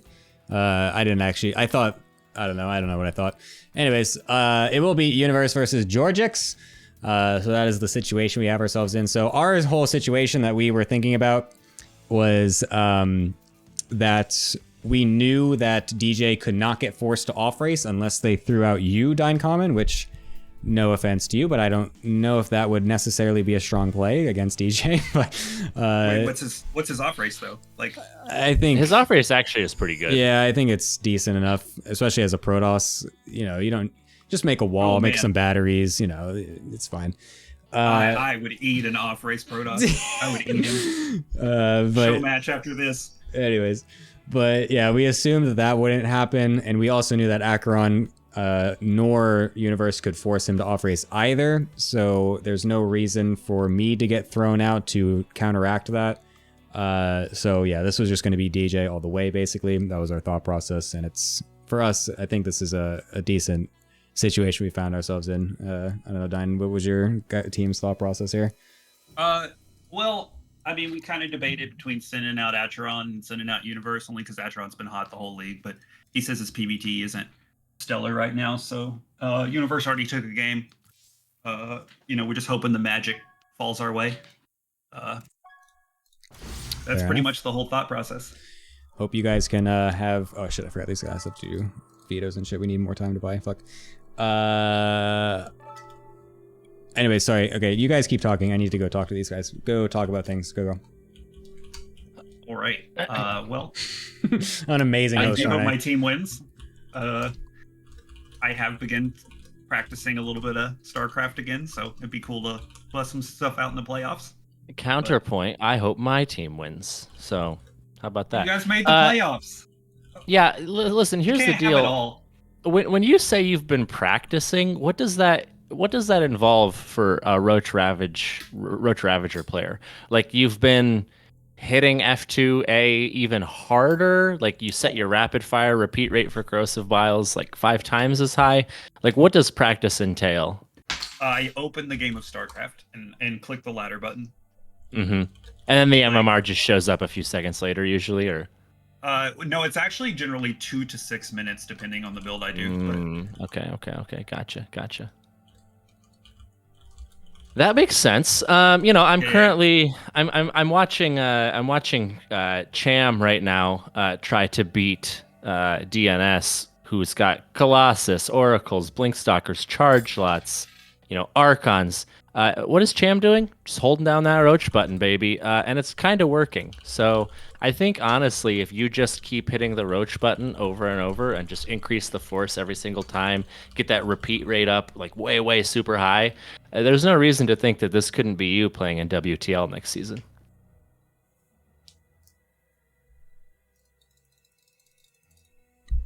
Sorry, did you say something to me? My cat just unplugged my computer, says Dine Common. Oh. I assumed that he had heard me say, hey, you could be in WTL next season. And he just thought, oh, fuck, I gotta go practice. He's right. Damn it. Why couldn't Dine Common's cat unplug Takua's computer in that game too? Fuck. That'd be great. All right. So I was dealing with the map and server things for the ace match.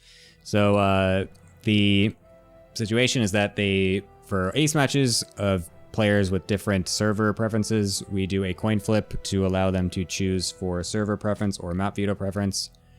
And generally that always ends up being server preference choice. Big surprise. Yes. DJ, thankfully for us, won the coin flip. And so he will get the server rigged. Preference. Yeah, rigged. Ho, so rigged. And so he gets server preference, and yeah, now they're vetoing down to 1 map. So yes, that is what we're doing right now.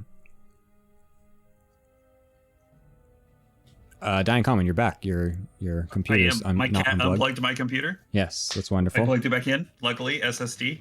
Future. Thank God. So yeah, I don't know. You guys can keep talking. about things. I 'Cause think have the nothing to other talk to you thing about. I think the other thing that's important to understand here is that almost universally, the chat should be on brain aneurysm's side. I'm ignoring that, Gemini. How dare you? Yeah, I think everyone should want brain aneurysm to win here. Not only for the players who support brain aneurysm, and that is just the players on the team, but also the people who want to see the goobers come up. You know what I mean? That's the Cinderella story we actually wanted. According to Alaton, apparently he thinks that there was like actually people who wanted waste management to come back, which just cannot, on a fundamental level, cannot be true, right? I think Diane Common's cat unplugged his computer again. No, I'm definitely here. I don't know. I like waste management. I do think that there is something known as holy vengeance. Like, God's wrath is definitely in play here, as well as still hasn't completed the essay that we all paid good money for. So it makes sense that they're gonna lose, but it would be a good storyline to see how far they go before like judgment is passed. I think the best storyline would be for them to get thrashed early in the season, start to make a comeback, and then right at the precipice of the playoffs, when it seems like there's actually a chance for them to just get destroyed, which is what happened. And I think that is honestly the purest form of karmic justice that could have been inflicted against Team SA Dodger. True. All right, we finally have a lobby set up here. We need delay no longer. Thank you guys for being my time fill while I set this all up. I really should be having an admin do all this so I don't have to, but it is not something that I thought about ahead of time and never thought to fix it. Anyways, I will be back with you guys later after the conclusion of this match and after Dying Comet is crying because his team lost. Oh, so my I'll see heart you guys is pounding. Excellent. All right, so Larimbo, are you ready for this wonderful match? Oh boy, damn I! Oh boy, let's go! Hands in the air for DJ, hands in the air, feet in the air, earth in the air, everything on the air for the goobers. And by goobers, I mean DJ by proxy. Oh my god. Let's go, let's go, let's go, let's go. It's time for us. Instead of universe, I keep reading unalive. I'm like, bro, that's so toxic. Wait, what? He has the clan Universe 1, right? And for some reason I misread that at least twice as unalive. I was like, damn, bro. Unalive. So oh my god. Unalive. I was like, damn, bro, that's so toxic. Jesus Christ. Oh, DJ has a slightly earlier depot. Oof. Oof. Slightly it's earlier. Over. Slightly earlier TV2, but early gas from Universe. Universe going for gas first in TVT. What does this mean, Gemini? What does this mean? I'll tell you exactly what it means, Larimbo. You ready? Yeah. I have no fucking idea. Dragon is that on your face. You guys made some great banter. We're like the two totally balanced equal options that Gemini offered for winning the coin flip. I mean, what else am I supposed to do? Like we need to do a coin flip. I think whoever wins the coin flip just wins the match. Yeah, you think? Straight up, no bullshit. Yeah. I mean, that's what I do again.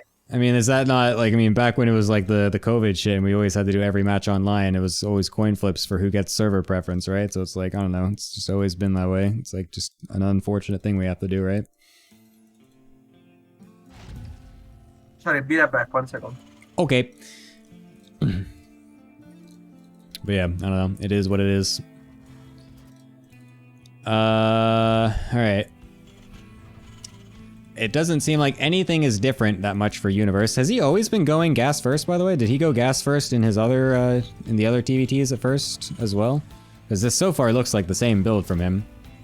He's not doing anything different as of yet. And it's also going to be the same thing out of DJ for now.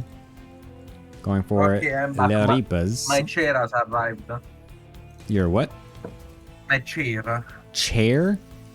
Yes. You ordered a chair? Yes. Oh, cool. From IKEA. I didn't order it. I brought Ooh. it in, and someone was mounting. I think that's what the verb you use. Was building the chair from IKEA, and now I finally got it. Nice. The previous one was like shit. Anyway, we have Reaper's fight.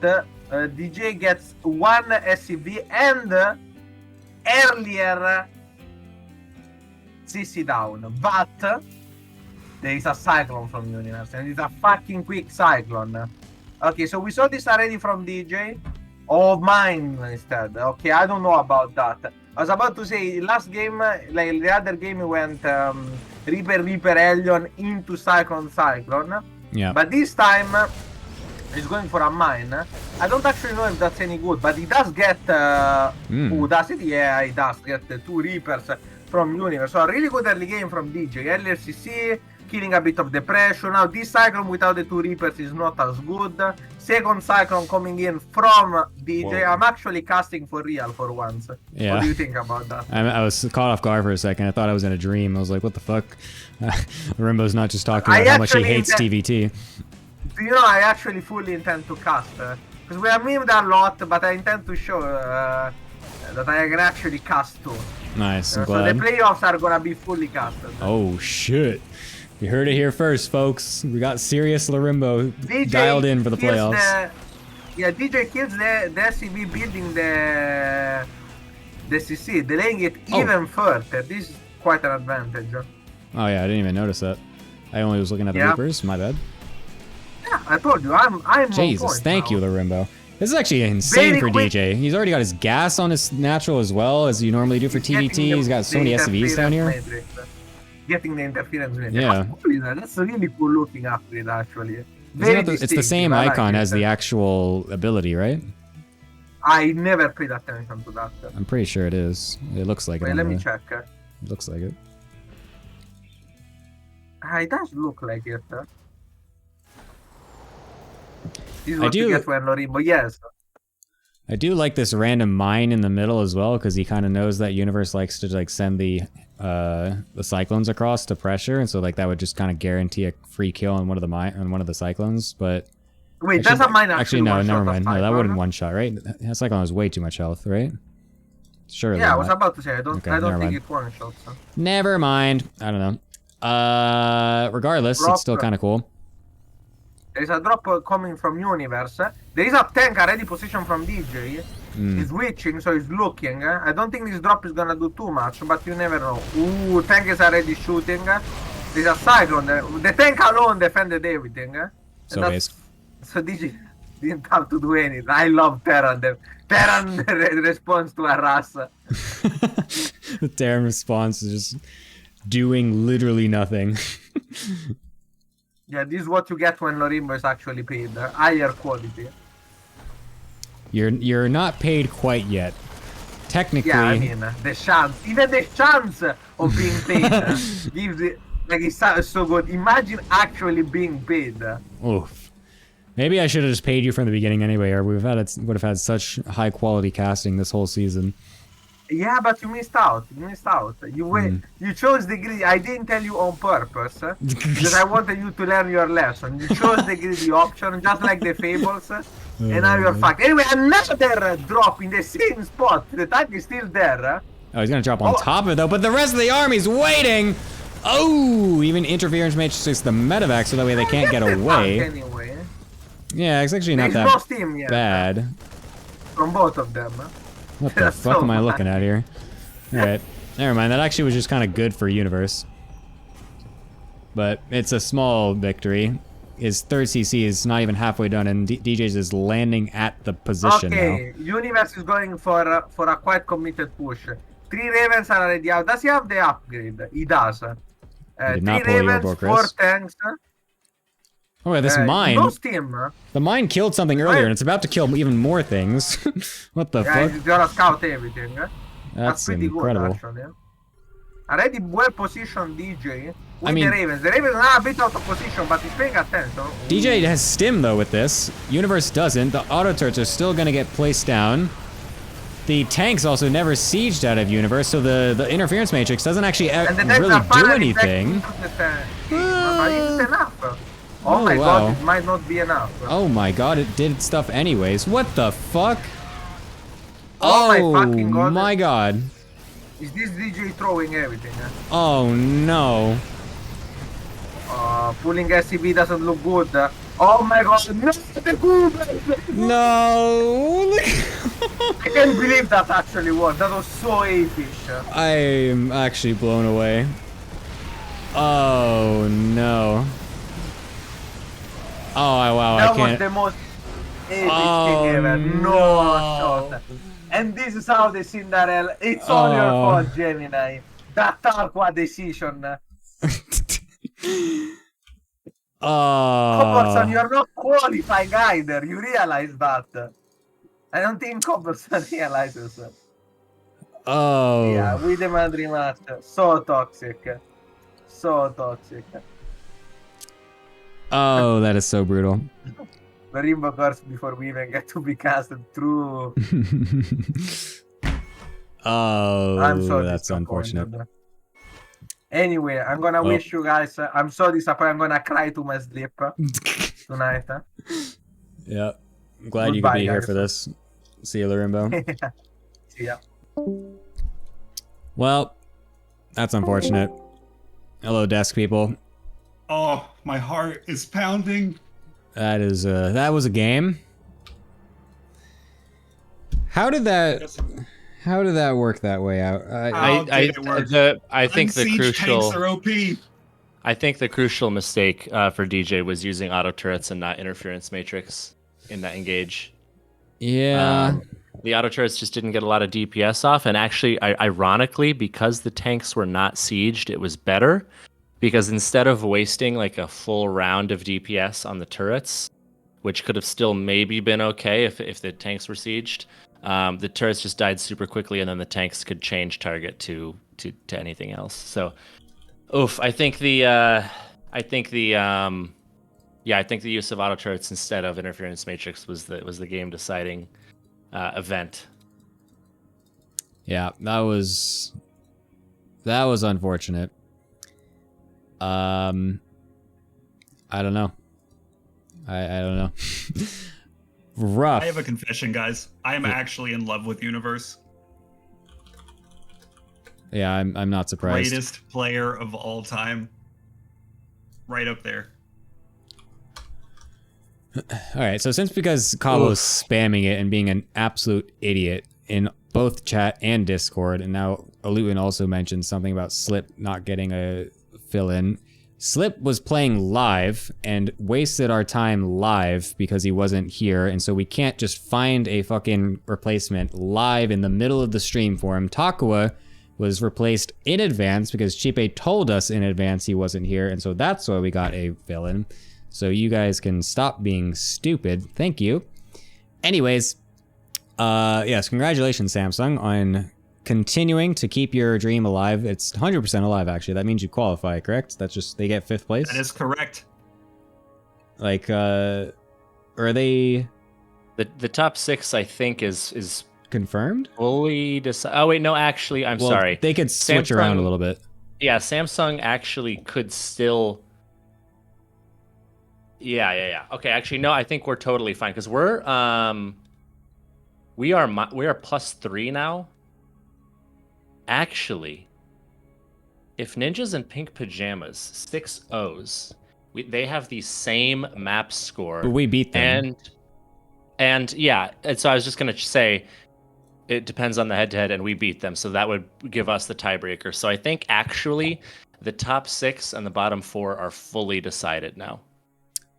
Yeah, it's just Xanera Jadewings could move around a little bit. Yeah, there's some position to be had in the top 3 here. But other than that, the top 6 and bottom 4 are fully decided.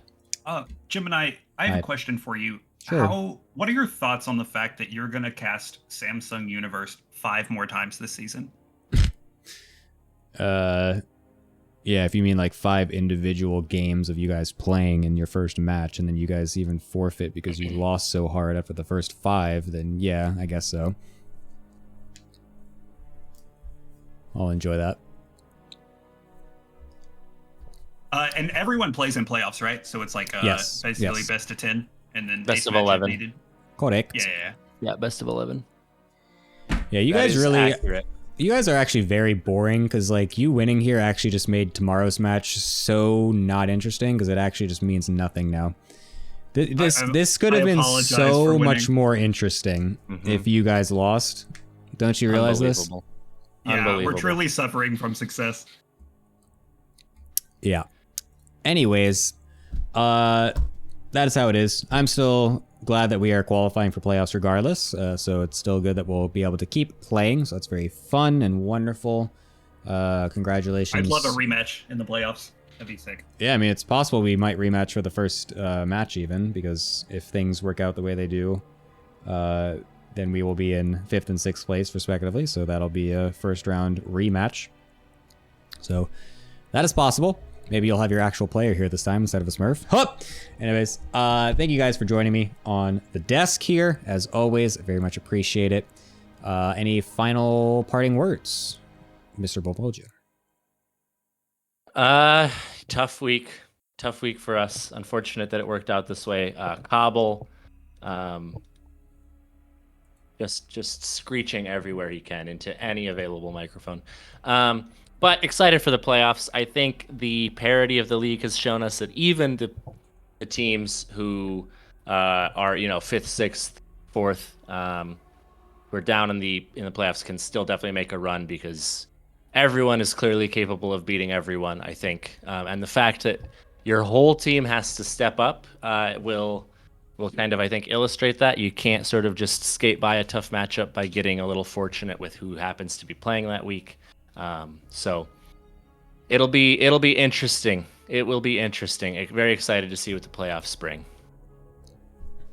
And that being said, I'm also casting the Weeb Shuttle versus Macaroni and Cheese match after this one. So I will go live for that on the Bulgogi Man stream. I was about to say, you should probably plug that. Cool. Anyways, Steincommon, final thoughts? Very excited about next week, obviously. But just in general, I'm very hyped that apparently we're going to be getting some real Larimbo casting. Yeah. I mean, the stories are great too, but sometimes it's nice to have a little background noise that's actually about the game. So, very true. Very pumped. And this has been a very exciting league so far. Gonna repeat what Bull said. The parity is actually pretty sick. I mean, it kind of helps that we did the snake draft and we had enough people and everything, but yeah, I guess we're gonna really separate the boys from the men next week, or women, We're really gonna separate the landlords from the tenants. Yep. No, that separation's always been there. Anyways, all right, thank you guys. I will see you later. I will be hosting Bull's stream after this, so you guys can watch one of the next matches that is also going to be happening. So that's very cool. And yeah, I'll see you guys later. Bye bye. Cool. All right, that is it for the main stream today. We will have one final match tomorrow, and that'll be it for the regular season of the All Things Protoss Team League before we have the playoffs starting next week, which will be new maps and all new patches as well. So that's very cool. And also apparently real Larimbo casting. So yeah, I will see you all then on the same time. Well, actually, I started the stream slightly earlier today than normal, but I'm not going to do that tomorrow. I can guarantee you that. But it is 8 p.m. KST is when the stream goes live, so it's very good thing to keep in mind for you. Anyways, I will see you then. Thank you for watching, as always. Thank you as well if you stuck around ever since the state raid from the very beginning. We've been basically at over 100 viewers this entire time, which is super sick. I hope everyone that has just joined today or has just finally seen what this league is enjoyed it. Hopefully you've had fun memeing with some of these lower tier games, but also some of the higher ones as well. So yeah, hopefully it's been enjoyable. Thank you guys for watching, and stick around and come back tomorrow as well. I'll see you then. Goodbye.